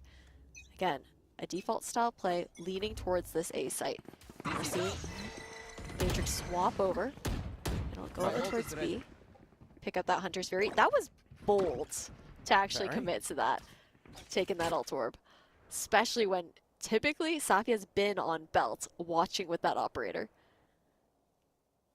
Works out. But I tell you what, this might be even more bold. A Viper v Viper fight, which is a bit uncomfortable. Nami comes off better off. And someone might be staying. They're welcome. Can't thread the needle, which allows one to run scot-free. KC. They need to turn it back, and I think Glance has done just enough. Hunter Fury to prevent the lockdown from dropping. The spike not yet down, and KC were quick to rotate. Oh, they are, and you can see now the pivot, especially with Nami having this tube control. She's got to pause here, though. The turrets are on the other corner. Did she spot someone from the minimap? I think she did. 30 seconds left. Toxins going up. Oh, that's ahead. Oh, dear me. Nilo turns around in time. The Una reverse card ripped out of pocket, and now it's NASR on the back foot. They can get the plant down, but Hunter's Fury available off the back of the orb collection earlier. The kill goes to Glance, and KC have got double the amount of players to throw at this. No cover to be provided either. It's all Sappy on this long angle. I mean, it's anyone to do it. It's Safia. She's been online on this operator, but starts to miss a few shots, and you're running out of space to keep KC back with Tukamete. Tries to take this fight. The Safia walled off, might be able to take down Matrix, but that's all she can get. It's KC now on map point on their opponents' map pick. NASR coming in with what could have been a fake comeback here. But they are only ones to tell us otherwise. If they can find 2 in a row, we could be looking at overtime. Anything's possible. We've seen the insane rounds that have been won, even in our last series earlier today. But this is a completely different squad, 2 different teams that we have to look towards, and not everyone can play like Mad B necessarily. Not taking it away from any of these players in the server right now, but you also don't want it to have to come down to those clutches either. No. So the time has to be called. Wondering where things have gone wrong. NASR, they found a lot of that success. Again, pausing on these sites, looking for those engagements when KC were maybe trying to stall out the plant, felt that urge to push back in. But KC have also changed their approach on the defense here, Pavlos. They're playing a little bit more patient. They're looking to wait until that spike is actually planted secure. And then they're like, okay, now it's comfortable. Now we can push back in. It's very fair to say, but I can't just help but think that that round was all off the back of Glance being able to secure the orb early on, right? Well, you said that's bold, and yes, it was. NASR not being able to punish that, I think that changed the round in its entirety. Yeah, obviously, stopping them from pushing into A was also a good note. KC adapted quickly. But this is not looking good for NASR. Investing deeply. Not much remaining after this. Not many change. Get out of my way. KC, 1 away from being ahead in this series. Triple push down mid as well. They haven't done this. It feels like being kind of silent about it as well. It doesn't feel like NASR know, but at least you've got Nami looking that direction now. Yeah, but 3? Playing off contact? And it's a high-low as well on close corner. That's a leg, and that's a head. Glance trades it. Is that enough? Glance can't quite be collected. Resurrection gives KC the advantage. That's exactly what KC needed. Lockdown drop from NASR, which indicates what the approach is looking like for them. The cross comes through. The push is in. Marty on higher ground with the knives. What can she do? Need to find something early. Numbers disadvantage. Now, time to fall back. 4v5 situation. We've got 2 shocks to work with here for Glance, but otherwise, no info quite yet. Waiting on the timer for that recon. NASR looking to roll in together. But it seems that KC are rolling bowling balls towards them and dropping NASR like pins. It's a strike by the end that allows KC to end NASR's life on Icebox and forcing them into a very dangerous breeze to keep them alive in this series and the tournament. 13-10 is your score as Carmen Court come off victorious on the first map. Oh, both teams look so good. I mean, again, it's that slow start. It does make you wonder, okay, if NASR had maybe a stronger first half, what the possibilities were on this map. We saw a lot of depth coming out from both of these teams. And this is also this revenge matchup as well, right? It's NASR who are looking to bite back up against Karma and Core, who were able to take them out in a 2-1 fashion, but they had some pretty dominant maps, and Breeze was one of them. It was indeed. It was indeed. And I don't know how I feel about this right now, right? Because NASR nearly made that comeback possible, but it just wasn't there. So they're just going to have to show up for Breeze. Let's see if that happens. We'll be back right after this.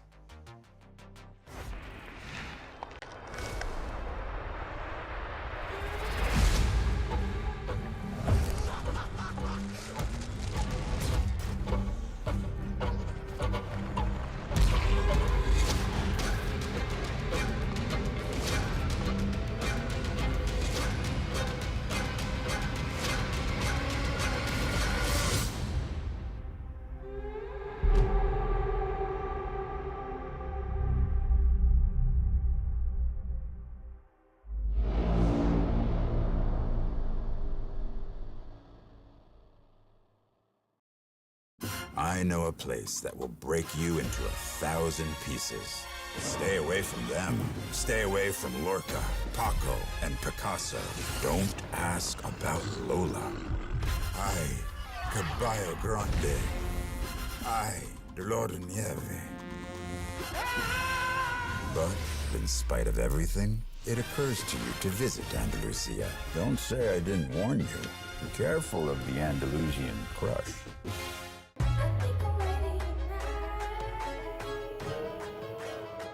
Hey guys, it's Jimmy Lin. In this series, I'm going to walk you through Attack on Pearl. Watch out for the stairs, clear this angle. You're going to be able to fight this.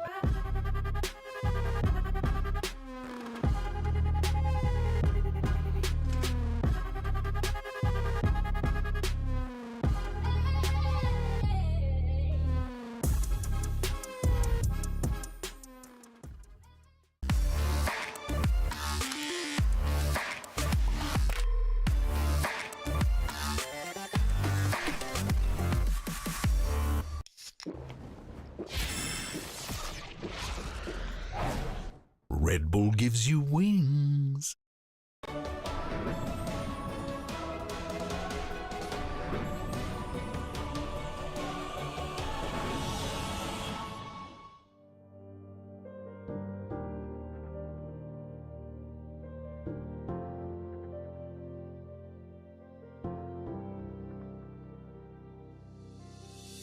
Do you feel what the eyes can't see? You hear it calling way down deep. Trust your heart, it'll keep you true. This world expects so much from you. From the dark out into the light, it'll come in the middle of the night. You were raised in the sacred place. Evil runs when it sees your face.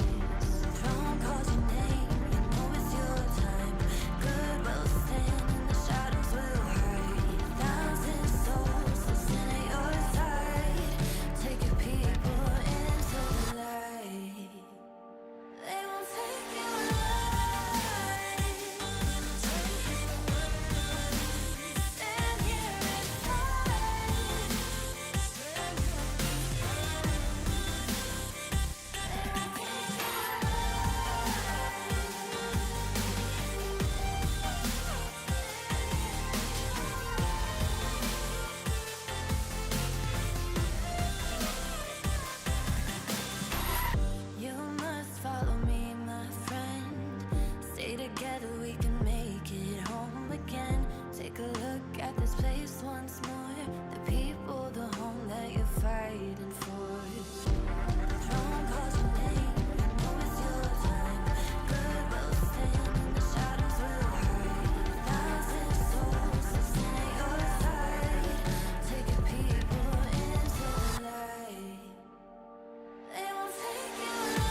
Welcome back to Valorant Game Changers EMEA, where we are one map into our second series of the day, and it was taken by Carmine Corp. Now, last time Carmine Corp did play NASR Ignite, they also won the first map. However, it was not nearly as competitive as what we just witnessed on Icebox, Mitch. That is true. Yeah, it was a much more dominant start, and perhaps this is a sign that, sure, NASR have learned, they've raised their levels, but also we're coming into Icebox as well. And this was a very strange one for me, because although the score line may not look dominant, and I'm not saying that NASR didn't have a chance to win it, the heroes that stood up certainly seem to be shining a little bit more on KC in this map. This was an incredible performance by some of these players. I think in particular Nell, it was just outrageous. Billy, I wouldn't blame you if your ears were ringing because of the amount of times on the pitch that Mitch kept screaming Nello in the green room. Yeah, I mean, we were constantly shouting, check her PC, check her PC. Like, Nello is already an outstanding player, but I think as well, one thing that we need to take into consideration is she was playing on that Killjoy, which is perhaps a comfort pick for Nello. And yeah, we really got to see her shine throughout this matchup. It was really nice to see. It's interesting you mentioned the Killjoy, because actually when we thought, you know, Roxy is coming into this team and Nello and her haven't been able to play together because of the role clashes in the past, we would have thought maybe that Roxy would be moving on to that Killjoy. However, wisely it looks like, Mitch, KC have decided to let Nello do what she does best. Yeah, that was either the 80th or 81st map of Killjoy, and I guess it really has gotten better with time. I mean, it didn't matter what you were doing. You try to push up mid, Nello's there. You try to go B, Nello's rotating in, clutching the round. You try to Viper's pit on A. Doesn't matter. Nello's headshotting everybody. They used a counter Viper's pit, which technically, right, crowd controlled them a little bit, so I'll give it credit. But I don't think it would have mattered with Nello hitting shots like that. It's actually perplexing to see her hit this level so consistently in every single round. And hell, maybe Roxy's going to be pushed off the Killjoy on other maps now. You know what, though? Maybe actually there was a question of just pure aim on the part of Nello, though. It wasn't just about the Killjoy utility, Billy. Yeah, I think so. I think that Nello is one of those players that when her team are maybe not performing at their best, she's able to step up. But in saying that, KC, they had a lot of really good reads throughout the game, you know, round 11 in particular, which is on screen right now. That owl drone, one piece of utility, gave them all the information that they needed onto that A site, which allowed them to rotate into the two players that had pushed up from NASR onto B, and it allowed them to just funnel into the site. Those kind of reactions that we were seeing from Carmine Corp, those instantaneous reactions off of the information that NASR were just giving to them for free, was ultimately how Carmine Corp were able to, you know, just continue to get these rounds behind their belt. Yeah, there were a couple moments though where I feel like KC looked a little bit shaky. It was them, right, that we saw the rotations coming through on their defensive side with a Viper wall, or am I misremembering the teams? Because to be honest, all I can remember is Nello popping heads from that map. But you know, there when was it comes the forced rotate, right? There was the I think it was round 16 that you're referring to, Mitch, where it looked like they just rotated fully to be just on the basis of a Viper wall they saw. Yeah, exactly. Off a Viper wall, off no contact. It was a really weird gamble, and I feel like something must have been misconstrued, or maybe we're missing something. You know, they didn't have a deadlock ultimate, which is, or a deadlock ultimate, a lockdown. That's what I'm going for. A Killjoy ultimate, which is typically what you'd expect when you see a team so quickly give up A. But hey, they were able to pivot their way back into the series after that, so it didn't really matter. Should we talk about Breeze? Let's do it. Well, why not? This is a KC map pick. Obviously, having their opponent's map pick in hand, they're going to be feeling very confident going into this one. However, last time we saw them play, it was against G2, and it was 13-4. But we normally expect more from this team on Breeze, right, Billy? We're going to see it today? I mean, you'd like to think so. If you're losing on Breeze to G2, I don't think it's anything to be too upset about. Maybe the only thing that might be in the back of their minds is that this loss was yesterday, so that might still be a little bit of a bruise for this team. They might not have been able to go back and actually iron out anything that they wanted to from that matchup. But as you said, Breeze has been a pretty successful map for the side of Carmine Corp so far. Oh yeah, I mean, for NASR, it hasn't been horrendous, right? But their most recent loss was to this KC squad. When you look at KC, the only one that they've been bested by, G2. And sure, G2 goes and did absolutely destroy them on that map. Don't get me wrong.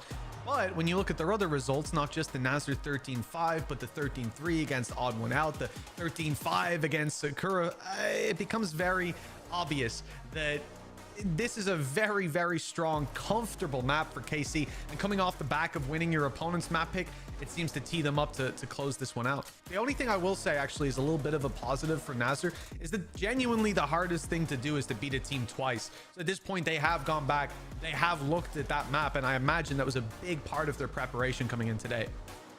So what do you think does give KC the edge when it comes to Breeze? Because when it came to their match against G2, obviously it was like they couldn't even get a look in. Like they just couldn't win any of those aim duels and they were just getting shut down efficiently. Are their individuals going to be able to get one over NASR, Mitch? I mean, you would definitely hope so. With somebody like Nello popping off the way she did, and then you think about typically this map, you're thinking about Curry's Viper as doing a lot of damage. The control that she's able to have across the map is, well, no teams but G2 have been able to find an answer to it. So I do feel like there's a lot of competitive edge individually for KC. It's a map that they're super comfortable with, and all that we can really hope is that NASR have found their kryptonite. They found the weaknesses that G2 were able to exploit.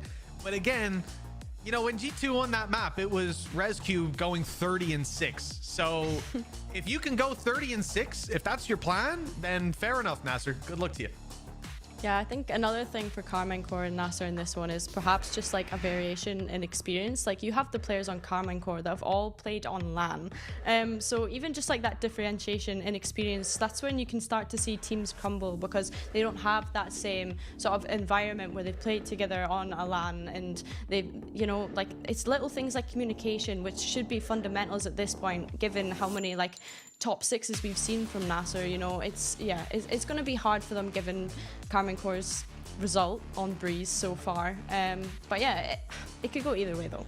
Well, we're ready to go into the second map. Is it going to be the last map? I'm not so sure, but I will say I'm really excited after Nello's performance in map 1 to see her playing on a KO, because earlier this week, Sam slandering KO. And I felt very offended. So Ash and Pavlos, I hope we're going to see some electrifying knife action. Yeah, I do too. I hope this is going to be a good one, right? Obviously, the desk said it. It's going to be a difficult one, especially being mapped down on your own map pick and now having to play Breeze, which Carmine Core can be pretty good at. How do you feel about this one, Ash?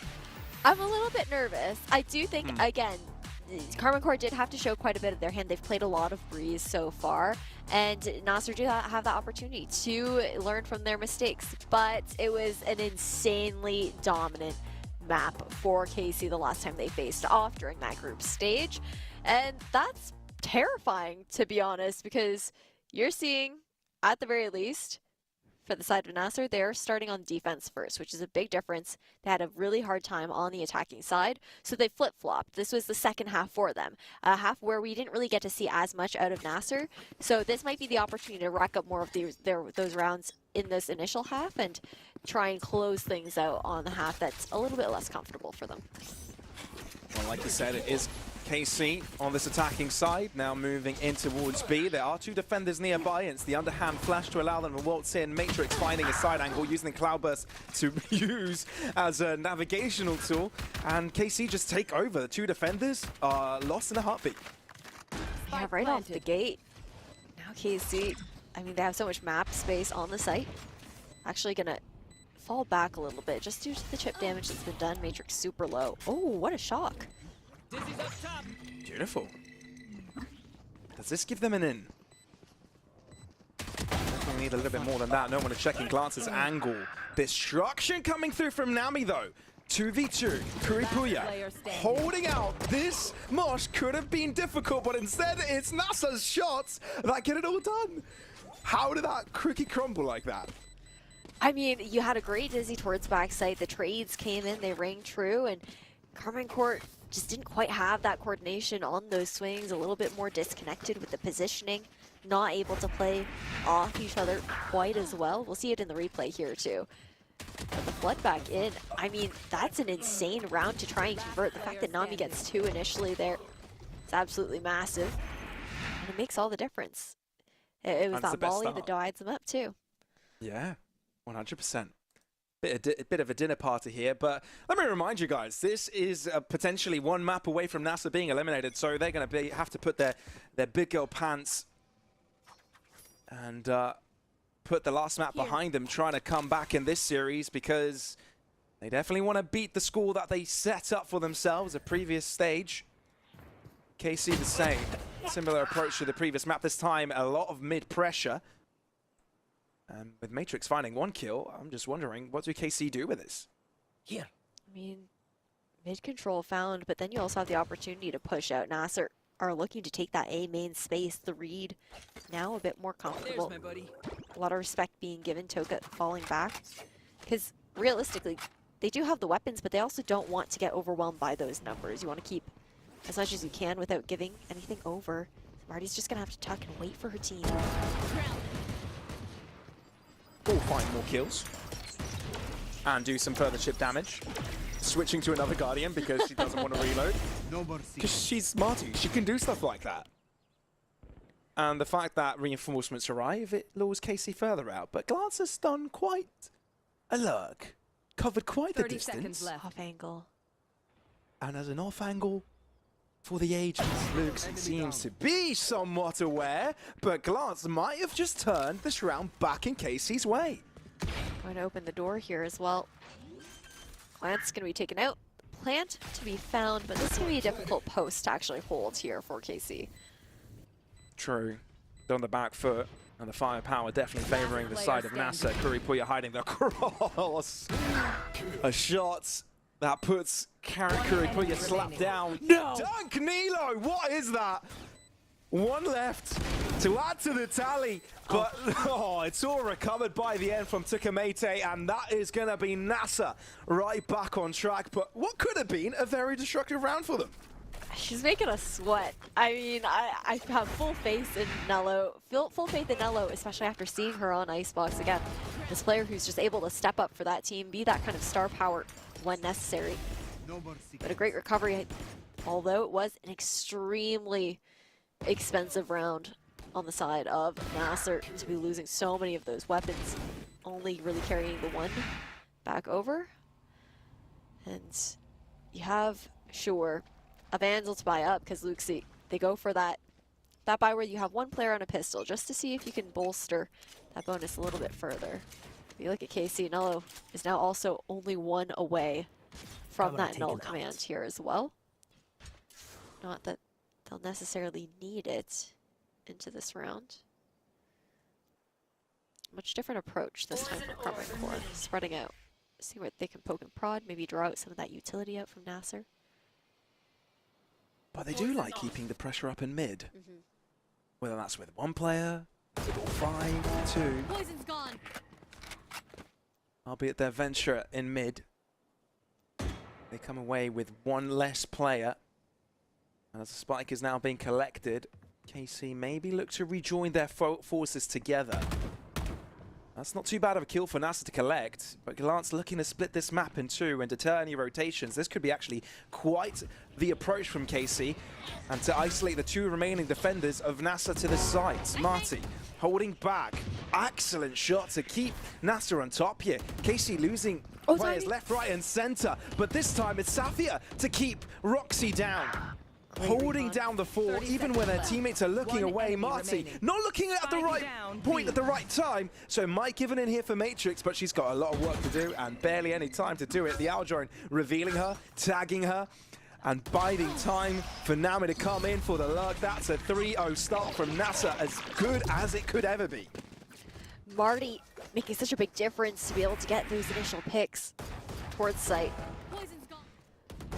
Wow. This is terrifying. I mean, you get 2 there. Just buy so much time for the team to look to regroup, and the idea was there though from KC. It looked like a weak site. You don't have Cypher trips that you're running into, but just using their environment to their advantage, that pillar on towards site to tuck and hide, isolate 1v1s, heading into the next round. He's got that off online. Null command immediately expended here towards B. And Matrix will use that opportunity to just waltz in. Marty needs to be respected on this operator. You can't go for lazy peeks with it. As soon as the toxic screen drops, this is where they're called to take cover. Reinforcements arrive. This is going to be a heavy fight, 5 versus 5. everybody alive for this. But Marty, not long. That's incredible shooting here from Nello, but how long can she survive at the front line? The answer is for quite a while, leaving NASR with only 2. Roxy is there for the reinforcements, but I don't think she's even required. Safia keeping things dangerous, on edge. As KC try to grab their first round of this map. Safia on the lookout, but KC playing with her feelings. Oh dear me, it could get dangerous, but no. Curry Puyat has got it all covered, and KC finally locked down a round for themselves. Much needed one as well. It was an important swing round for them. Otherwise, they would have been onto an eco in round 5. There just wasn't a body, unfortunately, for Safia to actually find into that retake. For KC though. Heading into the next, interested to see how we look towards KC managing this mid control. It's been a really important goal for them to maintain multiple avenues on these site hits. Deny a lot of that space over towards NASR as well. Just put a lot of pressure on these sites. Just gonna be your standard split. I'm very curious that we actually see Glance being that lurking player towards bottom mid. Typically, it's the Cypher that you see in that position. You would expect Roxy to be that player after making so much noise towards B. Actually look to regroup, sync back up, and hit towards this A site. But NASR haven't moved an inch, keeping the exact same positions that we saw beforehand, but now they're getting curious. Not only curious, but curious with their bites. Still though, equalized, subsided. But Matrix doesn't care. Incredible movement. And Nilo there to reply, might give KC the edge on this. And NASR trailing behind, less than optimal weaponry. Might be an upgrade here for Marty, and that's exactly what it is. The thing is, there's a neural theft in play, right? And once NASR's got that info, could unlock this round for them. Absolutely could, but you also have a Hunter's Fury in the hands of Glance for this post plant as well. True. Neural theft to find out the positioning of KC into the post. So they're where the Sova is, so that's going to be their focus, but the fact that they are also isolated, it's hard to tackle. It's going to have to be raw fights to be taken over. Safia with first blood. Glance looks to peek out, but Glance is there to cover it all down. KC, yeah, they got the first round in the game, 1 round to go, but they're able to double up quite quickly after that. Yeah, clawing back after the initial 3-0 lead that NASR found themselves with. Again, that ebb and flow. KC, I think it was a great read. They expected NASR to get a bit more curious towards A main. That walkout is something that NASR had done before. Both Luxi and Nami having pushed that issue, looking to, whether it's farm up into those orbs, just find that information. But we've got a timeout here from NASR. They want to shift gears back into momentum for their favor, take a better control of the pacing of the game, because right now, I feel like KC kind of run amok, Pavlos. They can take a lot of mid control. It's being uncontested for the most part, and NASR's really playing a deeper sight lines towards mid, whether it's towards back B or just the solo Toka over in towards mid and tube, which makes it a lot more daunting because you're lacking so much information on where the attackers are creeping up. That's for sure. It's a difficult one here from NASR. I wonder how they're going to be tackling this. It's definitely given the KC back in. Because when they started this map, it felt like NASR had everything under control. They flipped a page in their book of the series and said goodbye to the previous map, knowing that this is where they're going to have to hold their stand. But KC seem to still be awake. They're not going to allow NASR to run away with it that easily. They'd love a 2-0. They definitely would, but we've also seen a swap in positions now here. KC Matrix is going to be the solo player on the left side. Oh! Somehow Safia ends up with 2 on the Sheriff. Matrix running out of plays, and that's not what you want. 2 players left for KC out of nowhere. Oh, dear me. This was not what the timeout was brought out for, but it still works out for NASR like a charm. Roxy kicking and screaming through the shroud, but kick and scream all you want because NASR are winning this nevertheless. I mean, it's a lovely adjustment. It's unfortunate, too, that you see the toxic screen of Carmine Core working against Matrix on that push up towards elbow as well. I I gotta see Safia's point of view, if she's got the clip or something. Like, the fact that she gets 2 crossing through the decayed smoke is insane while they're just walking through site. There wasn't even a trip guarding the entrance. And it's an immediate return with another timeout. You can feel how badly both of these teams want this. KC, of course, the ones to try and close it out 2-0. NASR wanting to take us to a 3rd map. And again, the discipline with the timeouts. it just has to be mentioned time and time again. As soon as you start to feel like you're losing grasp, don't allow your opposing side to gain in momentum and break through. Even just wanting to read into the ultimate economy here, right? You got a Hunter's Fury on each side. Then you're also looking towards Nella, who's going to cycle up towards that null command. So do we see NASR committing more resources over towards A main, which is typically where you do see that KO trying to grab that ult orb? But based on the positioning of Carmine Core, they may even expect that NASR might look for a similar look to that. They adjust their game plan accordingly. We're playing more for this mid control. We're seeing another swap. NASR looking to be dynamic where they're changing their setups. Cypher for the first time over towards this A site here for Safia. A round which could determine control of this half. Definitely assisting with tempo, giving that 1 round could mean economical collapse on either end. Marty's got that line covered. Matrix wanted to be the one to find the opening kill there. Opens up in a wide swing and does end up dropping. And now KC in front of their fallen teammate's body have to rotate over to this A site, which is being covered, in fact, by 2 players right outside of Orange. One posted up close to the stairs as well. Give a Hunter's Fury to them to complicate the affair. The cage sure allowed them to cross, but Roxy can't get to the other end of it in time. Yes, KC brought a timeout, but NASR are the ones still in command and control. Demanding respect. One after the other, all drop. Only 1 casualty, in fact, for NASR. A very convincing round by them. It's a great adjustment. Marty getting that operator online over towards tunnel as well, just taking better control of mid where NASR had been a little weaker. It was a great adjustment coming out from them previously. Crossing over towards door, crossing to walk up towards mid had been free for Carmine Core on their attacking side. And again, now we have to look towards, okay, this is a difficult pill to swallow for KC. They have the fact that they had a couple of ultimates they could have used in the last round, now on the back foot. Money dwindling. Should work. He's on an island.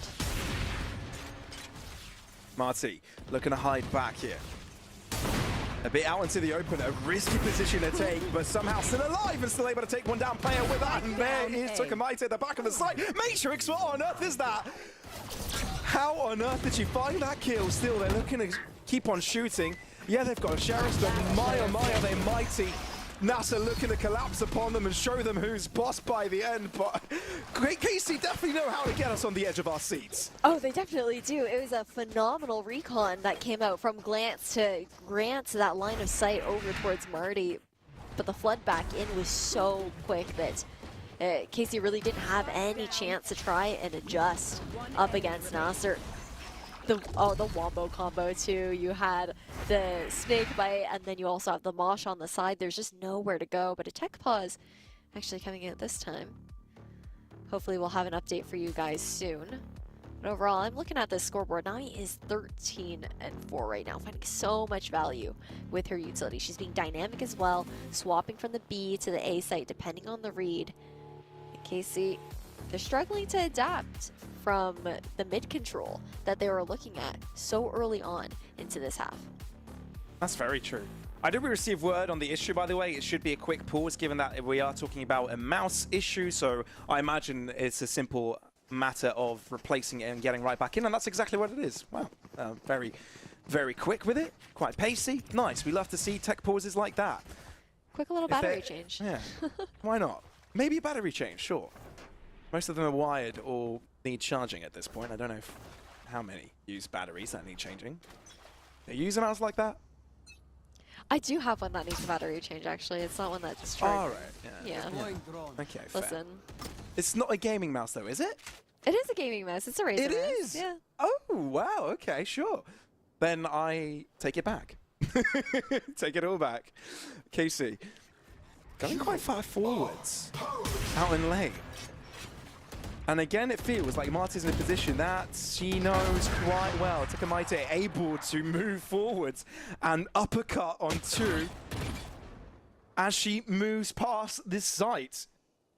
Casey, everything they've been attempting the past few rounds has been falling to deaf ears. One enemy remaining. Neutralized. I mean, I feel like ever since Marty's also gotten this operator online, it grants NASR so much more information because she has that long angle that she gets to watch dynamic across the map previously posted up, more towards mid, more towards B, swapping over towards A, and the adjustments coming out from NASR on defense have made it that much more difficult for Karmine Corps to actually find a read, because they just don't really know where everyone's going to be playing at all times now. You see, round for round, last round we had with the Cypher, the Viper, that being Nami and Safia set up towards B. Now you're swapping to have only one there, the other on the other side. It forces Casey to play a bit more of a default. Sure, they are on those eco weapons as well, but to do a little bit more of that information gathering. And early thrash all the way out from elbow. Oh, sure. Catches one. Marty saying, good night, sleep tight, don't let the bed bugs bite. Not many left remaining for KC here.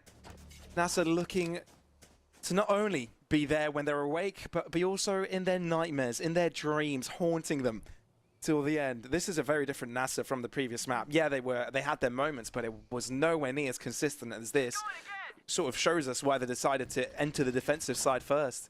Yeah, I mean, again, this is a side that we haven't seen much of them on, and they're doing really well now to funnel Karmine Corps into the Cypher setup on that A site.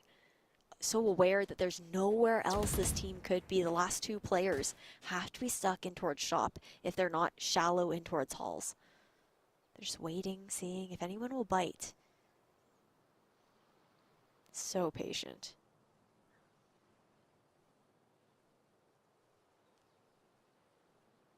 "30 seconds left. Might as well find an extra orb as you add it. One enemy remaining. Little by little. Spike down A. Flawless. That's all she wrote. I mean, Indeed it is. we And knew it Pelusia was flawless. Yes, it is. We knew that it was more of a buying time, seeing what you can find to see if anyone will walk in towards you. But I love the change of pace coming out from NASR. Just to catch KC off guard in that kind of sense. The first time we've really seen that kind of aggression coming out for them to find that flawless round. 2 more rounds left into this half. NASR looking quite comfortable. Here. Now KC. Crayfoy has got that op online here on the attack. Watching from window. It'll be a straightforward hit towards B. If you're KC, you want both of these rounds right. Oh yeah. You don't want to falter at all. Matrix pushing through her own smoke, but it's a bit disjointed with the rest of the attacking efforts of her team. And Nami might be caught between a rock and a hard place. Never mind, you're stuck in with Nami. At the back of the site, being a menace, KC needs to clear it, but Roxy finally can. And the North Theft is enabled off the back of it as well. Marty, blade in hand, but chooses to use the operator at this distance for now. They know how close Takamata is. Luxie doubles up, and it's all down to Roxy versus Marty. 50 seconds on the clock. Marty closing up the gap a little bit. Roxy trying to be different with the positioning. And I don't think there are many blades left. Maybe only a couple. You've got to be dead accurate with this one, Marty. And you haven't read the situation well enough. In fact, it's all 5 kills going the way of Roxy, allowing KC to get themselves 1 round before we look at the end of this half. All falling on the shoulders of one singular player. And again, you're right, the spacing was just a bit off with Matrix pushing in towards tunnel. I know exactly where you are. It's a massive neural theft to find that information as well. So well done in the micro there coming out from Roxy. Now 1 more round. It was a costly one though, so there will be a Guardian into the hands of Nello. Not that it's really made any difference for her. But the Viper's pit out right off the gate with a trap wire to guard to just grant Nami that additional information if someone's trying to walk through by a timing. Just a heavy stack towards this A site as well. I love how they're bolstering the defense over towards mid door, expecting the possibility that KC might try to backstab the Viper's pit. That's an interesting angle, Marty. Scored! Oh, the timing! She shook a screen as well as I got shook. I was shooketh during that moment. Nilo doesn't know how close she was to death.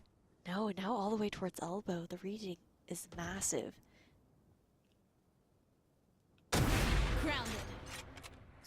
Marty's just going to stick around, isn't she? No, thinks better of it. Smart. Intelligent to drop back here. You've got the advantage, and now you've got even the extra player in line for the B-side defense. And with not much time to spare, calm and cool, need to pull the trigger on this decision, given that this A site is very difficult to navigate with the Viper's pit standing there. So NASR have got to put these 3 players to the test, while the 2 other ones are left on the other side of the world. Marty, very far forwards. That shot was so close to connecting. I think it might have just legged one of the players. Still, damage across the smokes, and it's NASR to still find the kills. Luxie looking to navigate closer to her position. Roxy looking also for an extra angle of attack. Luxie, the smoke drops, and that's where she'll come alive. 2v3, and there's not much time. Glass has to get on the spike planting duties, and she might even have it. No, she's got to interrupt it, handing the last round of the half over to NASR, ending the score at 9-3. What a way for NASR to show up on Breeze on a map where they were taken out 13-5 by KC the previous time these two faced off. So much of it having to do with how NASR is calling Nami and Luxie, just having these insane reads. A lot of that mid-rounding. But the setups were insane. I mean, you had still the Cypher cages over towards that B site, but the real setup was over on A, where you wouldn't have expected the Cypher. You would expect, okay, opposite sides, especially that pit is put down, but into the pistol in the second half. Where the concern comes, Pavlos, is are NASR going to be able to close it out on attack when they struggled so much last time up against Carmine Core, who found a lot of success on their retakes? Well, knowing that they weren't going to ban this map, they definitely should have known it would have been a real scenario that they'd be playing on Breeze, so maybe there's a bit of a different plan in place. That's what we'd be looking for. NASR spend Nami out to do her own thing. Well, if you look at Kuripuya's position, that's not what you'd call orthodox, is it? It definitely isn't. They're just anticipating that aggression. Maybe a page of the book from the last time these two teams faced off. Playing that ebb and flow. I think B-site completely open. Take a guess. How many kills does she get? Oh. Oh, it might be 0. Oh, dear me. Not exactly what Kuripuya needed, but she got the information in time for a team to start waltzing in. Do you expect Roxy to be on this left and right-hand side? Only good for 1. Damage inflicted, but it's just not good enough. NASR, if they win this pistol in such a decisive fashion, they might just have enough juice to close out map number 2 and take us to Ascent. But still a while to go for that, as the 2 remaining players of KC look to get a little bit closer. A few low players to the back of the site could be quick pickings for the Sheriffs, but not if you're not quick to collect your early kills, allowing NASR to reach double digits off the back of the first pistol of this half. Looking like a completely different beast here on Breeze. NASR, again, what they excel at so much is just moving as this unit, being cohesive, finding those trades, always guaranteeing that they're swinging together, not taking those 1v1s. For KC, I'm quite shocked that we're not seeing the buy-up here coming out from them. Granted, it's understandable because it is also Breeze, so there are long angles. It's a lot more difficult to actually find the ability to do so. They're pushing out instead. Poison's gone. Great work from Roxy to open things up for KC, and they need a bit of magic. They need a bit of that voodoo. And so far, so good. NASR drop a few players left and right and make it a 3rd. Oh, dear me. I have no idea what happened for KC to find so many isolated kills, but NASR still aren't lost just yet, and they know it by grouping their players together. They know that's the best chance to isolate these players, but Matrix has got another angle to this endeavor. Luxie. We're looking at you, Luxie. And that's a tremendous first shot to find. 2 more who might have just saved the day for your team! Goodness me, Luxie! The Red Bull clutch is yours, and NASR might as well say goodbye to this map and get us on Ascent already. An insane recovery coming out from Luxie in that 1v3, everything going wrong. Karmine Corps, they pushed out from every single lane possible, walking down halls, through elbow and B main, just catching NASR off guard with their eco at that. But it came down to a singular pixel on that defuse. Now 1 round needed. They converted the bonus round in the first half. Can they do it again and take us to 12? Cage triggered. Well, this is a very fast-paced approach here from at least one of the NASR players. Safia posted up quite far forwards, though this tag from the Hour Drone will prove to be a challenge. The rest of the team, though, just slowly navigates towards this B side, where 2 stronger agents on this defensive side will hide. Cage triggered. Great, Dizzy. Denying line of sight. Roxy, side corner. Keeping things in check for KC. They can't lose this round. They can't lose many others. And if NASR win it in this way, oh, they'd be in trouble. Shocked up, falling short. Scanning ahead. And actually giving NASR a chance to clutch this. Safia even lurking out in Nest, and she could be the linchpin here. And I don't think Casey quite know. Actually, they've pinged it. So they do have a clue. Glance is checking Safia's location. They're trying to isolate that fight, but Takamete will be pushing forwards in the meantime. Oh dear me. 1v2 still. Job not done for KC. They've definitely had the wind out of their lungs for this one, but they've got to recover in time. Takamete Odin goes all the way around the world here. But Matrix reads it in time, and Casey's life on this map, Breeze, is still alive. Alive, but way too close for comfort here for KC. And it's a long road ahead to try and make a comeback, to claw up, to tie things up against NASR. And the adjustments have looked so good from both of these teams. Really down to the wire in some of these rounds, getting a little bit more scrappy as time goes on. Snowball potential here for NASR as well. Even if KC can find this next round, which is important for the swing, they'll eventually amass nearly every single ultimate needed on the side of NASR for once that next buy comes through. But let's not get too ahead of ourselves. Refocusing back on this mid control here for NASR Ignite. Blocking sight. NASR looking across inwards towards this B site. Taking a book out of Casey's playbook. Page, rather. Roxy back at the site. She's got the assistance of 1, but how much can she hold back herself? Wingman heading in her direction. It's enough of an obscurement to allow Luxie to move through. Kuripua doing quite a lot of work herself, and it might just be enough still. NASR on the back foot, 2v3, but the fact that KC have got 2 players close by, they're willing to disrupt it before waiting for the 3rd player. This might be risky. Matrix isn't quite on fight, but Luxie wasn't quite ready for it. And Takamete all by herself. Nilo, double kill. The star piece of the previous map comes alive eventually on Breeze, and it might just be the timing for them to do it because they've got a hell of a way to go.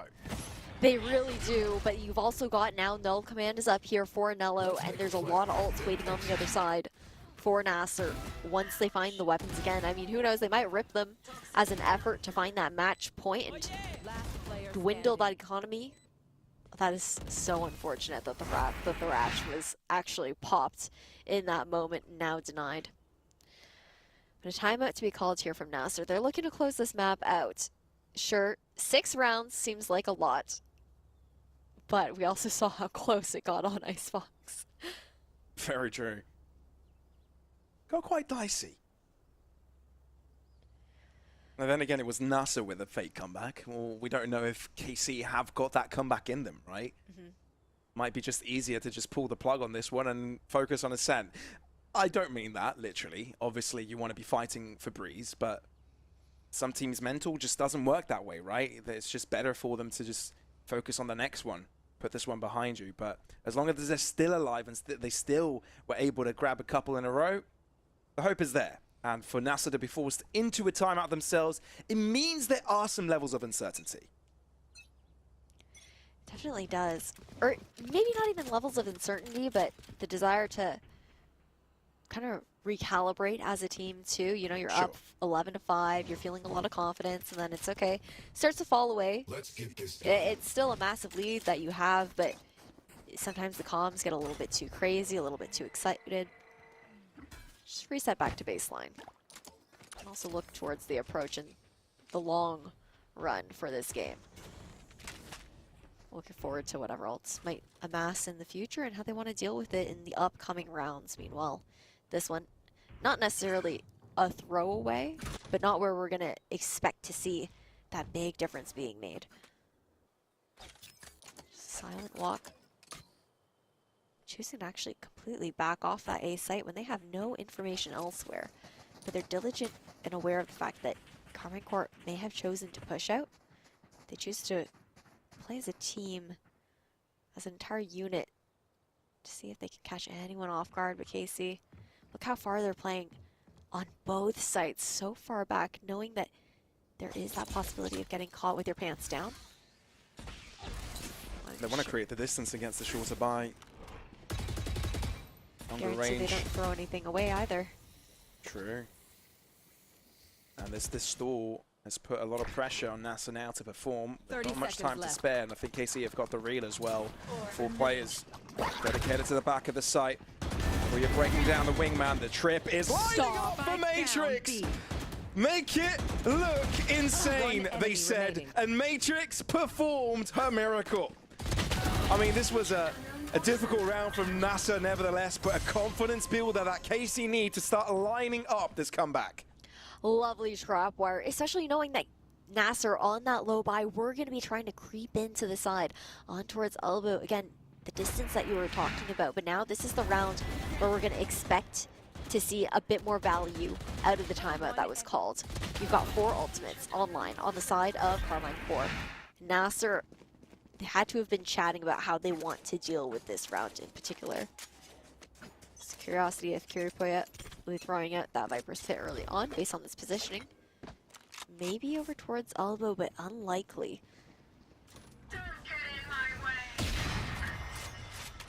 Our drone broken. Viper's Spit expended. Matrix knew they were in trouble there. So falls back a little. Toxins going up. Elbow crunch potential. Potential, but they look to just fall right off of it. I have the spike. Just looking to run back, clear over towards mid once again. And very heads up, aware of the fact that someone could have pushed up. Might look for the backstab even in towards tunnel. The positioning here is very good. Even if they opt to go for that A site, you have a bit of a crossfire here for Nello and Glance on A, but they actually double back. You know what's scary, Ash? What's up? Seeing teams push a Viper's Pit. For a second there, I thought NASR was heading towards this B site. But still, there's 2 of them that are looking to move through, and Kuripuya is there to stop them. And that's exactly why that's scary. 30 seconds. Now the cross is ready for the rest. Kuripuya says the coast is clear on the other side of the map, while KC focus on the other side towards doors. Andalusia flawless. This confidence keeps on building. A lovely snowball of rounds. And this is what we were scared of, right? The fact that KC just continue to find their role on defense. NASR, they have good ideas about how they want to approach these rounds, but are struggling a little bit with the mid-round adaptation, especially when we see very similar plays to even what we saw in Icebox, right? Luxie is very often just sending the wingman out, not as the planter, but as that distraction. But I like this change of speed, the change of pace that they're opting with for this eco, for that early mid-control. But again, the crossfire that is set up here with that pyramid and bricks control towards front of A before Carmine Court makes it that much more difficult to push them through door. Well, I believe an operator shot was connected, has connected rather, onto Luxi.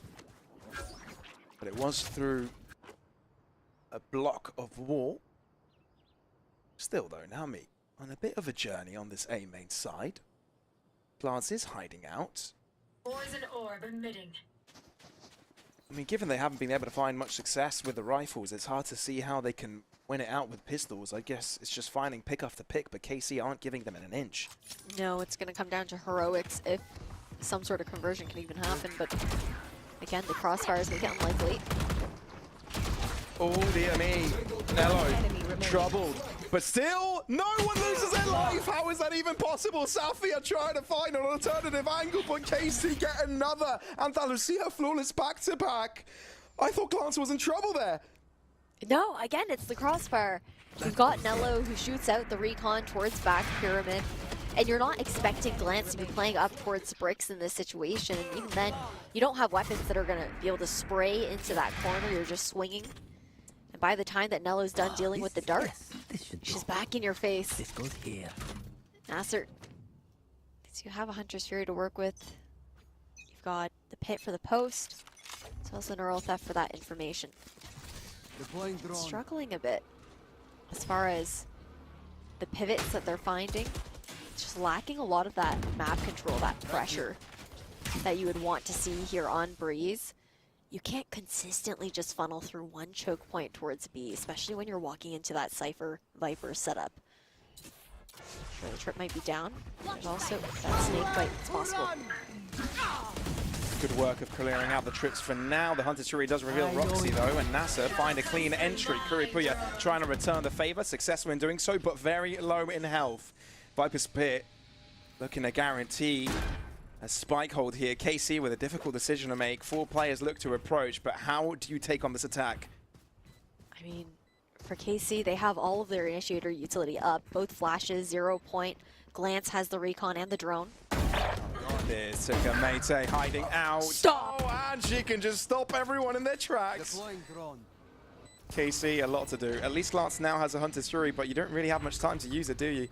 You might just want to call this off already. Spotting out one of the players. Hilo willing to go for the chase. Oh, one is revealed, but the other is stand up. Glance finding one. Recon to the backside, but you need to be careful of your behind because Luxi is there to take you down. Nice try from Glance. Honestly, a brilliant effort, but it's not enough. And NASR built such a great lead that they're still endangering KC's life on Breeze. They are endangering it, but knowing that it was just that difficult to actually find this retake here, KC opted instead to try and get all of the weapons out of the hands of NASR, which they were able to succeed in doing, and that gives the chance of them making this comeback all that more feasible. Sure, it's a bit of a slightly interesting buy on the side of NASR this time around. But if KC can earn this one, they'll be pushed onto a proper back foot with that economy. Oh. She's been so good with the blind ults. True. 3 out of 3 shots connect. On Icebox too. Over towards that A site, able to take him down, just angling over towards the expected spot where those initiators will be throwing their utility from. The long line in towards cannon and elbow. Rotation. And look at the flip-flop here for KC. They've completely swapped sides as far as the setup goes. Typically, we'd see both Kuripuya and Roxy over on B. Ooh. Now, main would have been a difficult one to crack. We're moving up an alley. Yeah, could open the door. Literally and figuratively. Marty opens up this new realm. Roxy no more. So the fate of this A site hold is held in Kuripuya's hands. You can see Glance taking and liking to assisting, but no. Kuripuya drops, and this could be the map. Oh, Matrix doesn't know, doesn't check that left-hand side, and Nami, being sneaky as ever, will guarantee NASR are far ahead in this exchange. Safia Only 2 players ahead of NASR to guarantee this for the dub. Glance, heroic before. This time a little bit more time to work with, but less players on her side. None, in fact, but maybe she doesn't need any friends. Maybe all she needs is faith in herself. It's planted Looking too like deep. she's going to defuse. She can see Nami moving a little bit closer, but she's going to be sticking it, and it might just be enough time. Red Bull clutch by Glance. KC still in the fight. What a way to stick it, knowing that the plant was too deep. Nami so far back, the recon just being a distraction to buy those extra seconds needed to actually stick that. It looked almost done and dusted here for Carmine Corps in a 2v4 situation. The Red Bull clutch, insane coming out from Glance. And this is where that was a ballsy play. Oh, wow.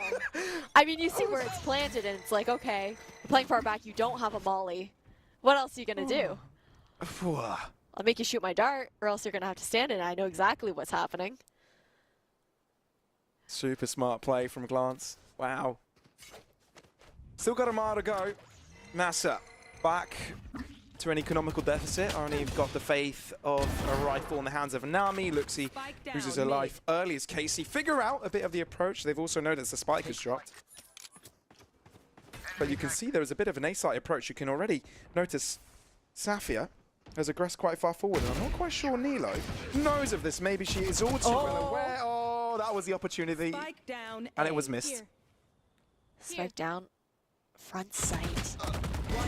NASR have to go for these fights. Heads up about Halls, the high-low. Baiting with the rope. Me? She's the only one with a Vandal this game and could have done quite a bit. Not enough. My palms were sweating there. I can't lie to you. Like, they were going for the ones. That was not a coordinated swing. That was so doable. But they keep on breathing.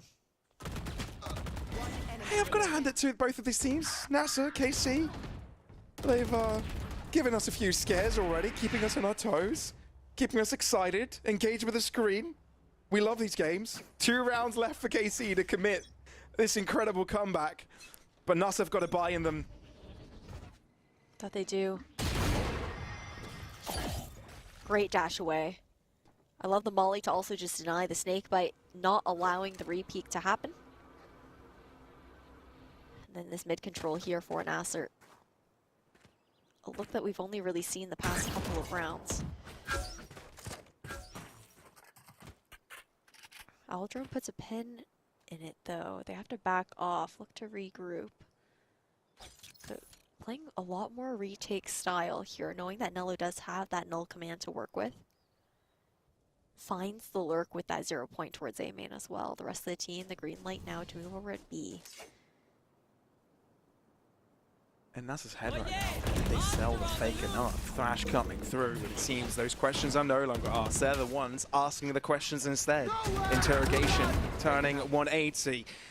Marty, only good for one in this instance. His Glance is there to assist. Hunter's Fury in retaliation. No, whether Hunter's Fury came, whether Glance was a moment ago, but doesn't find its mark. Not much success as Glance has found on her own ults. No command used to try and help this retake work out. NASR not going to be able to use a utility in this one, and this could be destructive. They're going to have to use their guns and firepower to take this on. Nami looking to swing under on flush, and it's wrong timing for KC here. NASR full control, and this was exactly the round they needed to take over Breeze. Goodness, it was labored, but they got it done by the end. They really did, but I feel like it's been Luxie, the unsung hero in so many of these rounds, able to find these multi-kills to actually close out the round when it's getting dire, when the pressure is on, and she's able to pull it off. But we're going to the third map, and revenge could taste sweet. It could. It could. It's anyone's game. It's anyone's game, and it's anyone's guess who is going to take it. I mean, I've got no clue. At this point, NASR, yeah, they've got a little bit of momentum going their way, and Ascent could be one of those momentum maps. But we'll get to see right after the short break, everybody. Make sure you stay tuned, because if the matches were so good so far, you can only imagine what the third and final one could be.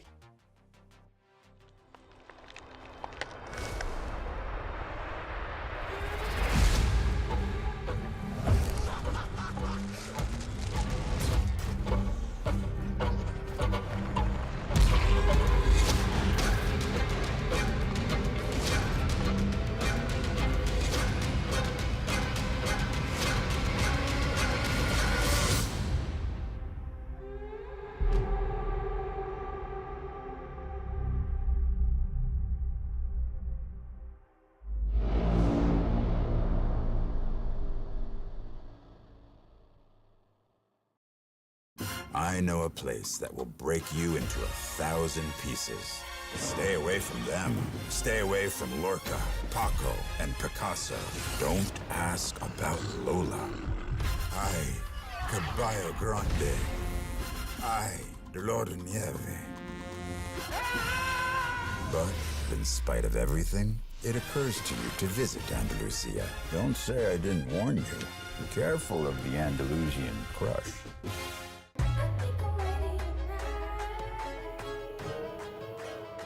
Hey guys, it's Jimmy Lin. In this series, I'm going to walk you through Attack on Pearl.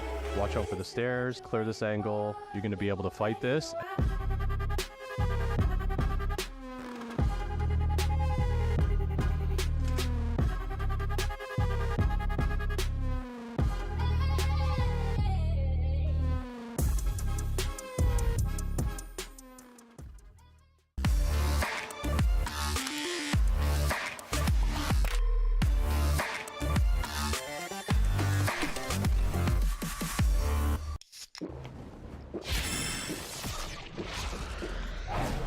Red Bull gives you wings.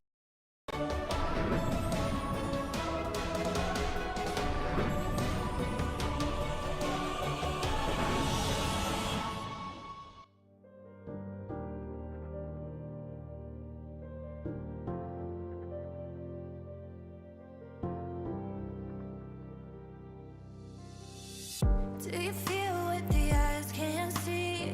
You hear it calling way down deep. Trust your heart, it'll keep you true. This world expects so much from you. From the dark out into the light, it'll come in the middle of the night. You were raised in the sacred place. Evil runs when it sees your face. Throne calls your name.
Your soul, you will walk out pure and whole, stronger than the day before.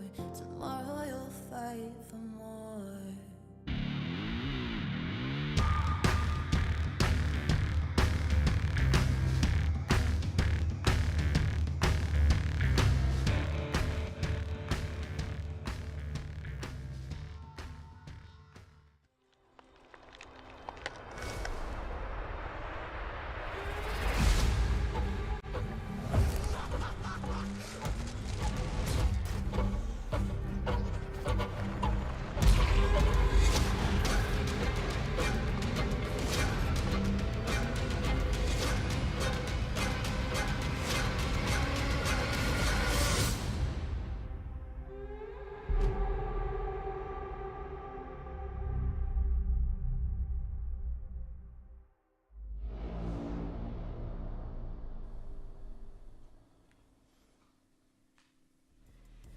We love to take it all the way here at Valorant Game Changers EMEA, and that's exactly what we're doing with NASR Ignite and Carmine Corp, because we've got one more map to go in this best of 3 series. But before we head on over to Split, let's talk about what happened in Breeze, because it's fair to say Carmine Corp got blown away, Billy. Yeah, I mean, NASR, they've been doing their homework. It looked as though there seemed to be some sort of anti-stratting going on. Even just in their defense, they were consistently adjusting however they wanted to play. Carmine Corp couldn't really find a read on them in their attack half, which is why NASR could get that first half to become a 9-3 half. I mean, it's understandable, right? It's tough to get a read on these players when you have setups like we started out Viper, Cypher, and Jet on the Behold. I mean, how much utility do you really have to fight through? Even with a well-placed KO knife, it's going to land probably on the Cypher. A lot of the time it did.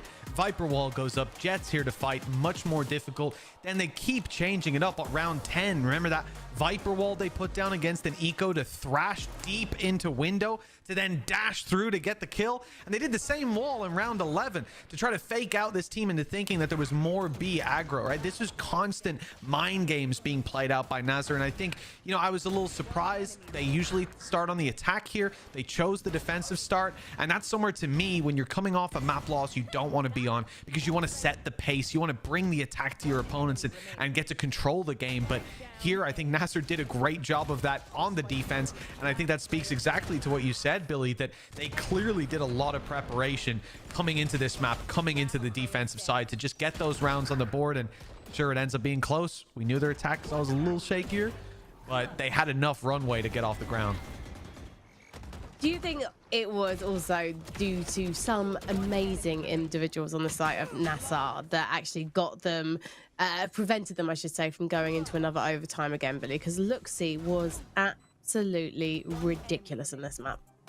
Yeah, definitely. I mean, Luxy and Nami as well were kind of star players for me. You know, Luxy coming up in a lot of those clutch moments where she had to kind of seek out those frags and kind of take on that duelist role as that second initiator as soon as that Jet had gone down. So yeah, Luxy performed absolutely amazingly. But yeah, I want to highlight Nami here as well. You know, her utility usage was amazing playing on that Viper. You know, even just throwing like mollies at like other players to kind of seek out those fights that would be more in her favor. It was just, yeah, really nice to watch.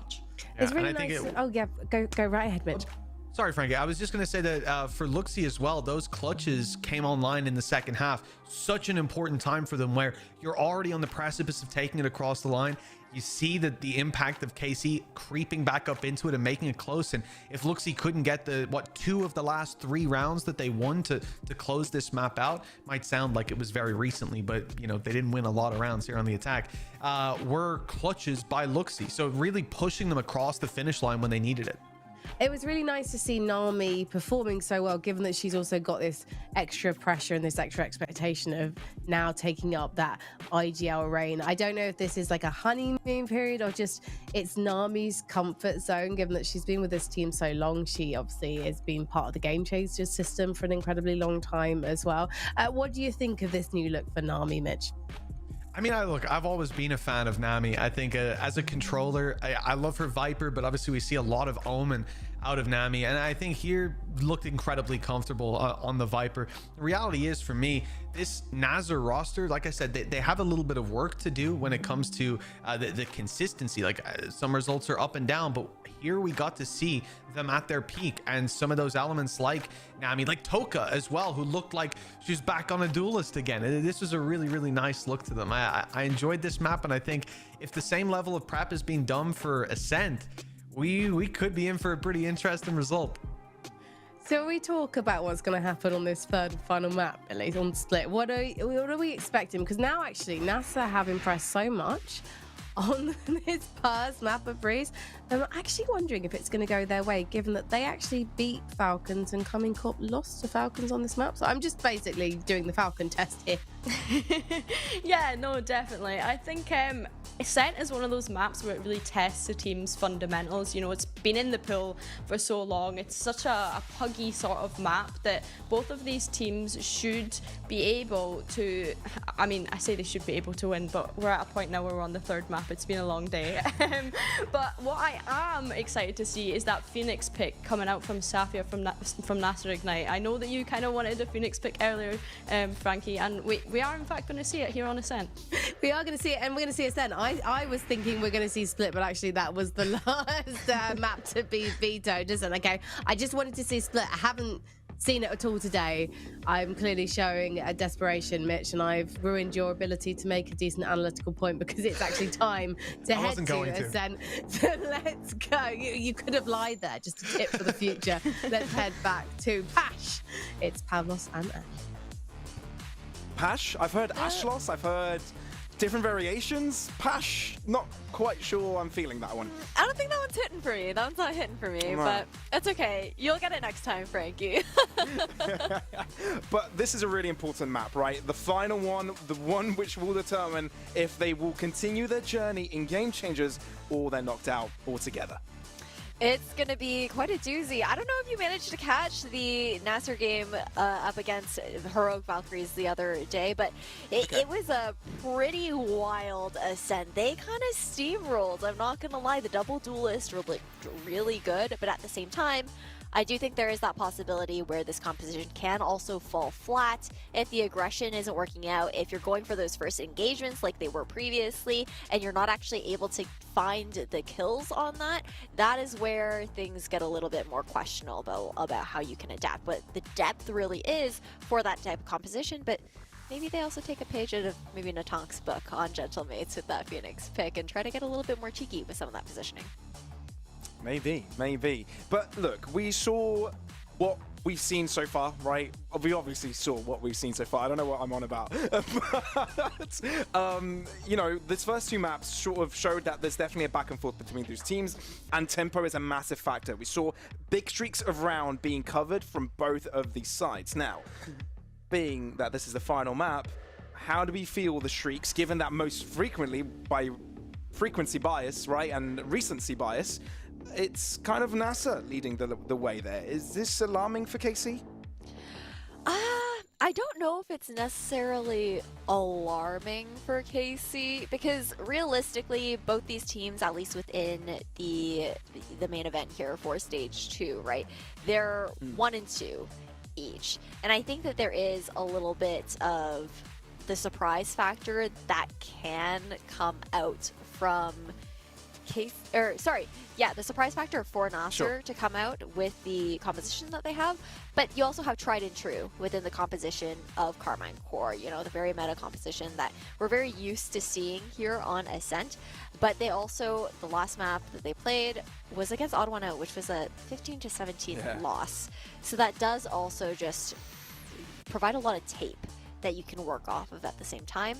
But if I've learned anything about Game Changers, that these players, whenever you go interviews with them, they don't focus that much on anti-stratting here, not within this scene in particular. They focus very much so on playing their own game. So I think it can be a toss-up as long as they can adapt to that aggression that we can expect coming out from NASR.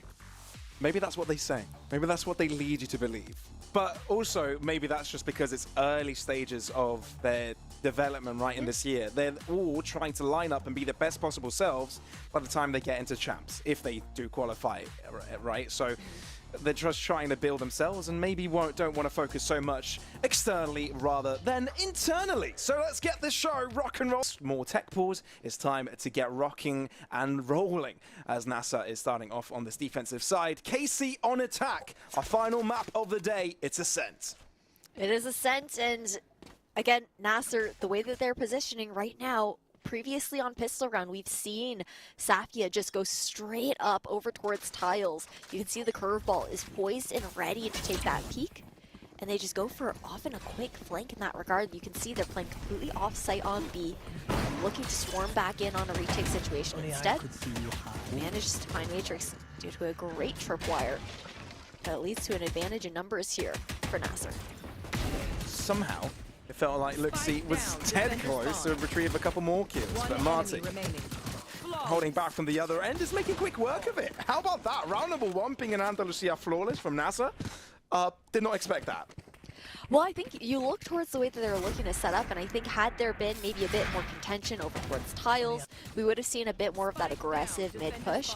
But I like the idea coming up from Carmine Core too. It seems like they did have the read from NASR that they were anticipating that they might have been walked up behind, so they choose to take one of the lanes, try to fight forward in towards CT instead. It just doesn't quite work out in their favor because the cavalry had already arrived. There was no solo player to really isolate. But a tech pause to kick things off. It's been quite the day, Pavlos. It has been. Though the thing is, it started off on the wrong foot where it took a while for us to get loading in to our matches. I think when you look at the first match and maybe the first 2 maps of this series as well, it wasn't too bad. We've been keeping things rolling quite smoothly, apart from a mouse needing changing. But yeah, as soon as the previous tech pause was, as we were waiting to get into this map, this one will be quite swift as well, thankfully. As we're looking to see NASR take on a slight bye against Casey's Eco. Yeah, the anti-eco here for NASR. Got a couple heavy pen weapons. You even have Toka is just poison ready with the Ares, just for those wall bangs over towards B. Not going to be the case. Oh, the curveball through. Just a leg, and they actually end up choosing to push forward. Into tree, and they overwhelm Nami.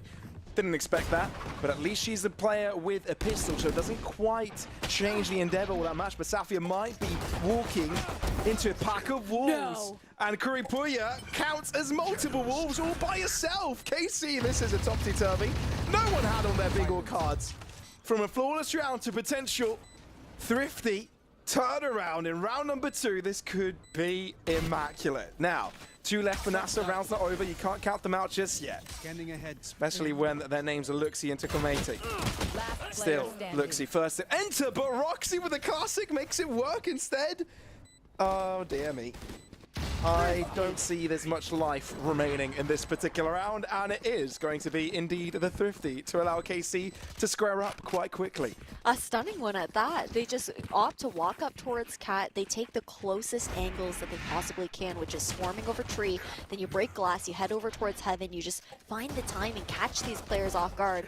And a massive difference maker in Kuripoya actually finding 2 over towards A main.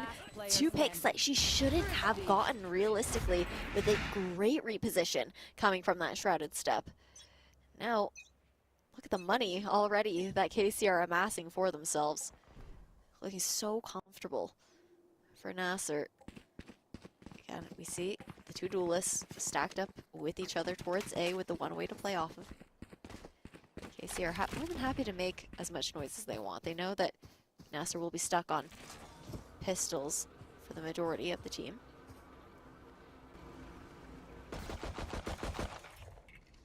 KC post up close. It's Matrix that has done wonderful work on both maps so far, and somehow is able to Michael Jackson moon dance away from Nami's crosshair for a little bit, but no, ends up falling victim to the bullets.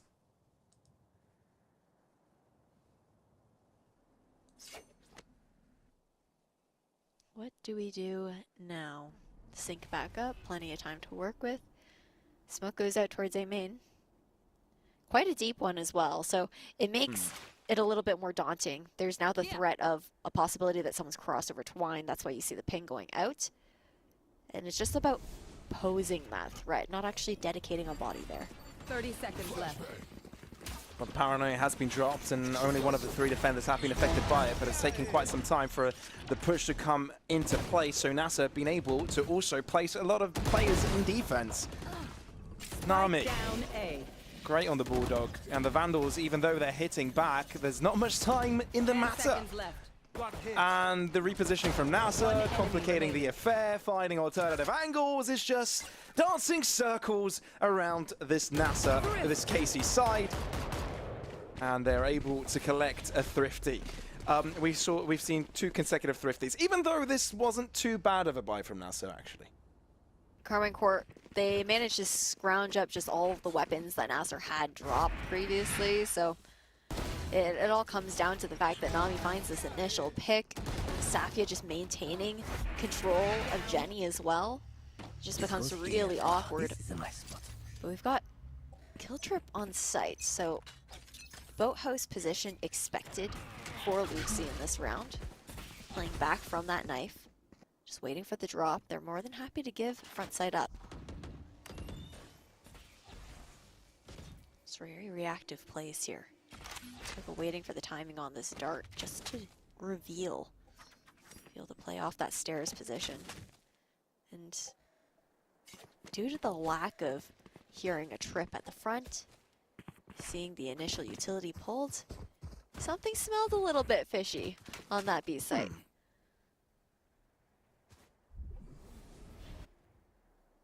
And NASR actually pushing even further forwards. I felt for a second they'd be challenging Kuripuya's angle, but no. They're happy with what they've already retrieved. I mean, hearing that the call is that they cut noise towards B, you've got to expect that they're maybe moving over at A, not looking to get caught out. Paranoia is great, catching both A main players, so they can't really be there for the choke onto this A site, and they've also got to keep in mind Kuripuya's angle. And it's collapsed as quick as anything. Still traded by a bit. KC get the better end of it with Roxy in the back line, and all of a sudden the A side is theirs. How many times is she going to get away with that, though? Taking out 2 as the lurk. Spike planted. Now 1v2 situation, both playing together on site. That turret's going to spot Luxie towards heaven. Yeah, Luxie's chances aren't looking too bright. Superhero landing! And Roxy's in the dirt, but couldn't close out a second kill there. So 1 player remaining by the end of the round, and these teams are going toe-to-toe. The IGL pulling out all the stops, 7-1 to start things off. She just runs straight through the hot hands that were thrown down. That Molly just taking the swing, catching them off guard. It's, I don't know what it is, but Game Changers this year, it's been all about the IGLs popping off. Like, IGLs with firepower. It's the same thing in VCT EMEA as well. Just insane. They just hit different. I don't know, like you're managing so much when it comes down to making these calls for your team, looking towards the macro of the map, giving your smaller goals, but then to still perform so well mechanically when you're focused on so much else. A completely different breed of player. It's like creating the pacing of the game to favor your playstyle as well. And it just favors these trades substantially. Here's Safia trying to move in. Doesn't quite recover in time. It's KC that win most of these fights, but it's a bloodbath. Good luck trying to keep up with the order of those kills, but still, Spike in the middle of no man's land. NASR at least are grouped up together. I do say so that, aware. but it looks like Safia split apart, and it could allow Roxy to get the pick. Oh dear, no, the timing is rough. Safia will find an opening, and oh my goodness, and Roxy turns around! There is no bloody way this is allowed. Rush shot through the wall, but Roxy shows why this addition is so important for KC and allow this team to grab the lead. Like ships in the night, passing each other. She tucks behind that wall just in the nick of time. And not expecting someone to have paused in that position. There's such an aggressive fight for mid, knowing that the spike was down towards Fountain as well. Yes, this should do. The creativity in the positioning from these players on both sides has been so nice to see. So aware of the fact that NASR are also going to play some unconventional spots with the double duelist. But now on that eco. So that's where they find a little bit more of that patience, anticipating NASR to kick it into high gear. But they change things up. They hold steady. Look towards the B site where it should be a bit weaker now that there's no buy here. So no trips to worry about, just the camera. Looking for early information. You are powerless. Looks is suppressed, alarming her of the presence of KC attacking players. Now, if this is another Thrifty, I don't know what to say. Like, this can't be one. KC are going to play things to hold out the site and not over-push and overstay their welcome. Dash enabled. Not committed to just yet, as little by little NASR are losing their players. This should be all she wrote, shouldn't it? I mean, Even though Nami's making her way through Garage, it's like you said, it's the exits. Every single lane is covered too. B main looking like the scariest one with the judge around the corner. Have a knack for what's up though. Last player standing. Sure. Okay. Questionable that Marty still got one, but you know what? It's the classic. It's okay. The right clicks hit a little bit different sometimes. And the thing is, NASR expended so much energy to close out that previous map. The fact that KC brought it back, it needs a lot of willpower to keep yourself alive mentally. Yeah. And close out maps like those. So you're definitely facing exhaustion as well at the end of this day, where games have gone quite late. This is a third map series. We're looking at 2 maps that have gone 13 to 10. Not quite hitting overtime, right? Just a little bit shy of it. So fatigue is definitely starting to play into these rosters' minds. And you've got to stay on top of it. And NASR bring out a timeout here as soon as they sense that KC are starting to run away. I think it's a really big shout, especially when we had that interview with Luxie earlier that we showed on stream, talking about how in that matchup against G2 Gozen, it was their mental working up against them a little bit more than it was them actually performing in the server. But the fact that they were able to claw back on Breeze, I think it says a lot about how they've kind of reset into this particular series with so much on the line. You have to remember, if you're just tuning in, that it is elimination. We are on this third map in the best of 3. One of these teams will be going home. KC, the underdogs that made the contenders run back up, and NASR, this team that came out here with quite an impressive performance late into the last stage. And looking to repeat success. Stay down. Marty's position uncovered. One of the star players of this series as a whole. One of the star players of this tournament as a whole. Ooh, couldn't quite connect on the back end, so it leaves Luxie exposed. But Luxie does use Marty's noise to find herself some more kills. That's more damage dealt. And Safia looks to join in the fight.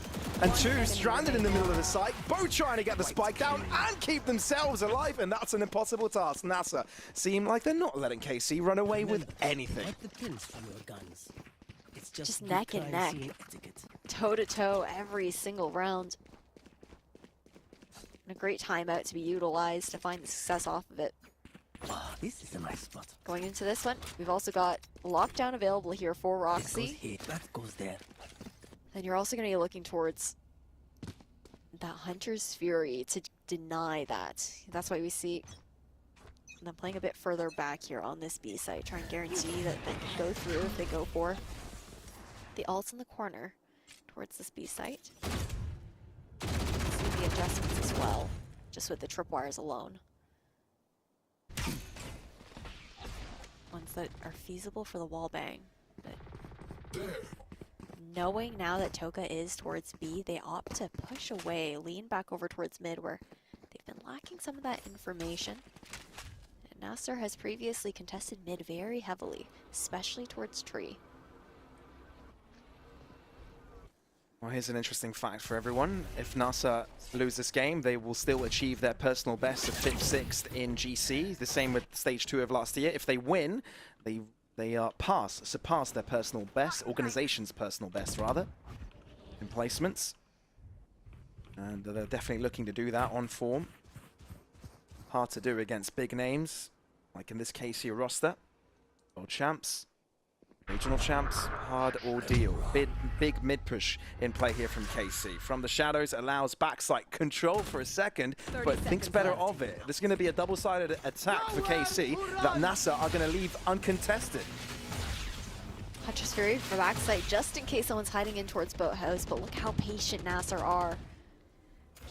Lockdown will be available for the post plants, but do you even bother using it with how close NASR are to this retake? Oh, look how far close Roxy is posted up, is able to run away as soon as the paranoia is thrown right at her. Nami posting up in front of this fight. Sapphire looking on the other end of it. This is so darn close. Kuripuya holding this round on a knife edge. Marty calls to clutch it all up, but unable to do so. It's Nello with a triple this round, and Casey still remain in charge of the lead. The flood looks so good, but then you have that one way that was thrown out by Kuripuya over towards stairs, which shuts down even the spam coming from Toga. The idea was there. The idea was good. Nello pulling off heroics as well. So low in HP. And again, it's going to be a half. Not even really a half buy coming out from the side of NASR.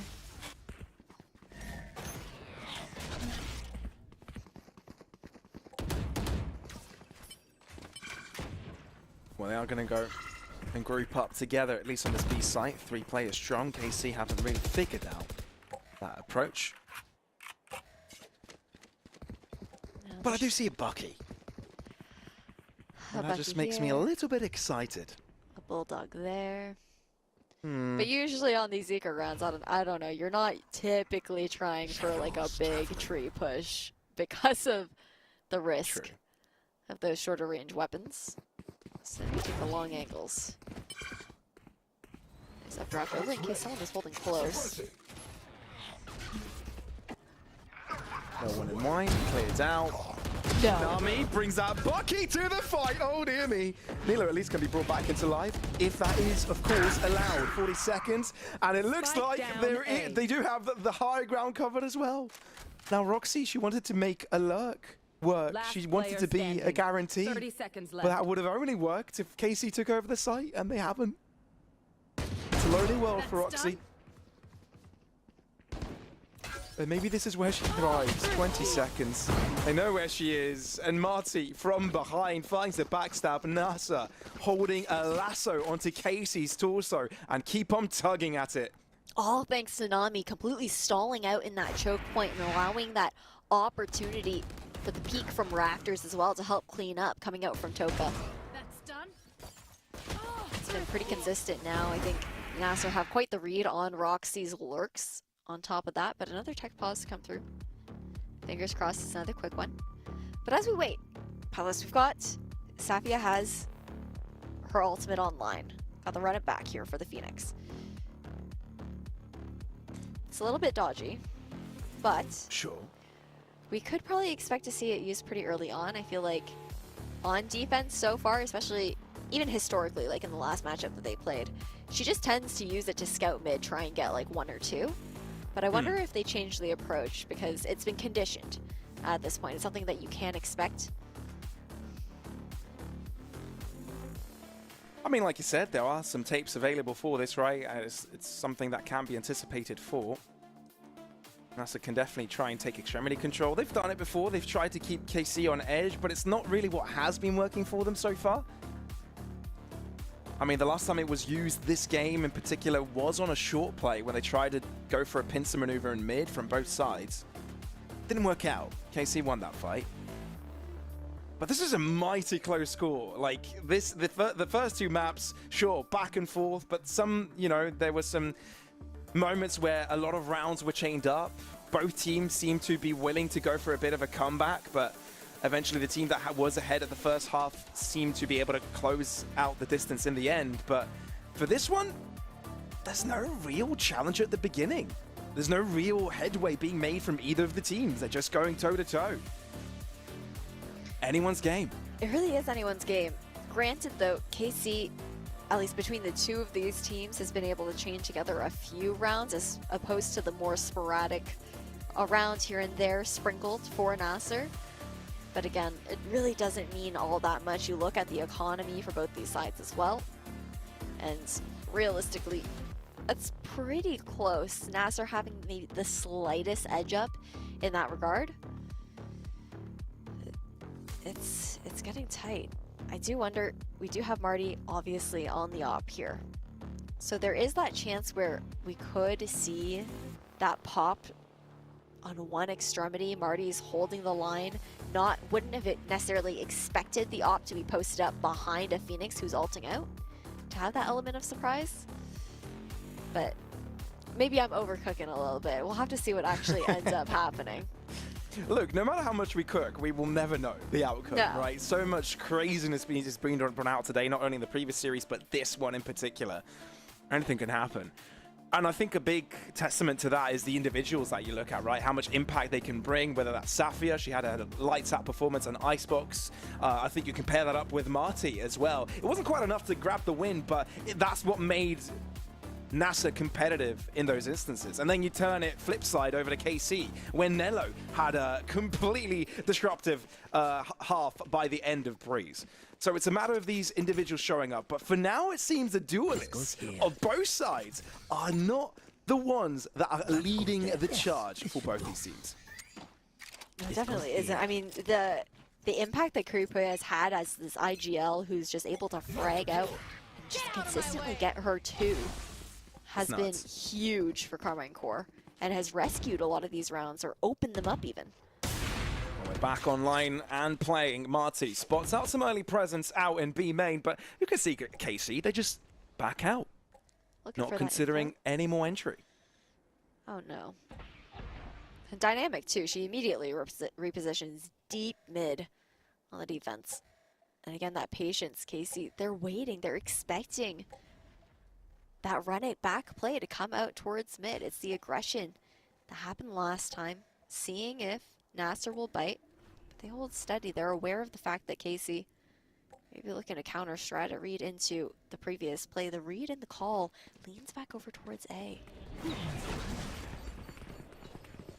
And NASR don't really have enough to defend this, at least well enough. Nixie has had some standout performances on the back of this site, but so far only good for one. Dropping beneath, and it's Kuripuya, the leader, to keep Casey going and flowing. Nilo, 30 seconds an excellent return. So Casey keep disrupting the balance, but it's Marty that trying to go for some heroic work. This is absolutely bonkers. Switching out rifles, thinking that they'll have a better chance with the Vandal, but no. Casey determined to lock this in. And I think NASR have to make a call here to draw back, save the guns. Because, I don't know. Glance is positioned so well right now. And the bot reveals the presence, so Glance has the time to turn around. Yeah, NASR, there's no way they're going to be able to save these weapons. Nami trying to delay the rest. Glance holding the corner. And Safia will approach, doesn't expect Glance to be this close to her proximity. That's 6-4. Again, I feel like a 2-round difference is as big as it's gotten this map. Headshot. They found my wire. It's terrifying to think how neck and neck this just has been. It feels like you never know which way a fight's gonna go. Nello has also just been this entire series lights out on top of that, whether it's on a supporting role or just being able to find the impact kills that change the tide of a retake. Really hot hands to be thrown out. Just speeding all the way up. Ooh. Could have been a good adaptation there from Safia to keep on giving, but this aggression this time not working out. KC again waiting for it. And this time, they were proven correct.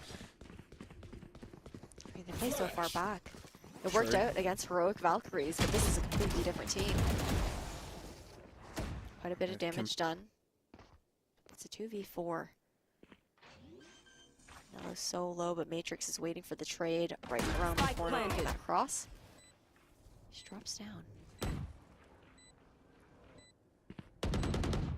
I mean, that 2v4 is already a hard one, but having Nello on the back line like this just complicates it even further. Make it a quadra, make it look fantastic, ferocious. Round in the half. And a 7-4 score makes KC heavily in the lead, and it could even be extended, right? And NASR can put their hands deep in their pockets, try and reach for as big guns as they can, but it's not going to be the optimal buy round for them either. No, it becomes really awkward now. quite uncomfortable. No ultimates to work with either, really, on the side of NASR. Both only have from the Shadow, but you do have one from the Null Commands to play. Oh my. Matrix! Chill out a bit! We can't keep up! That's 2 kills for 1! And KC realize that now they're being overcrowded. NASR trying to take 2 different flanks and take over, so they have been able to stabilize the numbers. Spike drop, so that gives a lot of information. But KC also have got Kiripuya to assist and open up this round for KC. They've got 1 minute and 12 seconds to work with and decide what they want to do with it. Plenty of time. You still have the From the Shadows to clear out sight, but I like the play that we're also seeing. You've got Luxie on B. Her setup is over at A. So right now, KC are going to feel comfortable walking in on B site. Luxie will just stay tucked in Boathouse. And they won't expect the Cypher to be playing here either. They know Glance is leaning over towards mid. And the information not actually going to go and check back site. Just looking to close that door with the ult. Which makes Luxie's position terrifying. 30 seconds left. Paranoia, though, was always there. Spray at close distance is enough for Luxie to find the answer. 2 versus 2. This time, NASR have the numbers to take to this party hunter Shuri to add to the pressure to Kamete. What have you got in store for us? Both players low shot dart could make things slightly easier, but you yourself are quite hurt in the process. KC, they found a streak of life that has given them a great score to work with by the end of this half. It just comes right down to the wire each time. And NASR, they try to repeat some of that aggression that they were looking for because they hadn't done it in consecutive rounds previously. But again, just so much patience. Karman Core is so aware of those pushes. Especially when the retakes really hadn't been panning out previously. As we swap sides though, this is where we expect to see a little bit more of that oomph coming out from NASR with the Phoenix, with the Jet. There'll be 5 players over towards A. Roxy though, actually setting up on this site. Looking to play more of that retake. So Casey will push out towards mid, look for some sort of quick flank. And Roxy's just going to try and buy as much time as she can. Not looking to get caught out whatsoever, just pose enough of a threat. It's just a matter of KC can overwhelm NASR if anybody just decides to take these fights individually, right? And that's what they're gunning for. It's going to be a quick collapse. I wonder if they're going to rotate over to Heaven. Yeah, that's exactly what they do. Marty hiding out behind that smoke. The dagger could potentially reveal the intent. Smoke drops, and NASR actually find the advantage here. Multiple kills go their way, and only 1 in return for Roxy. How do they actually turn this back? They will try to find multiple fronts. Kiripuya moving in from the side. The paranoia is strong to cover the tracks of 3 players, but still, they can still shoot their guns. And NASR win a very important pistol round. The idea was there too from KC, looking to flood back in, play together as a team on this retake. But taking this upward positioning, especially Marty finding the second there, just completely changes everything. And so well done. With the lack of noise, the lack of presence on that site, all you've got to do is push one of those lanes. You get a better read, you get a better timing. Nello's alone on A. Shutting them down. 3 suppressed. Ooh, well, 3 players suppressed. That should give the call for KC. Now, unfortunately for them, they took a gamble towards the other side of the map, so no one really here to greet it. And NASR should be able to enter scot-free. Nilo being able to avoid being burnt. Hey, at least KC have got all 5 players. Now they do. Look to do maybe a bit of damage again, maybe deny that exit. They're pushing straight on in. But the spray power from these Spectres is just a little bit too much to handle. Andalusia flawless coming out from NASR. And I think that's a little bit of confidence they've been requiring. I can't quite recall how many rounds in a row it has been for KC prior to this. And the pistol. So they've been needing a little bit of juice themselves. Oh yeah, I mean it was a great shock dart as well just to do that initial chip damage. But when you see a smoke like that too, you're like, okay, I know what's happening here. Yeah, they smoke out, you're trying to cross in through. Just get a little bit of a funny angle, but you just got to spray it on down. Not much nowhere else they can really be. Not too shabby of a buy from NASR either. A couple of No. rifles in play and the rest on Spectres. Quite strong, actually, if you think about it. As well, this is going to slow things down. Luxie playing that disruption over towards Cat. Nello does have 2 flashes to work with at the very least.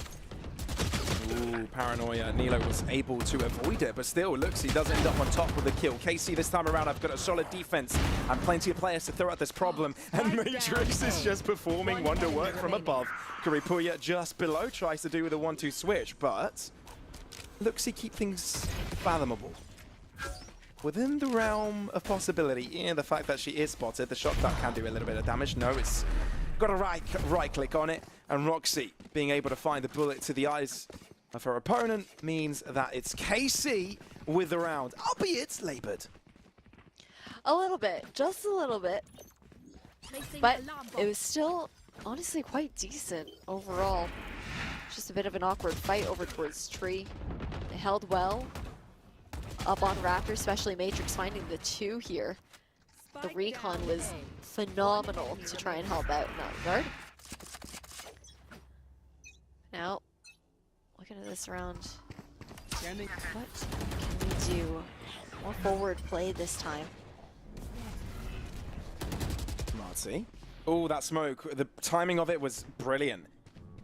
It blocks any potential of Marty to overpeak there and end up with a kill. And forced to drop back, NASR reset, and actually pivot all the way to the other side of the map.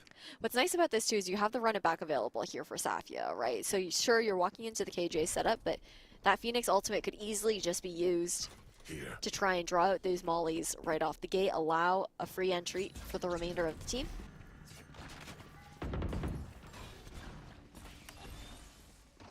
Popped actually much earlier. Did the shots actually fully take him down? Safia finds a free entry into the site. Curveball comes in, but it reveals information at least and runs it back right into place. KC in trouble. The shot dart finding his ground onto Roxy, but she weaves in and out of battle like a magician. Glance, back of sight, pressured by the numbers, but she's bought enough time for KC to come through. Hunter's Fury is good, but Nilo might even be better with the positioning to scratch that. NASR turn it all around, and my goodness, a 90-degree turn by Luxie to gift NASR another round.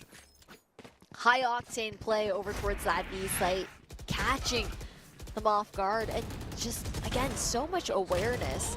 The fact that they know that there is an opportunity for someone else to still be tucked over towards backside.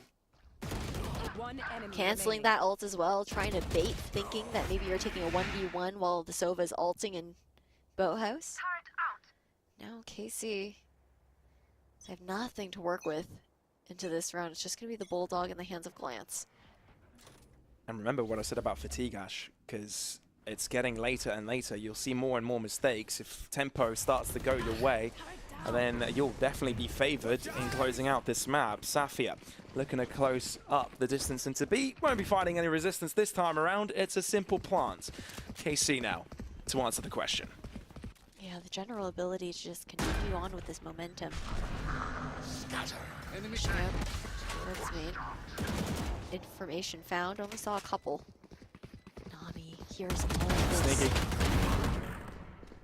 Rough around the edges, but you get the picture. At the end of the day, why would they expect her to be there? Sure, she Omen ulted, but typically it wouldn't be out in the open outside of main like that.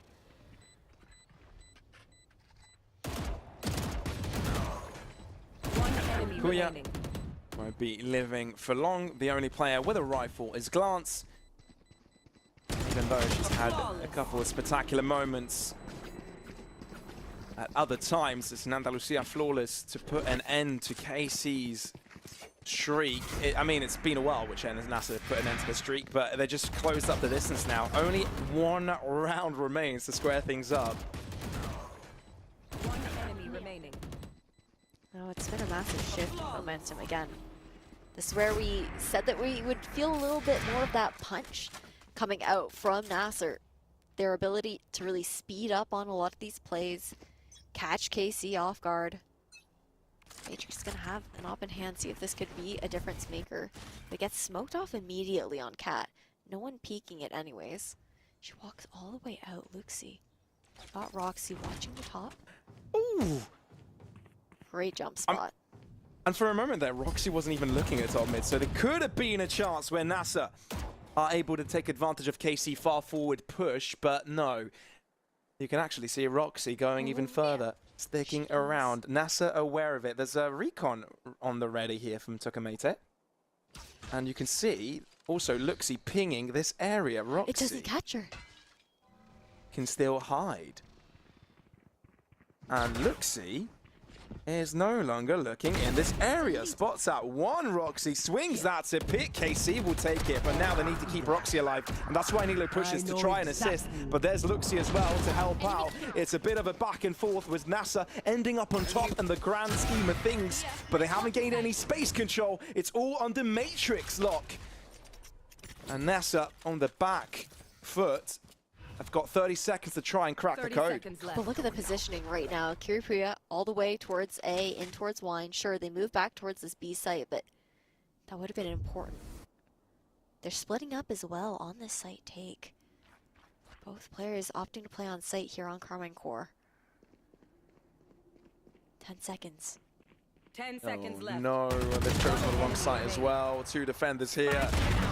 Glance on one end. And maybe glance on the other as well.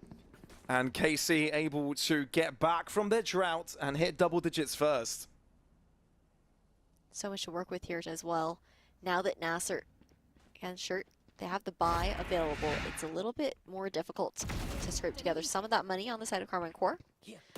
But they do have the ability to pull out the lockdown into this round for the retake, or even just for a full site stall. The pinch was phenomenal up against Roxy, but she also just bought so much time for the remainder of her team, forcing NASR to actually clear her out on towards tiles. Joke's over! You're dead! Well, sure. Run it back. Safia, show us what you've got. Everybody's watching. And opens up the back of the site. A big peekaboo and goodbye. KC with two less players off the rip. Retake not even feasible. The lockdown no longer an option for KC. So hard for Matrix to also be that tip of the spear to entry back in. Blades out though. There's someone waiting logs. Oh dear. Oh dear. Nami really struggling to keep up with the aerial acrobatics from Matrix, but the numbers will have it. Gap closed once again. It's a nail biter of a series right now. Again, sure, the second half has been heavily dominated by NASR with the way that they're able to just take this tempo to a different kind of level. And the way that they set up in these post points is so smart as well. Just covering every single avenue, guaranteeing that they can get those trades down. Now, another awkward money situation for Carmine Core. Sure, lockdown wasn't expended last. Unlikely to see it unless they find a real opportunity to open it up. She's just dropped down. Knees broken. Oh, yeah. And Matrix got chopped down as well quite a bit. Oh, that's so a great there's a lot of blood dripping out in middle. Aware of the pressure, but they move into a smoke. Not the best decision Luxy made, and they're actually giving a chance for KC to have a say in the matter. Even when they really shouldn't. Rifles collected. And NASR on the back foot, complicating the endeavor when they really didn't have to. Yeah, I love that they break the door here as well in the post plant, knowing that there was a possibility of going for that lockdown. It opened up the avenue to actually go and fight for it. But instead the lockdown is placed on Heaven, and NASR are going to have to concede a lot of ground, but Tokamete doesn't want to go down without a fight. Lockdown now over, and NASR need to regain the space control yet again. Double-sided peak, they win all their jewels! And Kiripuya, the final player to drop. This is as toe-to-toe as it could be. Double digits for NASR as well. Incredibly well done. Normally, that cat positioning isn't nearly as much of a threat, because if you're throwing down that lockdown inside tree, it pushes you so far back, but taking it over towards Heaven allows for a quick retake in towards tree. You get to even watch the cross from garden to tree as well, and it just made it so much more feasible to play together to push back in. This is a round that realistically Carmine Core should have won. That was the expectation with that investment. Shifting. The way the play goes this time around, Matrix gonna still push up. Well, okay, sure. Aggression and mid pays dividends, but still, the hold needs to work from Roxy. Lazy peek from Marty. But it's Safia to keep it going. NASR actually might have done the grand topsy-turvy. Strong on their attack as always. Look to return the favor. With 3 now from KC to try and perform something quite difficult. It's such an awkward retake here, especially when you have 2 players in hell on the side of NASR in this post plant. One enemy remaining. Flash is good, but not good enough. No more. Glance. Yeah, you can find one, but 3 more is a bit of a tall order. And as Glance realizes this, just drops back, saves the gun. Well, they have nothing to work with. It was an important swing round as far as that economy goes for Carmine Corp. Now going to be struggling to find a proper purchase as NASR hit 11 and making it all that more possible to see match point coming up next here for NASR.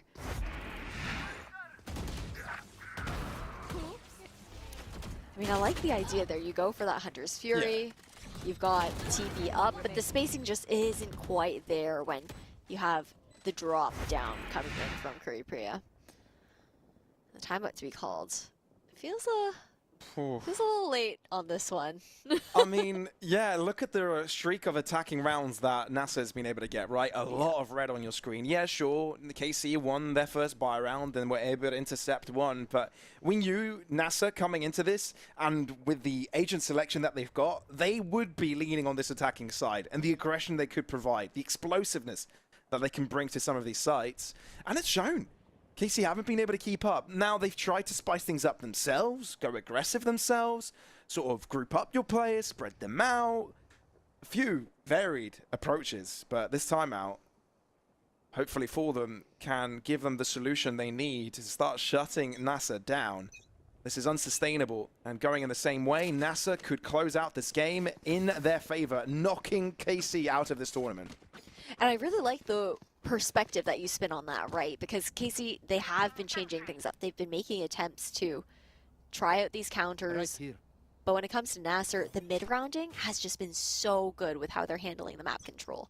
The ebb and flow, they're pushing into choke points, denying KC comfort and opportunities to even take space back, and forcing them to take fights and bringing the fight to them where they're a lot more prepared. Drone out to check out close. KJ is set up here. The Shocks have done well to take down the mollies. There's still one lane that you can't quite get.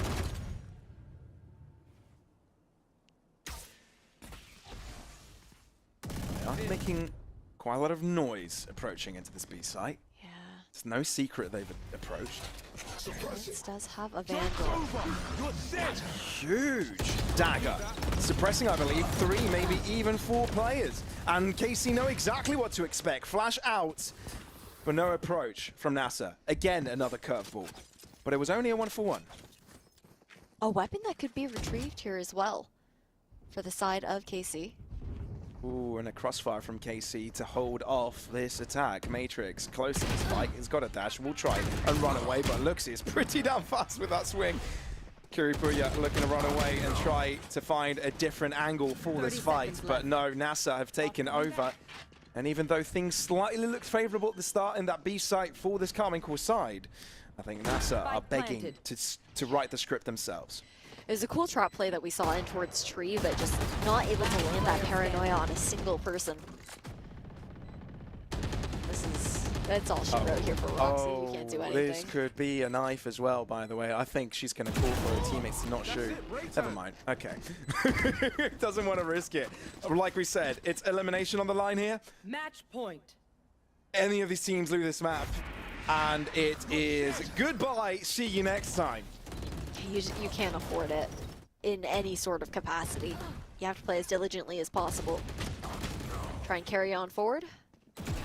2 rounds to try and take us to overtime, 1 to wrap up the game. Timeout to be called here from NASR. They're looking to close things out.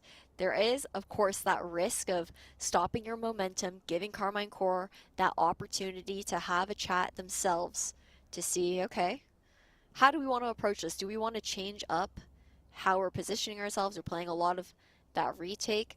We're not going as aggressive on these angles. And then you also have like the op here for Matrix as well, which has gotten quite a bit of value. But man, I just want to make sure they can get this under lock and key. I can't blame them. Like, if you look at Carmen Court, on paper, some star players on the roster, right? World champs, regional champs, NASR, some names that are kind of new to the scene. Yeah, you've got some that you've seen quite a bit, but not at the pedigree, I'd say, that a lot of the other teams that are around, you know? And they've shown up.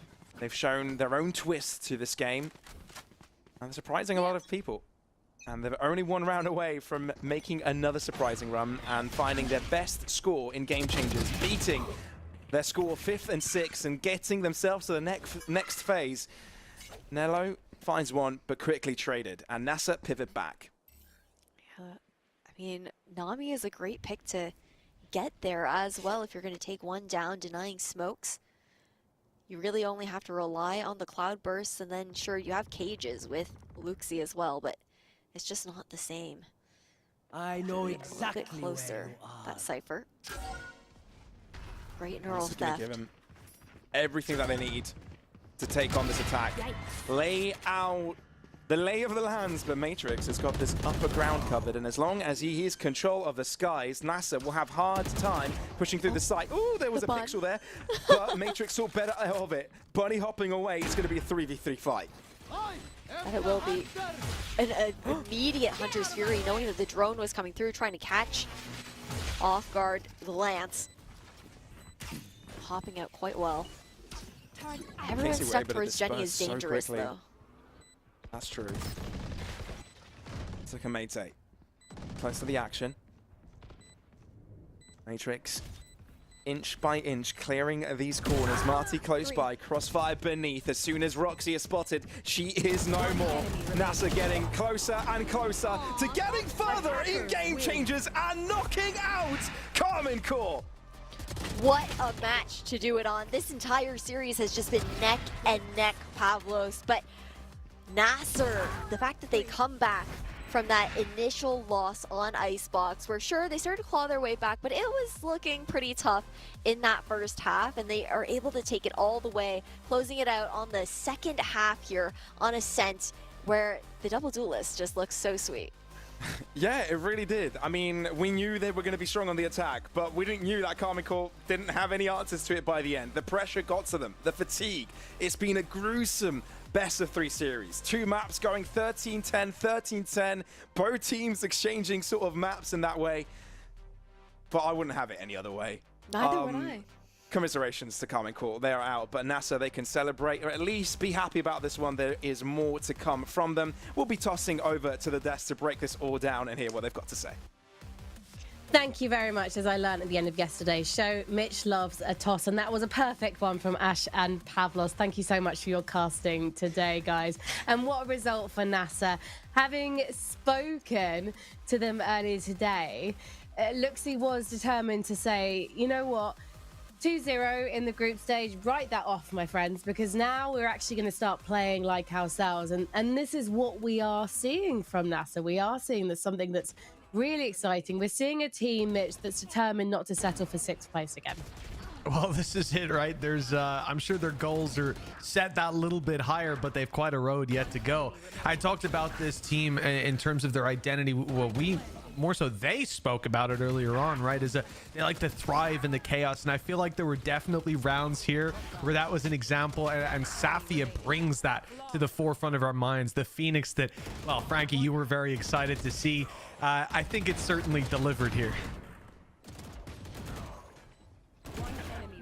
Billy, what do you think of this new look NASR? Finding their confidence, they've changed things up. Nami's now taking on the role of the in-game leader, and it's allowed Luxie to become unleashed. And I feel like that's been a big difference maker. Yeah, definitely. I think a change in leadership always kind of helps players kind of be a bit more innovative about how they would like to play out maps. You know, a lot of these players as well, like just being able to frag out and come up when it matters most. You know, it's been such a long day for them, and I know Pavlo said it on the cast where like fatigue is starting to play a factor in your gameplay, but it didn't look like it from the sides, especially on their attack. There was so much firepower behind every single entry that they went in for, and yeah, they're looking good. We've got to give massive props to Nami as well. Nami might not be top of the scoreboard for this map, but she was a huge difference maker for them on Breeze. She has just taken up the responsibility of the in-game leader, and she's pulled together a team that's really excelling. It wasn't like necessarily Marty's biggest first half, but once they got onto the attack, Mitch, she was on fire. Yeah, absolutely. Starting to pick up a lot of that slack. And I think, you know, I can understand as well having a slower start. You're playing on the A side. It's not getting that much presence early.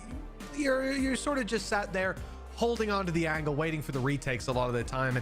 And when you swap over to that attack side, a bit more room to as I say previously, this is where a lot of teams want to start because you get to control the game. You get to take fights at your pace and take fights together as a team. And I think that's where Nami's able to find a lot of success. After those smokes go down, Paranoias are through, Phoenix is in, and you're just in the middle of the pack, being able to pick apart a lot of these players. Billy, what did you think of the site control from NASR in that first half? Did you think it was pleasingly proactive? I think, to be fair, I do think they struggled a little bit. It took them quite a few rounds to be able to sort of combat those lurk plays that Roxy was having. So sort of late adaptations coming in towards it. So yeah, I think they'll definitely go back and think about how they want to improve that going into the next games that they have across the playoffs. Mitch, what do you think is going to be the next result for NASR though? Because they are going to have a very tough matchup in that they have to face Falcons, and Falcons now with Mary obviously now figuring out their flexibility and how that's a superpower for them. It's definitely going to be a tougher matchup than they potentially had in the past against this team. Well, yeah, I mean, look, one of the things that excites me about that game is that we get to see two of the big three, right? I'm not talking about Kendrick. I mean, we've got ResQ, you've got Mary, and you've got Marty in this league as the top performers when it comes to stats, and for good reason. Marty's a duelist that I was very excited about coming into today, and I think we got to see some of the reasons for that. A tremendous amount of individual skill to dig deep into. And NASR, as we said, they're building a system. It's being fleshed out, and we don't know whether it's hitting full stride yet, but up against Falcons, it will need to be. You ask me how I think that one will go. It's hard to vote against Falcons. It really is. I think at the moment, it's very easy to focus as well on Mary as obviously being a tremendous individual talent. Her stats are far and above the rest of the competition. But the fact is as well, we started to see Falcons up against BBL really start to refine their play. Their bind looked a lot more under control. And I think that moving into that matchup, they'll be very prepared. And if NASR don't bring their A game, it can fall apart. Whereas I find it hard to believe Falcons won't bring their A game. We are waiting for an interview at the moment from the side of NASR. So while we pull that together, let's talk about KC, if that's all right with you, Billy. As I called you earlier, our resident KC expert. Now, of course, going into this one, given the result against NASR in the past, you wouldn't be called a fool for thinking that KC could do it again. And we are seeing a lot to love from this team, but there have been recent changes. So maybe this is just a matter of time, and stage 3 is going to see KC potentially going all the way. What would you reckon? I think that, yeah, I think at the start of the show I said, you know, we've not really seen the full potential of this team just yet. I think having the addition of Glance at the very start of the year, you know, she's moving on from that controller role that she played in G2 onto an initiator role, which should be comfortable for her. She did play that when she first started competing in Game Changers. And obviously this addition of Roxy, meaning Nello has to move across as well. Like, there's a lot of changes going on within this team that they still kind of have things that they need to figure out what works for them. Well, we have got an interview with NASR right now. I want to see who we've got. So, drum roll, please. Let's welcome. Hello. Hello. How are you doing, Nami? You all right? I'm good. Thank you. It's so nice to see you. It's been a while, and I've been badgering production, being like, "When do we get Nami? Please let me talk to Nami." It's like my Game Changers tradition that I get to speak Yeah, to when each he time. came to me, I was like, wait, I don't have my hijab. Wait a minute, please give me some minutes. Wow, hijab looks on point, and so Thank was your you. performance today, Nami. Talk Thank to you so me much. about how you're so comfortable so quickly in this IGL role. So I don't know if I can tell like I'm comfortable. I mean, like everyone like helped me in the team, my coach, like having like all these supports, it just make me confident about the IGL role, and yeah, you know, just like this. Was it your decision to step up into the role? Because we spoke to Luxie earlier, and she said, "I had this crisis of confidence, and so someone else needed to take things on." And actually, when I look at NASR and I think about this core lineup that's been Yeah. together for so long, you are the person I would pick Yeah, to, that's to take up that role. But was it you who said, "You know what? I'm doing this, guys"? no, not really. Oh, so the rest of the team were like, "Obviously it's you," and you were like, "Is it?" Yeah, actually, like all the team and my coach as well. I was just like, yeah, we should take Nami, you know. And I was before like Ajeng, I was helping Luxie on mid round, and yeah, for us, I was the best one to take this role after Luxie. And it looks like it hasn't impacted you. your individual performance, Nami, especially on Breeze today. How are you finding juggling both responsibilities? You know, like for me in the game, I'm just giving like the goal at the beginning, like the call, and I'm just focusing on my game after this. Like all my teammates are just supporting, giving mid round. If I have to retake, you know, space, I'm always just bringing someone with me, and you know, like for me, like EGL is not gonna impact my performance and just play my game. Yeah, it feels like you are in the right role, both inside the server, but also on comms as well. But what's it been like for you? I asked Luxie about this earlier, but I'm interested in your perspective. What's it been like being off boot camp and having players who are juggling education? You were at work earlier today. I mean, the fact that you are able to pull off this victory, that must be something quite difficult to contend with.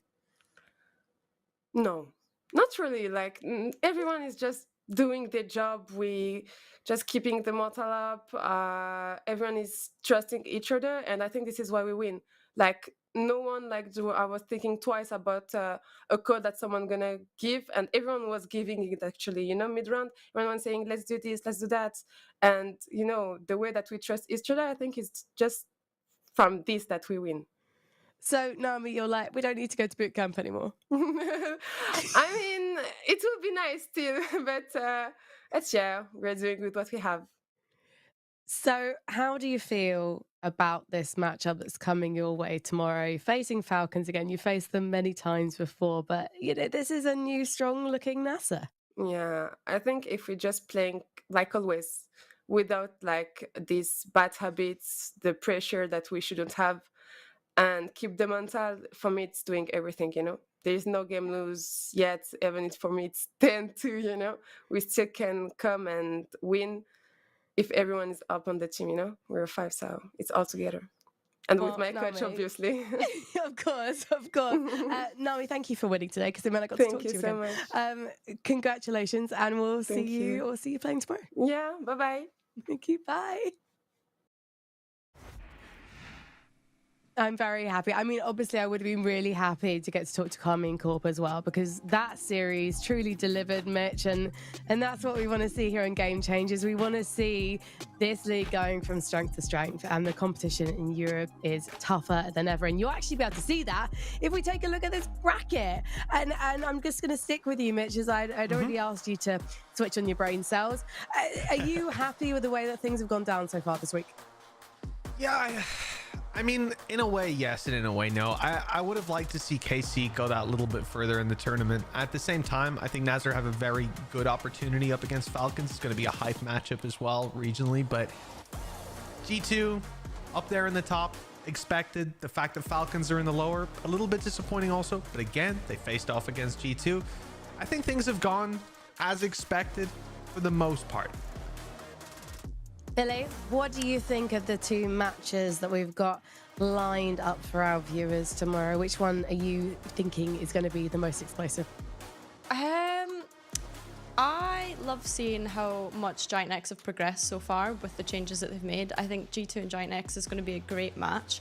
I think to the point that Mitch made earlier about, you know, potentially expecting Karma and Core to be going up against Falcons. Like, that's what Mary said too. Mary is expecting to be playing Karma and Core tomorrow, and now they're playing NASR. So again, that's going to be another interesting one. And also what is interesting is the fact that we've seen Karma Corp come through contenders all the way to tonight, and it might not have gone their way, but it's still an incredibly impressive run given the recent changes. And if you would like to be a contender and potentially play all the way to the playoffs, you can. We've got the Contenders Series 2 Open Qualifier coming up, so register, find a team, maybe just hit solo queue at the moment and find some people you want to play with. Put the call out on social media. There are so many people who you could potentially build a dream team with. Just make sure you're free for the rest of June. There's not long to practice if you are putting a new team together, but I believe in you. Spread the word. And also spread the word that we are back tomorrow in style at the same time that we're always back. So if you're in the UK, it's just before 4 p.m. that the first match goes live, or at least the analyst test does. And obviously you don't want to miss the witterings, the ramblings, but also the expert on-point analysis from our friends here on the desk. The first two, by the way, I was strictly referring to myself, even though I'm not actually working on this season again. I think there might be a reason why. Mitch, any last words before we sign off?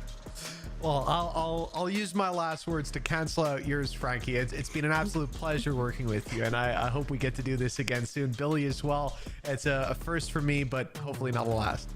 Billy? Yeah, just to echo what Mitch said, it's been a great day. It's been a long day, but yeah, it's such an amazing tournament to be part of, and I can't wait to see how the teams progress.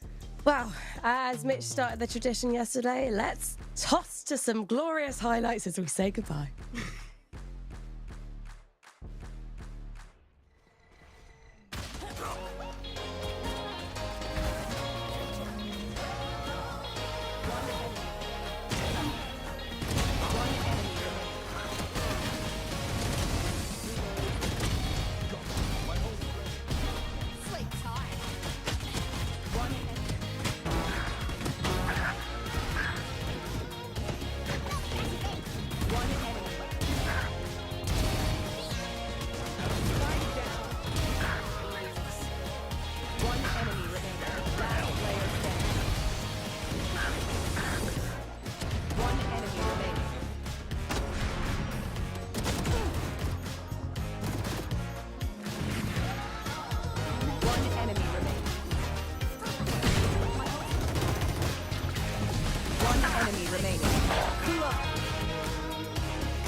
Be delicate,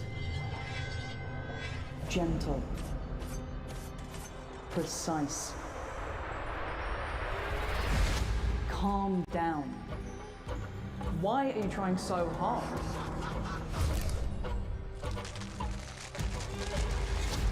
Isn't this too much for you? Aren't you scared? Don't play. Don't compete. Stop complaining.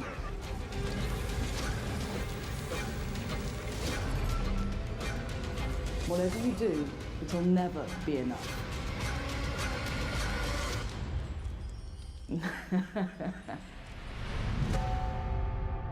Greatness comes from within. Just wait and see.